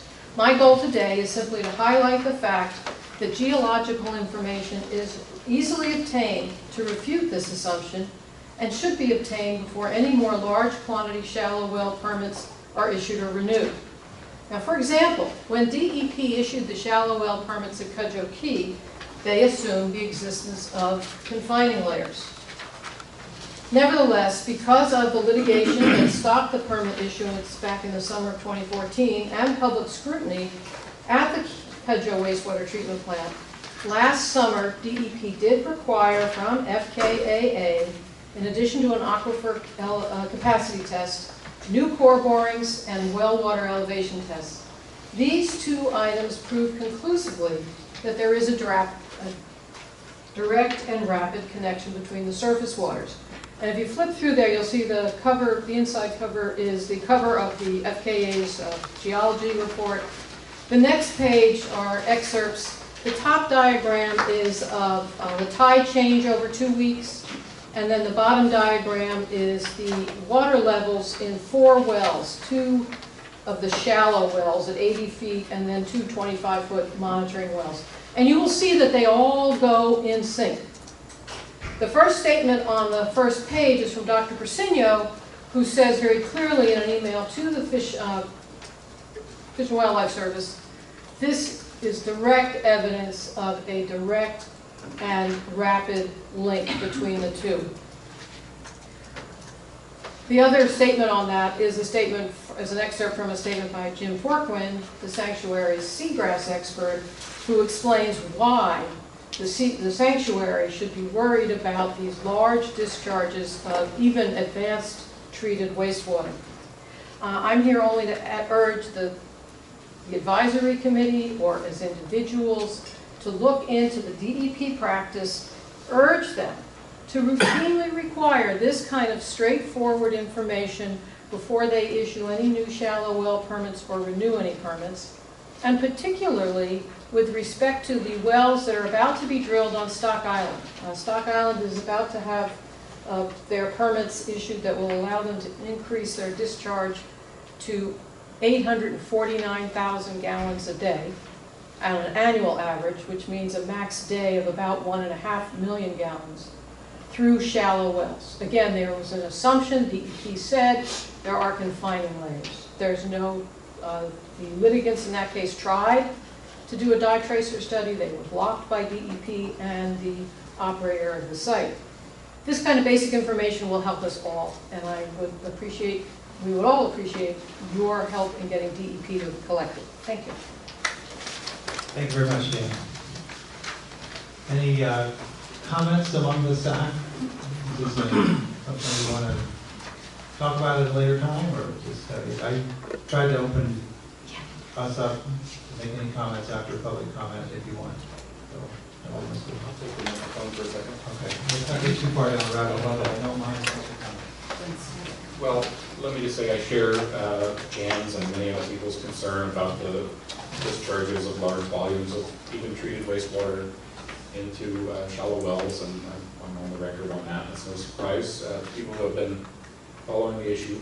I think that what FKAA and the county have done with Cudjoe Regional is prudent, going with the deep well. We've got this other issue at Stock Island just down the road with very similar volumes of water and circumstances. So that is, I really just wanted to say that's where I'm at, but also in PSA, maybe Sean, somebody who's going to bring this up, on Wednesday, the 2nd of March is the semi-annual Water Quality Protection Program Steering Committee meeting. That is, for those of you that don't remember or lost track of it, when the sanctuary was established, its Water Quality Protection Program was established. The federal EPA and the state DEP co-chair that group, and it's dedicated to water quality issues. So I expect and hope to see Jan there. I'll be there, and it's open to the public just like these. So if this is your issue, or anything water quality is your issue, please come to that one as well. Thank you. Where is that? That's Marathon Governance Center at the Board of County Commissioners Meeting Chambers, 9 a.m. Good.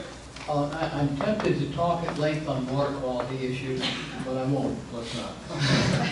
But I think it's a very important and a very significant topic to the SAC. Is this on? Yes. No. To the SAC and to the Florida Keys community as well.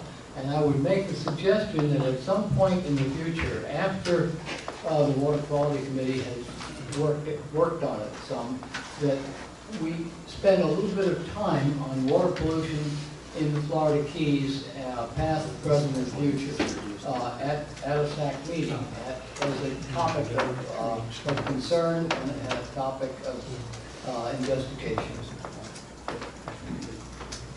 Okay. All right. Tom, I had one more question, and then I want to turn it over to Gabby. Has any kind of work ever been done to quantify the effects of lobster on their own habitat? And the reason I'm saying this is when I was a kid, actually I wasn't a kid, I was You don't have in the 70s, diving in the lower Keys a lot, and in between the 7 Mile Bridge, between Marathon and Big Pine in the bay, we used to catch lobsters out of holes in the bottom. And those holes have all filled in now. So the habitat that used to be there for the lobsters and for fish, because you can almost find a hole by following the fish. The fish aren't there anymore, and the lobsters aren't there anymore. There's no holes. Has anybody ever quantified the role they play in keeping large holes excavated? And I mean, it could be good and bad, but No, and that's the type of, the one comment I had, of course, we didn't have any research on it, was no, these are major players in the environment. And those types of questions, certainly from the sanctuary standpoint, what is the purpose of these animals in the ecosystem is absolutely an important question. But no, I apologize, we do not have any information on that. I didn't think so. Sean?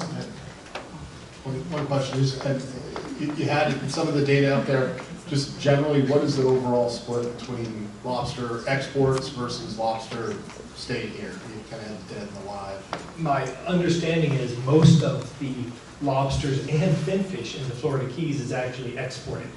Our fishermen produce the best quality product and that the rest of the world wants, and we export that for the highest price. The typical lobster you would see in a Red Lobster or something actually comes from Honduras. It's a tailed lobster that's been frozen and things like that. So in general for lobsters, the majority of ours is exported, except for a little bit of consumption within the Florida Keys itself. All right.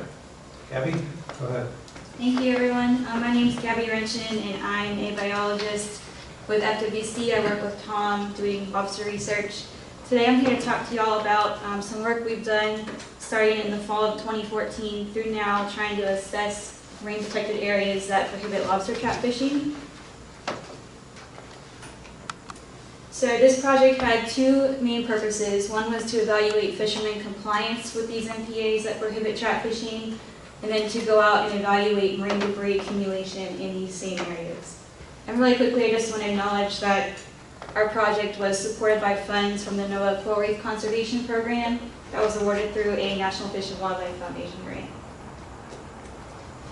All right, so y'all are very familiar with this area. So we looked at 3 different types of marine protected areas here in the Keys.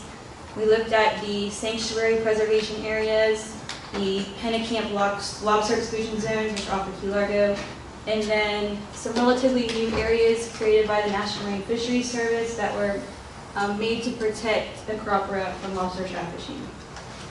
So as you can see, we've got quite a mosaic of MPAs here in the Keys, and it's a lot for fishermen and all the other resource holders to keep track of. So all of these different areas were created at different times for many different reasons. What they all have in common is that they protect coral reef habitat and they prohibit lobster trap fishing. So this is nothing new for all of us here, but coral reefs have been declining throughout the Caribbean since the 1970s. The Keys are no exception to that trend. In the 70s, several studies have suggested we had somewhere around 40% live cover, whereas today we have approximately 10%. And this is just a general estimate. This varies depending on where you are in the Keys or what part of the reef you're actually on.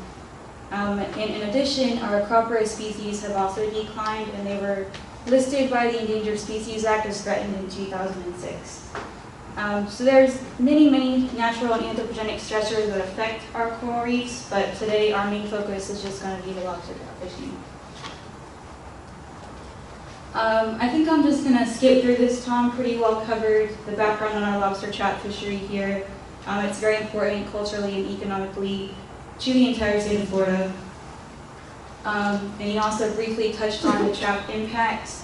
So we know that some traps are fished in coral reef habitat, definitely not the majority, but there are some there. And every time they are dropped and hauled in that habitat, they can impact coral. We know that traps are moved by wind, and they can scour the seafloor and dislodge anything that's in their way. And finally, we know that trap debris also accumulates throughout our waters.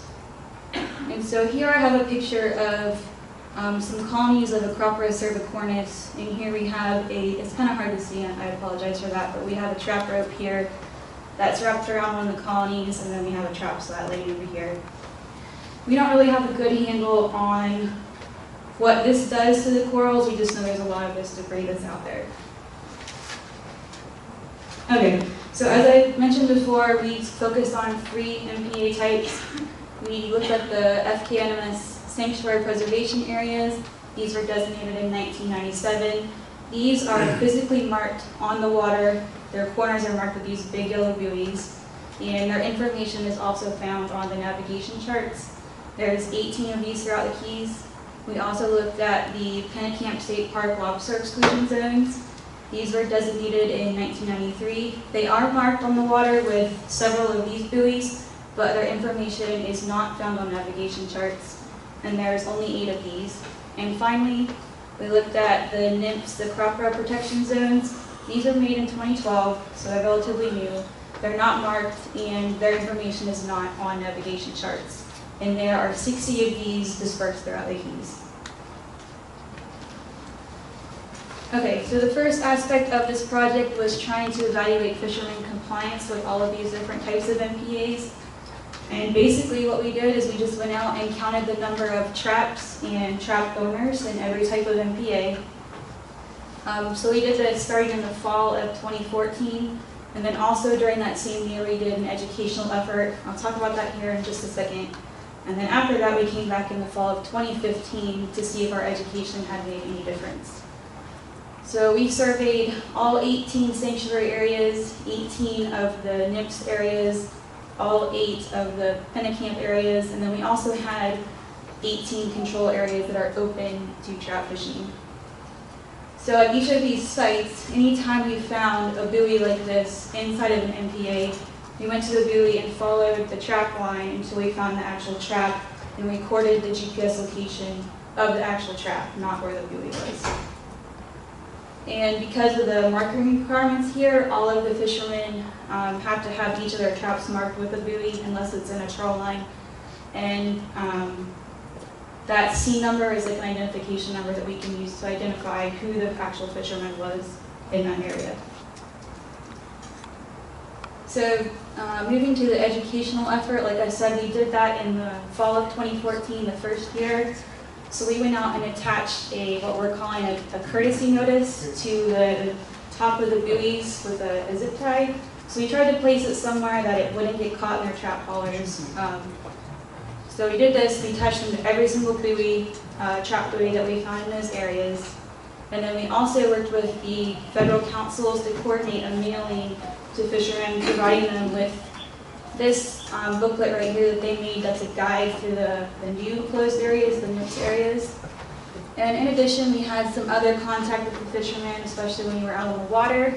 All of those interactions were positive, just those guys wanted to know what we were doing, what the closed areas were about. We also received several phone calls, literally within hours of putting these tags on their traps. Fishermen were calling us concerned that this was a law enforcement effort and that they would receive citations, but that was... Did you say yes, it is? No, we did not. That was not our intention. We just wanted to get their attention, and that seemed to work pretty well. And these courtesy notices, we made an individual one for each type of MPA, and it contained information in English and Spanish telling them where they could get more information if they wanted it. Okay, so this is just a really quick picture to see what we saw, show you what we saw in the water a lot. We got one of the sanctuary boundary markers.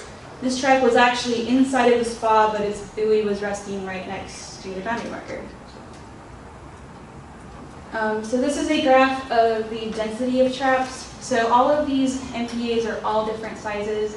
So to kind of standardize things, we converted the number of traps we found into a density in terms of number of traps per kilometer squared, which is what we have here on the y-axis.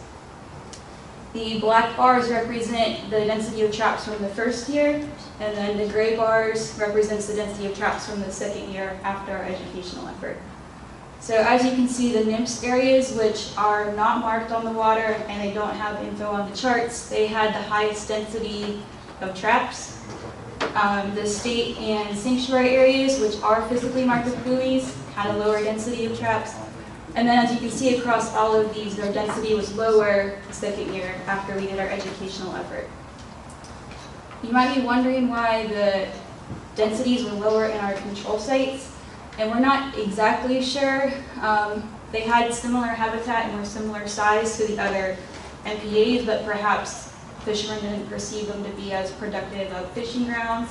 We're not really sure, but what they do tell us is that there was no real change in fishing effort across these 2 years. So these reductions that we saw were not as a result of there being less fishing effort in the fishery over that time span.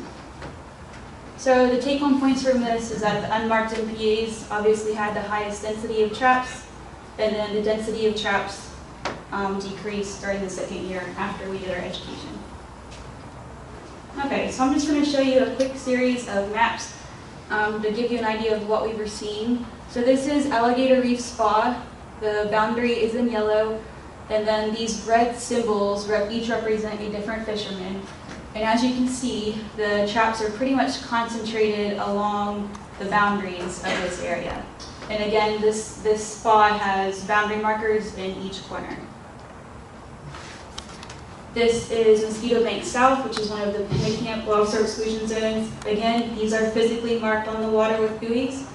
And once again, you can see the traps are pretty much concentrated near the boundaries of these areas. And finally, this is one of the NIPS, the Crocodile areas. Again, these are not physically marked on the water with buoys, and their information is not on nautical charts. And you can see the traps are dispersed all throughout this area. So this is NIPS ID number 12, which is actually Big Pine Shoal. So there were a lot of traps in these areas. To show that data in a different way, I have actual distances where we found traps inside of those boundaries. So again, with the state and sanctuary areas that are physically marked with buoys, you can see most of the traps are concentrated here near the boundaries, whereas with the unmarked areas, they're pretty much spread evenly throughout these areas. And most of these areas are small, but we did have some larger ones that are somewhat skewing this distribution. Many of these areas weren't even 200 to 400 meters across, so they weren't even large enough to have traps that far in their boundaries. So main points are traps are concentrated near the boundaries of the marked MPAs, whereas they're pretty much evenly distributed throughout the unmarked MPAs. So for us, the number of fishermen in these areas is probably more important than the actual number of traps. So during year one, again, we were looking at traps, and we could tell who the trap belonged to based on that C number on their buoy. So during the first year, we identified 32 fishermen across all of the MPAs. And during the second year, we observed 20. 13 of those 20 were basically repeat offenders from the first year that had received both that courtesy notice on their traps before, and they also received the mailing. 7 of them were new. So these 7 new guys didn't previously get that courtesy notice, they just got the mailing. So it seemed like using the courtesy notice, even if it was a nuisance, was more effective at getting their attention about these areas. So we actually ended up having 19 fishermen that we observed in the first year that were not observed during the second year, suggesting that we did have some improvement in compliance. And this is just a table to show you the average number of fishermen that we encountered in each of these different types of MPAs. And again, the unmarked NIMS areas had, on average, more fishermen than all of the other areas. It was actually similar to what we saw in the controls, which are open fishing areas. And again, during the second year, after our educational effort, there were fewer fishermen. All right, so just to wrap up this section, again, we had more traps in the unmarked MPAs.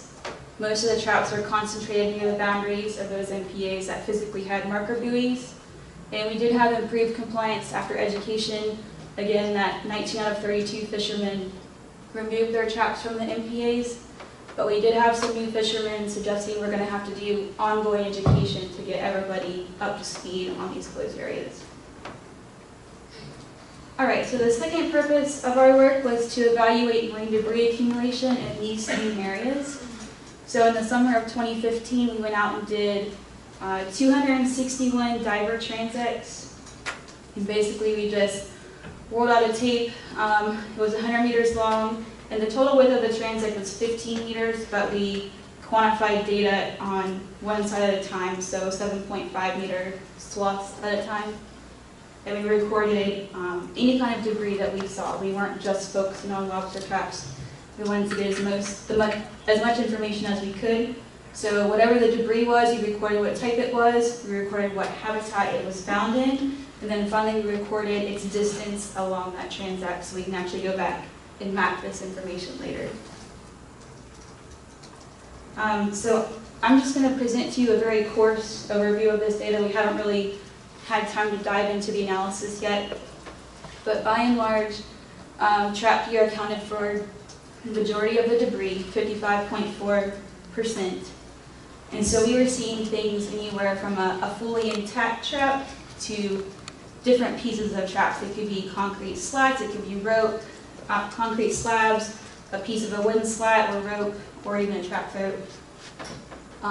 Other debris, which is what we're calling other things like snorkel gear, consumer debris items like beer cans, bottles, that accounted for 28.7% of the debris. I actually thought I had found treasure and I could quit my job, but I actually found a box of ashes instead. So we were finding all kinds of weird things out there.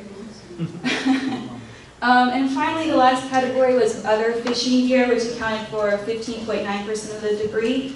So that's things like we found old fishing poles, monofilament, leg leaders, all kinds of fishing tackle. So that's what that accounted for. To give you an idea of where we were finding the debris, 54.8% was in coral reef habitat. And then the next largest area was hard bottom with 22.4% of the debris. And then as you can see in smaller percentages, we also found debris in sand, seagrass, and that rubble habitat, which is your back reef habitats with all the broken fragments of coral. So again, kind of what Tom was saying, we're seeing that the debris was accumulating in coral reef habitat. And finally, I wanted to show you where we were finding the debris in terms of the type of the MPA. So the sanctuary spas had 34.9% of the debris, and the open fishing areas had 29%. The NIMS crop protection zones had 21.2% of the debris, and then finally Pennicamp had the lowest with 14.9% of the debris. So to wrap this up, again, trap debris was the most prevalent type of debris that we encountered. It was accumulating in coral reef habitat, and it was found in all of the MPA types that we assessed, with the sanctuary spas having the most trap debris. And just to wrap up this entire talk, including the compliance stuff before, our education effort did improve compliance. The marked, this might be a no-brainer, again, with the marked MPAs had better compliance than those that were not marked. We concluded that the area protected by the MPAs is probably smaller than what was intended due to traps being fished inside those boundaries. And that's referring to that fishing the boundary that you see when you go out there. Oftentimes you'll see a ton of traps along the edges, outside edges of the sanctuary. And even though they're not actually inside of that boundary, they could be moved in there by wind. And similar to this, the MPAs may not protect corals from trap debris, and this is because of the wind-driven transport of traps that can move, even though the trap's not fished in an MPA or in coral habitat, they move until they run into something, which is usually coral reef. So that's where all the debris seems to accumulate. And that's all I've got. Thank you. Questions, comments? Susie?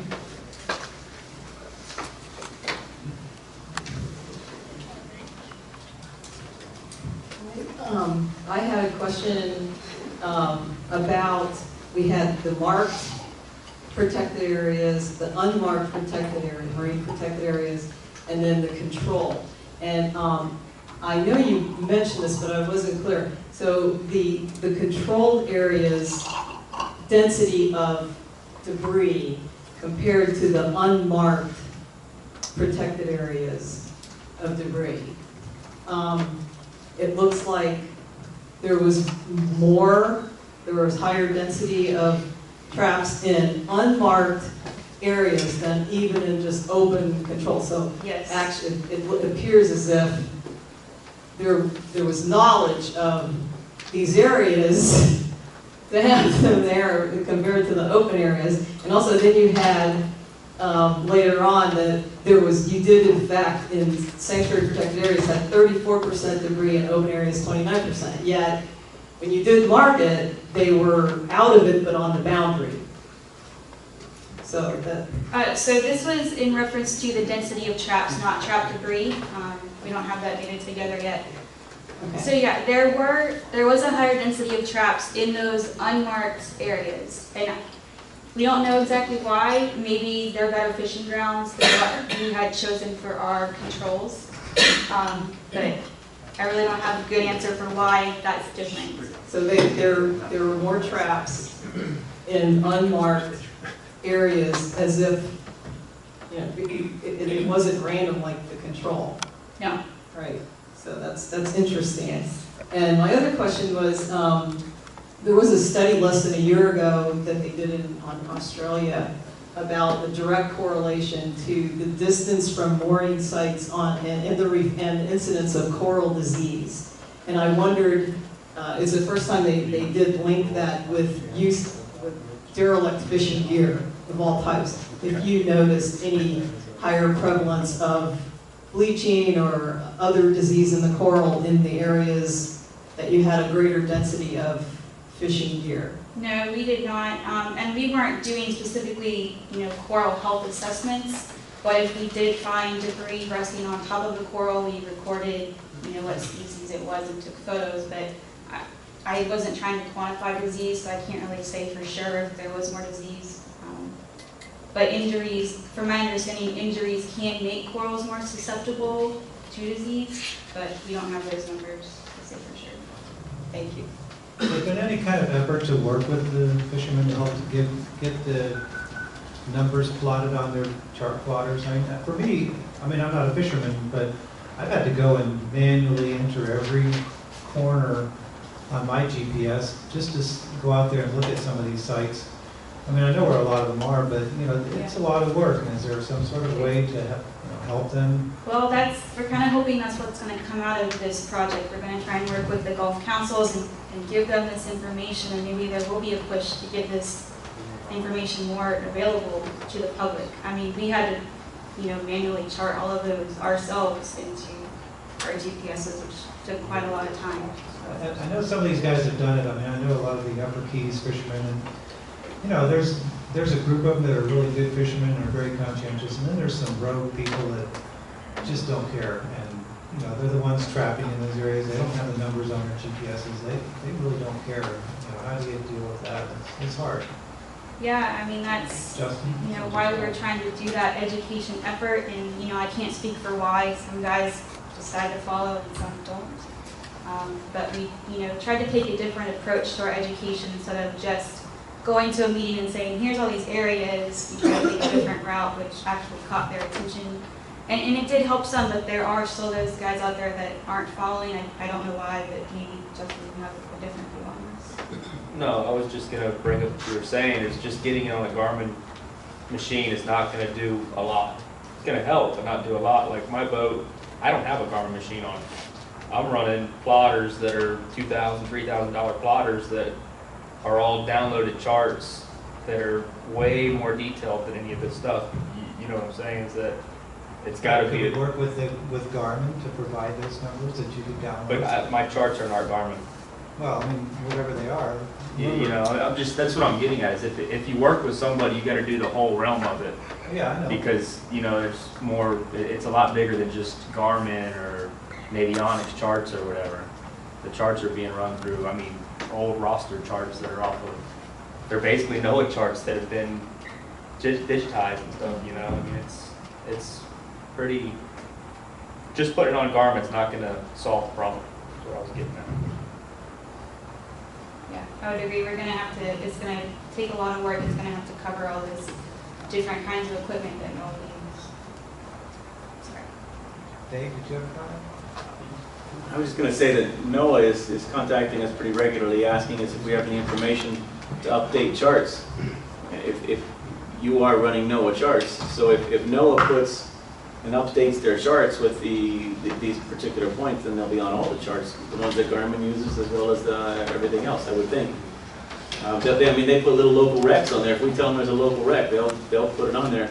Most of the time, the problem with the charts is that we start reporting it to NOAA, and so the information is not being updated. But I think if we gave that directly to NOAA, they would probably put that on there.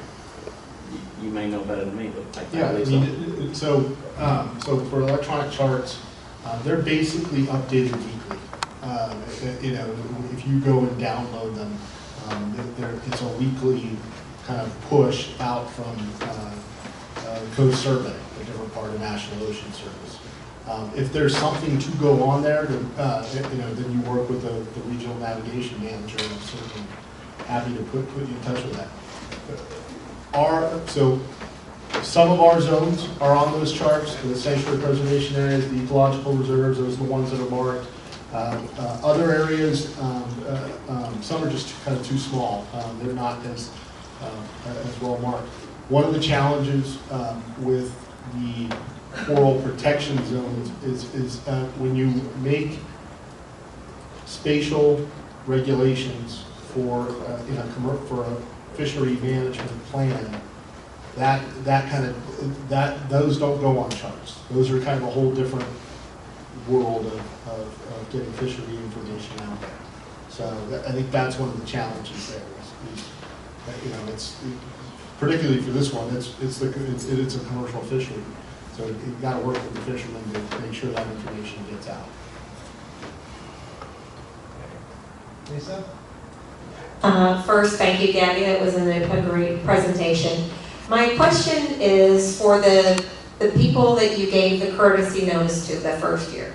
And then the second year, they got a second notice. 19 people chose not to, or to move their traps to another area. For the repeat people, was there any kind of a more stern message, or how did you deal with those individuals that knowingly came back to the same protected area? So, I probably didn't make this clear enough. So we only did this one time, and this was during the first year, fall of 2014. So we only put the courtesy notices on that 1 year, and we immediately sent that mailing out after we finished those surveys that fall. So the second year, we only did the counts again. We didn't do any more mailing notifications or courtesy notices. So we didn't turn this information into law enforcement. That wasn't our intention. But we will, hopefully be able to use that to work with the fishermen more in the future and get everybody on the same page with these areas. Thank you. Skip past the mic, go ahead. Just one quick question. Every once in a while, you see a report where a fisherman, a trap fisherman, has been fishing more than the allotted number of traps. The traps, unmarked traps, are hidden underneath the marked traps on his boat. And I wonder if that's just the tip of the iceberg. I wonder, what do you estimate the number of unmarked traps to actually be in the fishery? I don't even know where to begin with that. Tom, do you have anything you could add to that? No, we're notoriously bad at quantifying illegal activity. And we'd love to know, but I just don't think there's a good way to get at when people break the rules, how to quantify that happens. And it seems that would be important as far as all the fishery statistics, to have some kind of an idea of what that is. Yeah, that's a great point. We're just definitely not there yet in terms of how to figure that out. Dave's got a comment. I was going to say, Dave, do you want to comment first? I just wanted to make a comment about these areas aren't marked. I mean, I realize you can find them in the charts, they're not on a NOAA chart. So even if you were to put another notice on there, I don't believe legally that without having them on NOAA charts for a period of time, going through a period of education, without having them marked with buoys, I don't think we're going to make any federal cases or state cases, certainly on this. After experiencing what goes on in the sanctuary, we've lost cases even if one buoy is missing. Because people say, well, you can't be sure, and I know it's on GPS, but this guy didn't have his GPS. So, marking it is going to be essential. If anybody thinks we're going to take any legal action, we have to do a good job of marking, educating, and making sure these areas are on the charts before we're going to take legal action and win. We can take legal action, but winning is the idea there. So, thank you. So that kind of dovetails into what I was going to talk about, which is, it doesn't sound like there's any plans for this project to continue, or am I wrong in hearing that? We've completed all of the field work and educational components, so now we're just writing up the data. So it's a 2-year project, there's no continuing education plans for that, which sounds like that's what you would really need for long-term compliance, possibly. And then you would have a situation, while it wasn't your intentions to go to law enforcement, if you had repeat offenders, in particular in the marked areas, then you could turn that information over to law enforcement, but that's a lot of ifs and buts. Yeah. At least you did get significant, well, looks like significant compliance in the marked areas, which is a good step. Yeah, definitely. Sean? You had the mic. Did you want to say something? I've got the mic. Now, I was actually turn it over to Heather, but if she wanted to add anything on. Well, I have a question for Heather after my editorial comment, which is my recollection of this whole generative beginning of these unmarked coral protection zones, which only exclude lobster trapping and nothing else, was that there was a lawsuit brought against or threatened against the National Marine Fisheries Service South Atlantic Council when those species were listed, and that this was the response. We're going to mark them. There was some funky maps that came out, and then the fishermen got involved and worked with NIMS to create these 60 areas. And I mean, I look at it as a failed response to the intent, which was to protect the coral which are very rare, threatened, in fact, under the Endangered Species Act. I don't know. I've got a question for you. I just want to say, let's not make any more zones that don't work. It's hard enough to deal with the ones that we have that do work, that have good science behind them, and had a better rationale for being created in the first place. But my question is, so that's South Atlantic Council. What about the Gulf Council? I mean, there's critical habitat for the crocodile and also the other newly listed corals there as well. And what about state waters? Should I ask about state waters? I guess the FWC staff. So my understanding, the biological opinion that covers this is for both fisheries. It's Gulf and South Atlantic, and obviously we have some more outreach effort to do. We've reinitiated consultation on that Spiny lobster buyout because of the newly listed corals, with the 5 newly listed ones. So it'll be a little while till we work through that, but I'm sure we'll be looking closely at the work of Tom and Gabby and figuring out what to do next. I don't think there is an easy answer. What about state waters? State waters? We don't have any areas like this on the table that I'm aware of.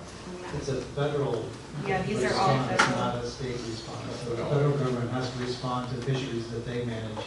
And in this case, it's the federal side of the crawfish fishery. That I know, there's no crocodile in the Gulf of Mexico. Maybe Ben knows something, but I don't know anything that any of them live there. So this is a South Atlantic Council, federal waters response to that, and there was no response in state waters because there didn't have to be. And it was a Band-Aid, and it's not enforced at all. And the fishermen, the ones that comply, great. The ones that don't, there's nothing that FWC. Dave, you said I had, who's the guy in Everkeys, we know, camel guy.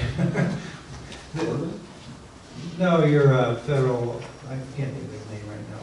The federal guy in the water all the time, the sanctuary patrol boat. Scotty, yeah. Scotty, I mean, every year we pull these traps out of my nursery. They were right next to the coral trees that we're trying to grow corals, and these traps were right there, and Scotty pulled them out, and I said, what can you do about it? He said, well, I know this guy, I'll give him some crap, but he couldn't do anything else. There was no ticket, these guys just continue to do it. So it's a frustrating thing. I mean, the intention was good, but without, like he says, without some sort of corner buoys, you're not going to do anything.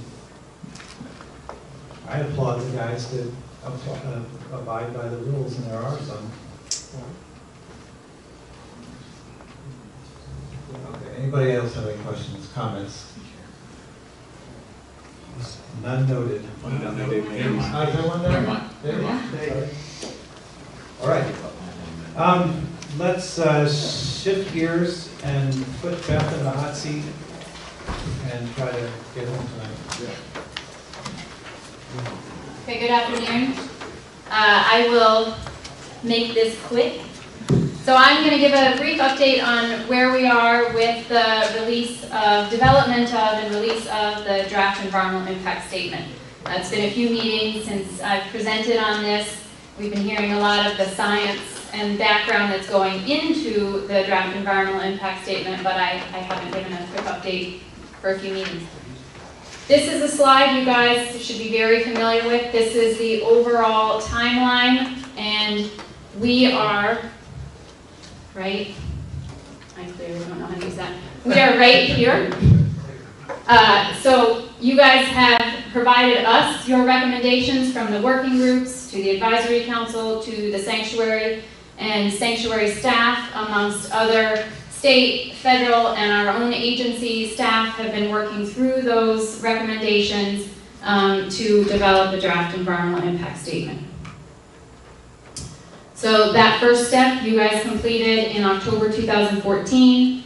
Those proposed actions and alternatives will be released in a draft environmental impact statement, which then will be open for public comment. Agencies will review that public comment. Those final proposed actions and alternatives will be released in a final environmental impact statement, before any revised rules or marine zones will be put in place. I'm going to talk about this box here, which is what the staff at the sanctuary with many other partners have been doing since October 2014. So staff have been looking at and developing a range of regulatory and zoning alternatives, and these are built on all of the scoping comments that came in, all of the recommendations that you looked at from the 3 working groups, actual 4 working groups with the artificial habitat, and then the recommendations you put forward to us in October 2014. We've also been working with some of our agency partners at the state level and federal level for any input and needs they have.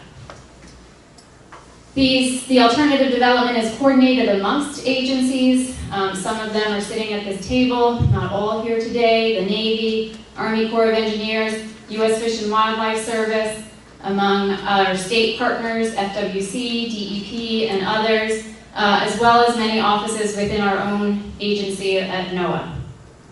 So looking at, 1, making sure we have all the science, all the economic data and information, and then also looking at feasibility, enforceability, administrative requirements, cost, and legality, which Chris Berg just raised a point there. Staff then analyzed these alternatives for both environmental and economic benefits and impacts. So that is what we've been working on based on all of the good work you guys did over the 2 years that the working groups and the advisory council were looking at these issues. So a draft environmental impact statement is required by the National Environmental Policy Act. Whenever a federal agency takes an action that may have an impact on the environment, we need to analyze that action. The draft environmental impact statement always includes a no action, so status quo, management does not change, marine zones do not change, regulations do not change, and also a series of alternatives. So if we were to change marine zones, regulations, management, looking at those alternatives and analyzing each of those alternatives. It also involves a pretty in-depth agency consultation, which I touched on a little bit. And we have our state agencies, federal agencies, and the 2 fisheries councils, South Atlantic and Gulf of Mexico. Once that draft environmental impact statement is released, it will be available for public comment for at least 90 days. We will make sure that that time spans 2 advisory council meetings, so there's opportunity to really understand what's in that draft environmental impact statement, have time to comment on it, and then have a second meeting where we can have more in-depth discussion. So advisory council will take part in providing advice, recommendation, decision on the action of the alternatives. So just a few key points. The DEIS, when it does get released, will not have proposed regulatory language. That will come after the public comment, after the final environmental impact statement is released. And that's basically what I've just said there. Sanctuary working with the National Wildlife Refuge to address those public comments and then propose regulations. At that time, there will be another period of public comment, and finally, other agencies may be implementing regulations to meet the goals and objectives of the zoning review. Questions? Pete? John wants to jump in first? No, I was just going to kind of summarize. We continue to work on drafting the draft environmental impact statement. Our goal is to get something out this summer for public comment. I just want to kind of emphasize what Beth also mentioned. We're not going to be proposing the regulations along with the draft environmental impact statement. That'll come later. We want to get public comment first before proposing draft regulations. So it's kind of 2 rounds of public comment. But that kind of follows a little bit more like kind of how fishery management councils operate before National Fisheries Service actually puts out the draft regulation and go through that legal process first. So for a timeline, it sounded like summer, just mentioned summer. Maybe. It's a goal. Okay. You know, Beth is working really hard on getting this together. We got a lot of people kind of providing a little bit of input. It's a lot of work and coordination through kind of the different folks that are going to have to be looking at it. We're bringing some new attorneys up to speed in Silver Spring. We've unfortunately lost our longtime attorney who worked on this. So we're going. Understandable. I know, like Dan Bosta said, you know, sometimes the longer these things take, the better they turn out. That's the hope. So when this is released, That's what we're thinking. awesome. Just get better on You know, we provide these updates just to let you know where we're at. I feel like we're on track. Folks are pretty comfortable. We want to get, we're going to inundate Dan with all the information on the backcountry management plan stuff, and we have to go through all of that.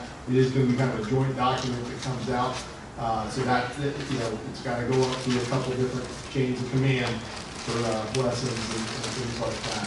But in the meantime, So everyone's going to be happy, right? Andy, you're going to be thrilled when this thing hits the street. We have to have a long conversation there. But we provide these updates, because you guys, you may hear things or you get questions, things like that. As always, go to the website.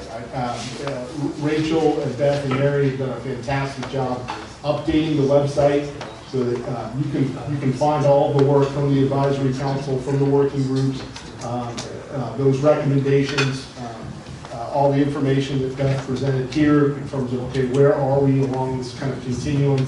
This goes back to the release of the condition report back in 2011 and how we've worked all the way to where we are now, and kind of what those next steps are in the future, and where the public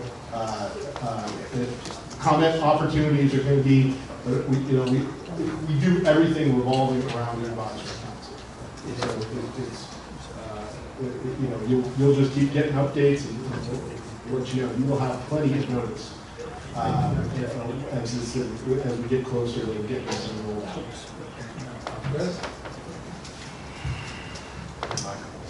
Two thoughts for this next step when you do release it and you're doing your public comment. One, I think up until now, there's been an opportunity, and there will always be an opportunity for people to run away with rumors and to take things out of context. And I recently heard that there was an effort when the Australian Great Barrier Reef Marine Park Authority did their version of this process. They actually had on the website a sort of a rumor control. Here's the latest rumor, and here's the reality. And I wonder if you guys want to consider doing that. Certainly won't be a panacea, but it might be worth the effort. And then the other thought was, when we do the public meetings, I know they're wide open. Come one, come all. Tell us what you think about anything that's on your list. But you might also consider having topical meetings. So there might be particular groups of people that just want to focus on the shallow water issues or the spawning aggregation issues or whatever things turn out to be, rather than necessarily just have blanket meetings that cover everything. And that's obviously a logistical challenge, but just something to consider.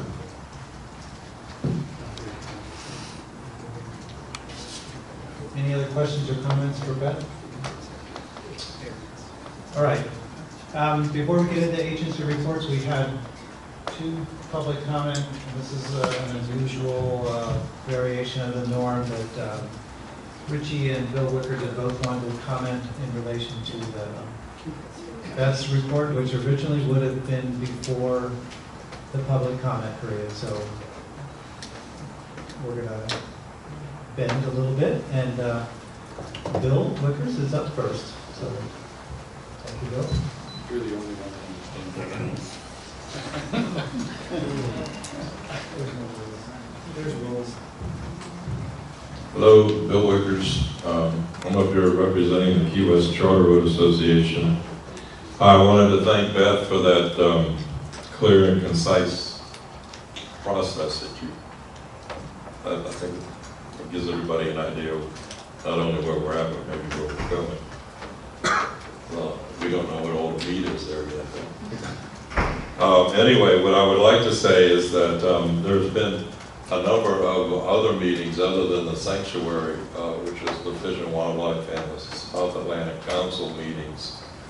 And one of our areas of contention earlier on has been the spawning aggregation off of Western Dry Rocks. And both of those councils have addressed this issue, and they're still addressing it. And this is one of the things that we were trying to get across, was that they really didn't feel that the sanctuary needed to get into the fishery management area because of these other areas. These other councils are already doing this.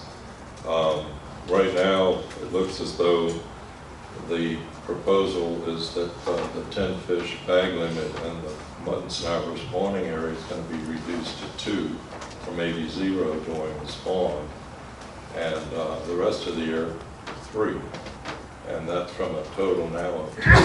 So you've got an 80% reduction that they're proposing during the spawn, or maybe a closure.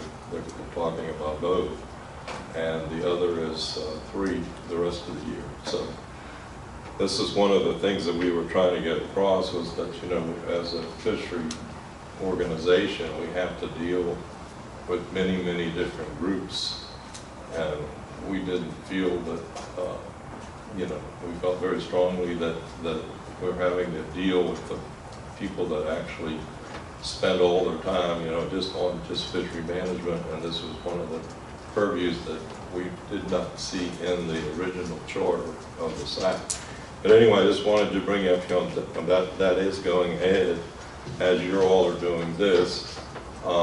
So it would be nice for you guys if, you know, take the heat over yourselves and just let them handle that part. Another thing that I would like to say is that I'm not quite sure how this would all work, but say for instance, if you all have an issue such as that, and you don't think that the councils, those councils that do have that type of jurisdiction, what do you have as a tool other than just taking the entire area, closing it off year-round? What do you all, under your charter, do you feel like you can do a seasonal closure? I don't know whether that's under your purview. Can you set bag limits? I don't think that is either. So that's why the fishery councils kind of have those tools.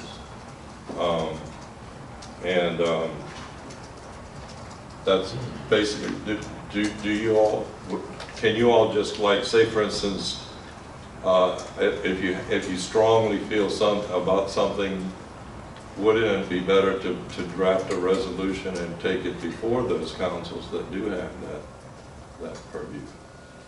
That's just a question, I guess. The other thing I'd like to say is the young lady that was here earlier that handed out this sheet of paper. This is something that goes to the core of everything that basically controls what happens in these keys. I mean, we can play, you know, with the fishery management, we can do this, we can do that, we can put balls around the reefs, but until we actually get a hold of taking care of the water, and we should have the most stringent water regulations of anywhere in the country, because the water is our economy and it's our quality of life. And I would hope at the March 3rd meeting of the Water Quality Protection Program that's been going on, that this will be brought up again, because it's something that we as a community have to always, if we're going to make a mistake, we need to make it on the side of caution. You don't play Russian roulette with your economy and your environment, because that's what makes this whole community click. That's what makes this, why we call it paradise. And it really is frustrating when you see, I guess you would say, this latest thing, the last lawsuit was they lost. But you would think that the powers to be would be bending over backwards to try and do everything they can to save what we have here. But it's just like Florida Bay. You know, Florida Bay was a mess when I was on the board 20 years ago, and now we're approaching the same mess we had. So 20 years later, we're still discussing the same problems. And we all know what the answers are, but we haven't done anything much about it. We try, but it doesn't seem to be happening. So anyway, that's my comments for today, and I appreciate y'all letting me speak. Thank you, Bill. Richie? Richard Gomez? Thank you guys, thanks for having me. Yeah, we do all know what the problems are, and I'm going to make this short and sweet because I know I'm going to have more opportunities to speak in the future on this subject, but I'd like to continue to stay on record saying the charter boat industry, who are for the most part law-abiding citizens, continue to be against any further closures of any of our fishing grounds. I recently attended the Reef Resilience meeting in Hollywood, as a few of you Sanctuary Board members were also there, and although it was very eye-opening to see the devastation occurring on all of our reefs, it didn't surprise me the reasons: water quality, pollution, coral bleaching, algae blooms, none of which has anything to do with fishermen. But once again, it only intensifies the charter boat industry's commitment to protecting our right to fish all areas that have not been closed off already. We would love to be on the same page with you, but you know, as Ken Niedermeyer said at a closed-door meeting, that us fishermen had to get our head out of the sand. I challenge you guys to the same thing and stop worrying about closing off areas and being fisheries management that really we are dealing with South Atlantic fisheries, Gulf Atlantic fisheries. They're doing a tremendous job, and we are certainly working to limiting ourselves on size limits and fish limits. We're all about that, but we're not about losing any more ground because of something that really doesn't work. That's all for me. Thank you. Any comments on the public comment? All right. Thank you, Rich. Thank you, Bill.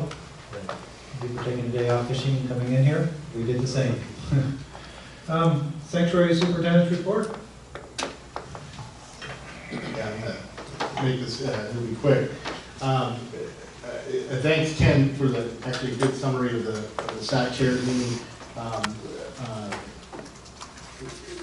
I am going to try and get actually John Arbor, our acting director, down here for advisory council meeting. Some of you have met him, good guy, longtime friend of mine. What we're going to try and do is probably get a little closer to the release of the draft. Yeah, probably just before that. Or just after, let him get a little beat. No, we don't want to do that. We want to do it before. So that is the plan, John. He is doing a great job, but the director position itself should be recruited. We're expecting it probably in really weeks, not months, for them to actually start recruiting for that official position. We'll go from there. We already mentioned water quality protection program. March 2nd, we'll get I don't know if we actually have a formal agenda quite yet, but once we do, we will get that. That'll go out to the advisory council. Billy right now is in Cape Town, South Africa. He's working on a project called the Sustainable Oceans Lab. It's a worldwide program, so he apologizes for not being here, but should be back here for the April meeting. That's really all I have for right now. As soon as we get stuff, we'll be pushing it out to the SAC list. But the big thing is for folks to come down water quality protection program meeting coming up. Who else can see the question? I have a question. And I could just wait to go around, but I think you're the person to answer it. At our last SAC meeting, we passed this resolution asking for contact with the South Florida Water Management District and the managers of the Everglades Restoration Program to get with SAC, address the issues in Florida Bay, and just wanted the status on that. Good question.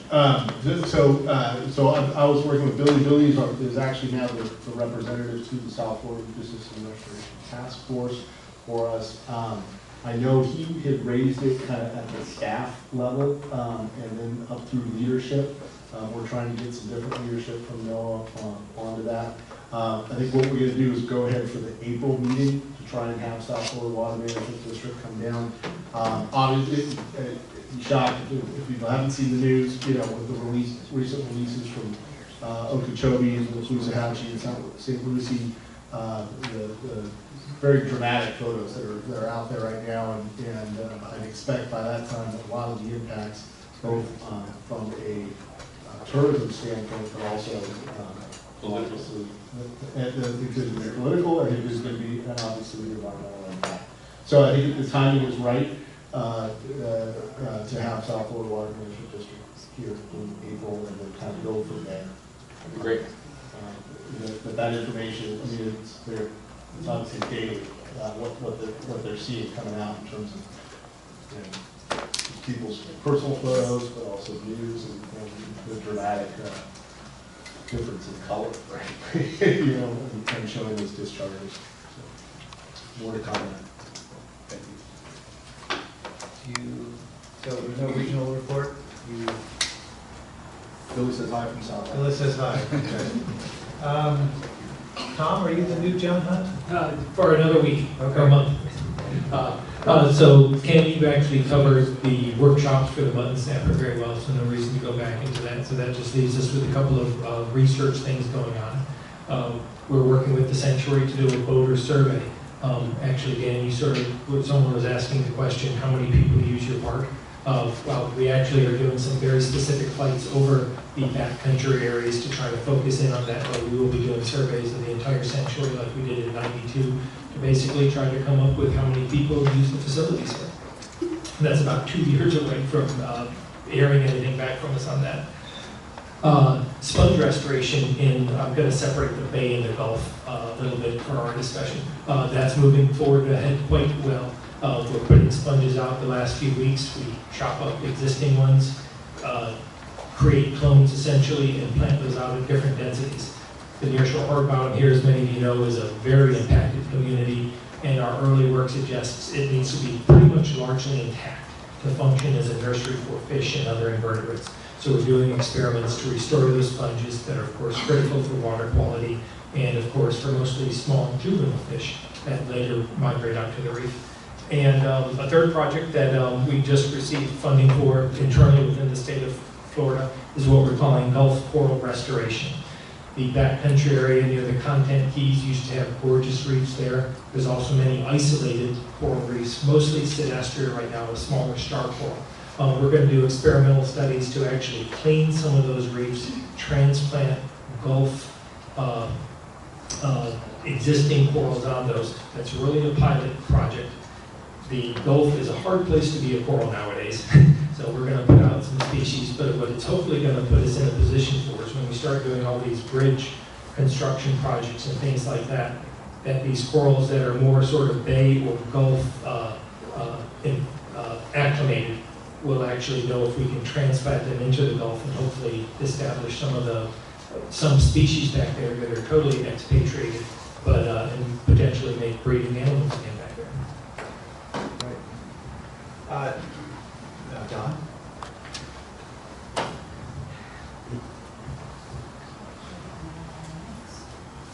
What kind of sponges are you chopping up? Ursinia, mostly, not the commercial ones, but there's a whole suite of sponges. So the main species, there's a thing called Ursinus. Our sponge don't have very good common names. The lobated sponge and the typical base sponge is an Ursinia, but we're chopping out many of those species that are just good filters and make up the dominant organism out there. The commercial species are actually pretty rare when you get down to it. They always have them. Is that what's called loggerhead? No, the loggerheads are actually doing pretty well, but we're looking. There will be a few loggerheads, but it's some of the other large sponges, but not particularly. And we are doing the sweet species. When you said the colonies need to be intact in order for it to be functioning at a high level, what did you mean exactly by intact? Does that mean multiple species? Yeah, I shouldn't have said colonies there. For the hard bottom to actually have high densities of fish, it needs to be essentially swimming through a forest. You can't swim without bumping into something. The isolated sea fan here, sea up there, actually doesn't support juvenile fish populations. So if you remove even 20, 30% of the organisms from an undisturbed hard bottom, it's not nearly as productive in the scheme of fish. So these places need to be 90% intact. They can't have really any disturbance at all to really function as the nursery grounds. Historically, I mean, before man was here. What contributed to the historical decline in that, if you don't mind? It's hard to say. Certainly, nearshore water quality is a big thing. Not to bang traps too hard, but as traps move in these hard bottom areas, they do quite a bit of damage. But there's an awful lot of things humans do that sort of take out individual species. Siltation is a huge issue. So actually with our sponge project, we're actually raising these up off the bottom just 4 or 5 inches. That gets them sort of out of that suffocation range. Once they reach 8 or 9 inches, they're actually above that siltation and things. The algae blooms, that pea green water, that was actually toxic to it. That took out sponges 3 times in the last 20 years. So, and that would be, again, the root of that is a water quality issue. Yep.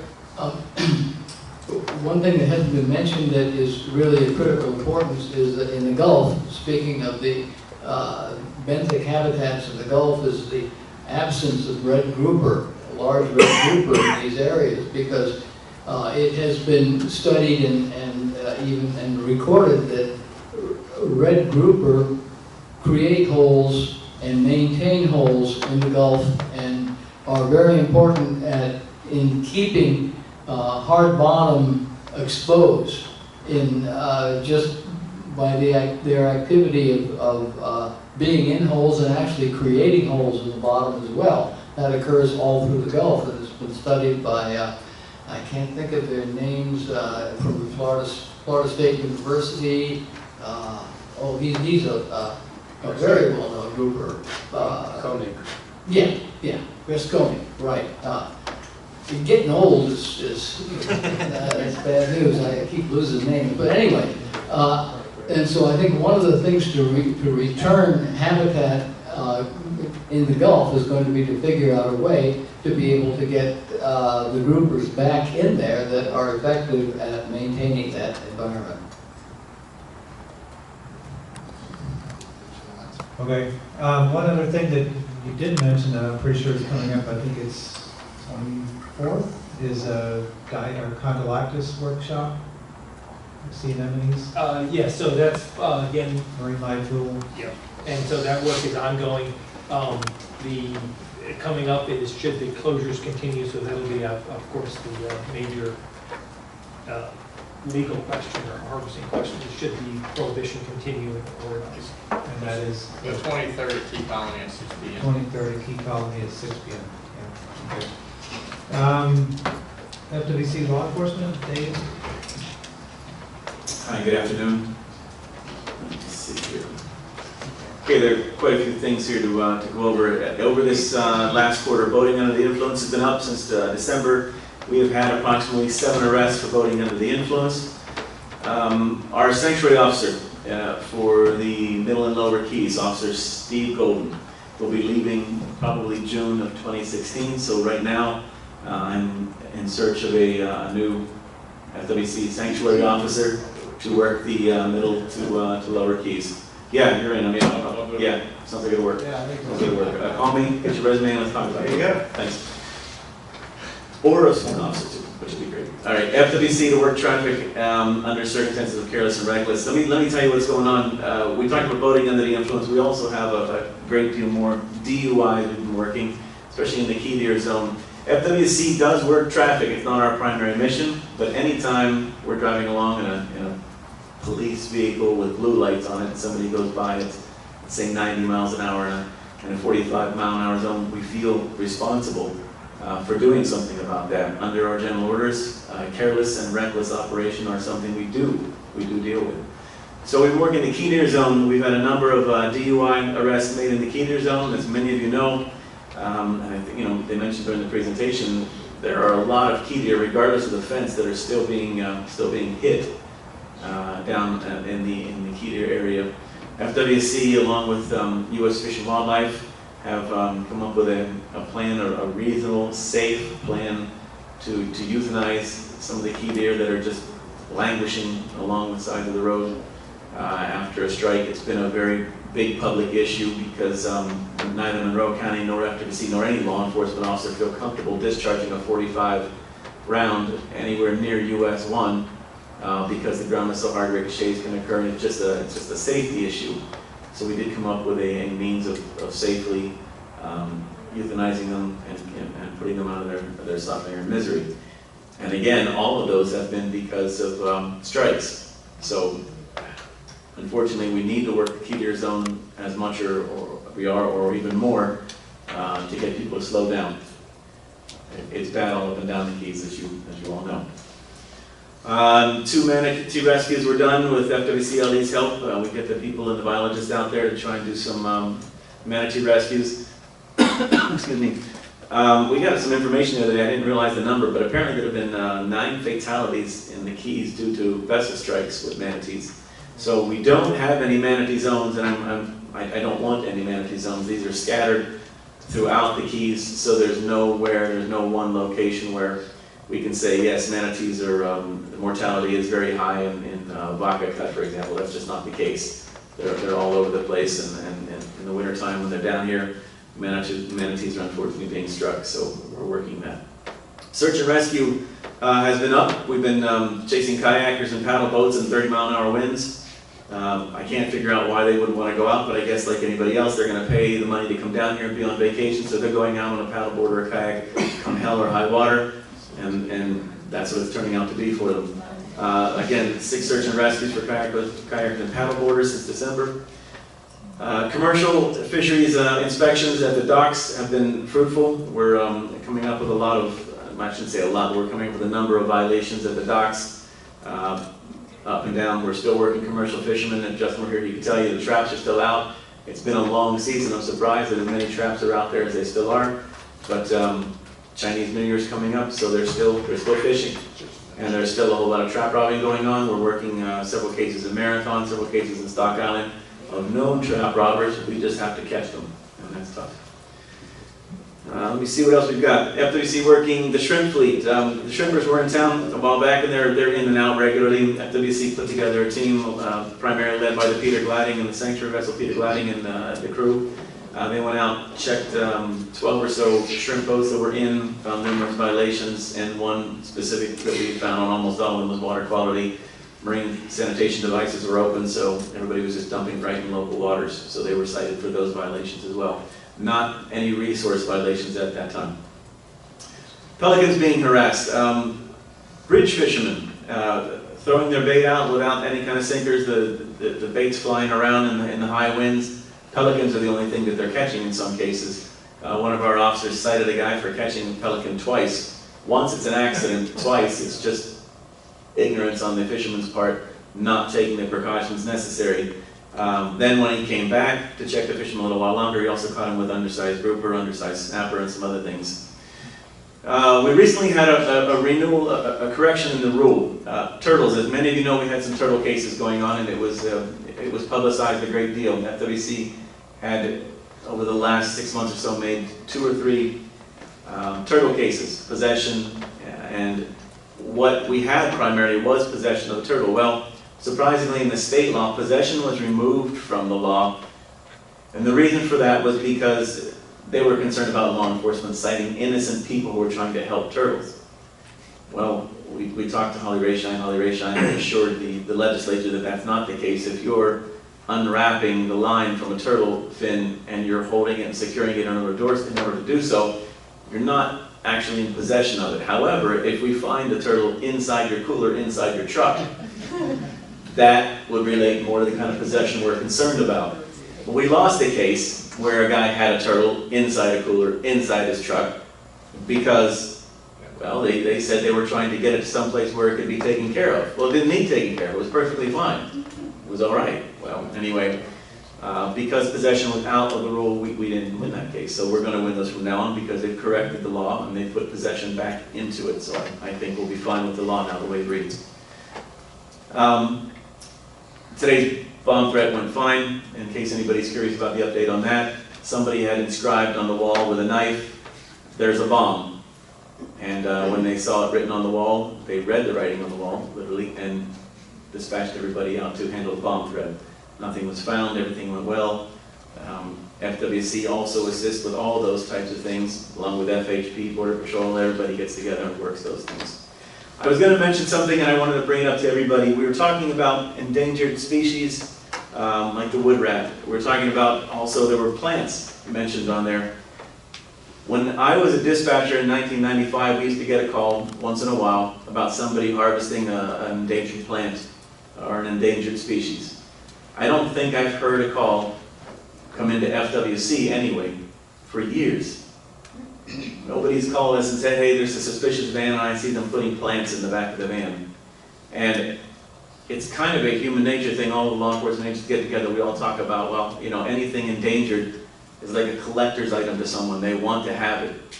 So I'm asking, and I'll put it out to the Sanctuary Advisory Council, if you see something suspicious, if somebody's parked near a hardwood hammock, if somebody's parked near the water and you see somebody putting some plants in the back of the vehicle, or if you hear anything about it, if you have a hint that some of the protection areas, the wildlife protection areas, the reason we have those wildlife protection areas is because we're supposed to be protecting the wildlife. We're supposed to be protecting the plants. All these protected species require our attention, but we're not getting notified, is what I'm saying. So if you hear about it, and we're going to start doing some public service announcements as well, if you hear about it, please let us know. Can't be sure.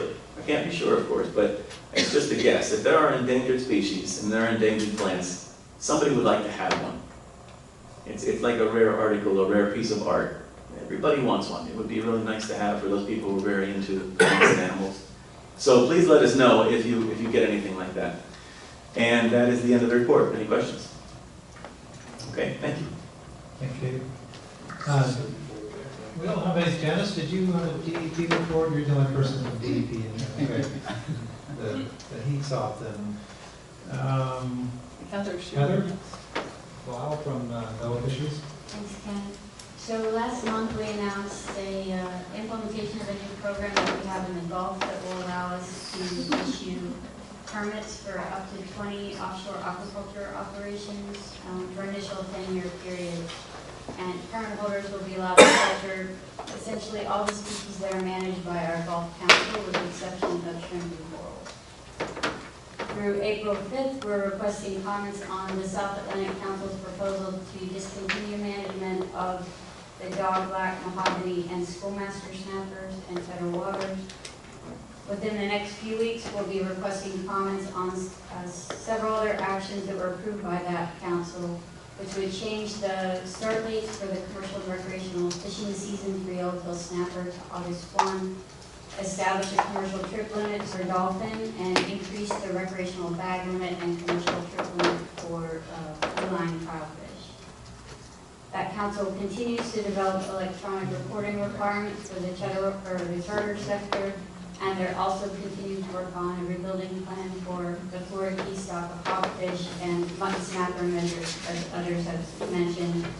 Their scientific advisory panel will meet via webinar on March 4th to discuss the new hogfish catch limits, if anyone's interested in listening to that. And I do believe FWC is having a final webinar on the mutton management measures next Wednesday, the 24th. The Gulf Council approved for our review and action to extend the 10-year shrimp permit moratorium for another 10 years. So that's with us for review. They've also scheduled public hearings in Key West over the next few weeks to request input on new king mackerel fishing zones, catch limits, allocations, and sale provisions. That one's on February 29th. And also new regulations that would eliminate the circle hook requirement, commercially held plus snapper fishery, and change the fishing season start dates to be consistent with those that were just approved by the South Atlantic Council. And that hearing is on March 1st. Finally, we're requesting applications for up to $2.5 million in funds for bycatch research and $9 million in funding for community-based coastal and marine habitat restoration projects. And through the end of next week, our headquarters Office of Protected Resources is requesting comments on their draft 5-year strategic plan. Those are due February 27th. That's it. Okay, thank you. Any questions? Chris? I haven't had time to read the new aquaculture document. And the question is, how would new Gulf aquaculture permitting it in Gulf Council jurisdiction interact with sanctuary regulations at all? So there's a number of site prohibitions in the aquaculture rule. Essentially, our regional administrator will be able to review and approve each of the sites that are proposed. And there aren't express prohibitions on siting within sanctuaries, but obviously there are prohibitions on siting within sensitive areas, and we will be consulting with NOS, Sean, and all before approving anything like that. We just received the lawsuit on our implementation today, so I'm sure that it'll be a long time before we start processing the first permit. Yeah. The process doesn't change. I mean, we still got our permit process, our regulations are still in place. There's a consultation requirements and something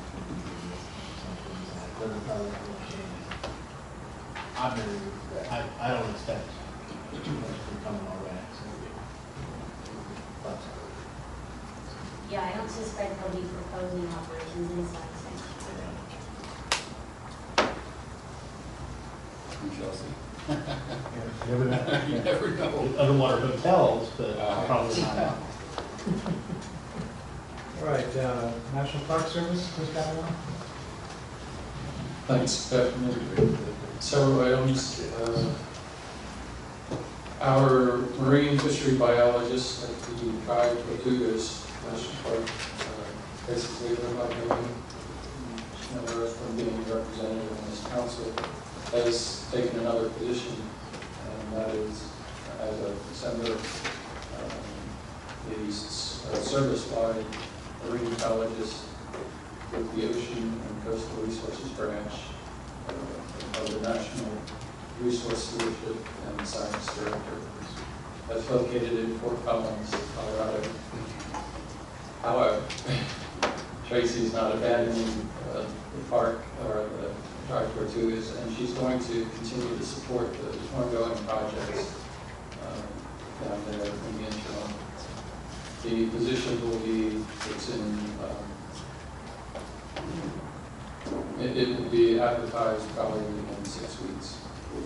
A new biologist at the park. In reference to something mentioned earlier, the Everglades and the extreme high water levels and the rainfalls from December, January, and February. Some emergency remediation that we've been informed of that's taking place is movement of waters at capacity into Shark River Slough and down the canals. So from what I've heard, you can expect in the L29 levels of probably 8.5 feet for the next 90 days. That's to basically alleviate the high waters in the water control area 3A. Just to mention, the The Everglades National Park's voter education course is coming online, it's progressing very well, and should become available later this year. That will be for Florida Bay and the 10,000 Islands waters within the park.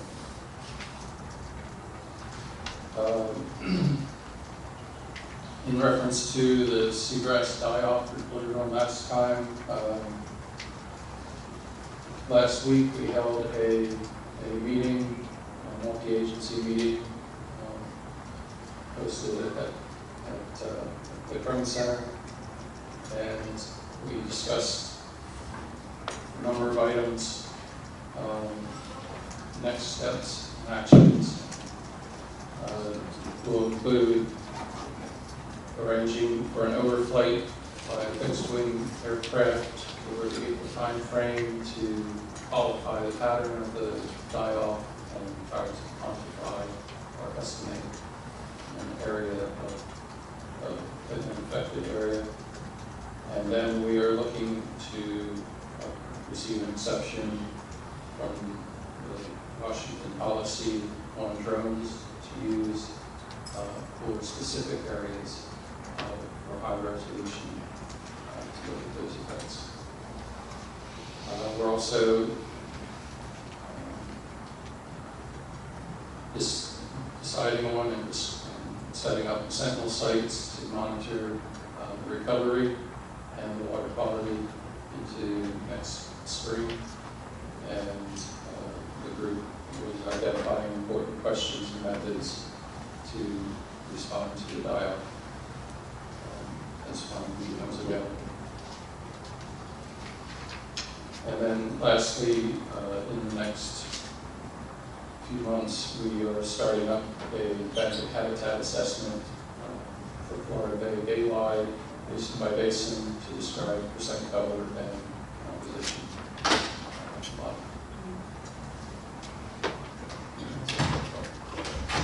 Okay.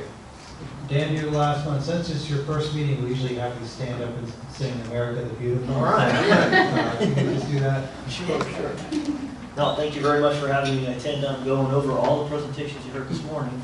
I really don't, I promise. No, thanks very much. Just nationally, we're a small, tiny agency, so the Malheur National Wildlife Refuge incident in Oregon kind of affected our whole family of Fish and Wildlife Service folks. I know you've probably seen in the media that's finished. We're pretty grateful. Hopefully you guys can help me keep the militia from taking over the National Wildlife Refuges and the Keys. Just a couple things from me that you didn't hear this morning is we heard a little mention of the Outdoor Fest from Jeremy. And the Outdoor Fest in March, they're kind of at St. Pat's week, multiple days of activities. It's really the first annual one we hope to have. A lot of opportunities for outreach and education from the Fish and Wildlife Service with regard to refuges. Tons of activities from Key Largo down to Big Pine. So there should be a bunch of cool things going on with regard to all kinds of events like kayak trips and life guided walks and all kinds of good stuff. So if you're in the area, participate in that. We're in our CCP, we identified building a visitor center. That's kind of 20 years been rolling along, and actually we are doing it. We're pretty excited about that. We've cleared a spot right on US 1 on Big Pine, right before you get to Key Deer Boulevard, where the Winn-Dixie Center is on Big Pine. There's a small federal piece of property that we have some clearing going on there. The intent is to actually have some pilings in at the end of this month. So we're really moving forward. It's being funded locally by our office instead of nationally. It'll be a small building, but hopefully it's the start of more outreach and education that the refuge system will be doing on Lower Keys. Lastly, I've been working with Coast Guard a little bit, starting to look at removing some of the migrant vessels that we call chugs on the Marquesas, and that's kind of a big deal. And I'm working with partners to try to look at how to get some of those off relatively soon, maybe this spring, to do some protection there. Other than that, I'm just getting my feet underneath me and looking forward to working with you guys. Thank you. All right. One final thing, Beth sent a notice out earlier, about a week ago, about the National Office of Marine Fisheries is about their Protected Resources Division. They're developing a draft strategic plan and looking for input. I think they wanted input from the council, but we didn't have time to put it on our agenda. But if you're, interested in that, which I will probably be looking at it, and make any comments you can. They do value your comments. The final comment I would have is after going to this chair summit, I realized, they did, John Armour and the staff up there, they wanted me to express their appreciation for everybody's time that you put in. There's a lot of volunteer time put in every week, every meeting we have, and they do appreciate it. I appreciate it too. We're all volunteering, but I know you guys have given up a day. You guys have given up a day to be here, but your input, your participation matters a lot, and they do listen to it, and don't ever underestimate the value of it and I don't want to say the power of it, but the influence that you can have. So they say thanks, I say thanks. I'm sure Sean says thanks sometimes. But anyway, it's time to go home. Bye. Are we adjourned? Bang, bang, done.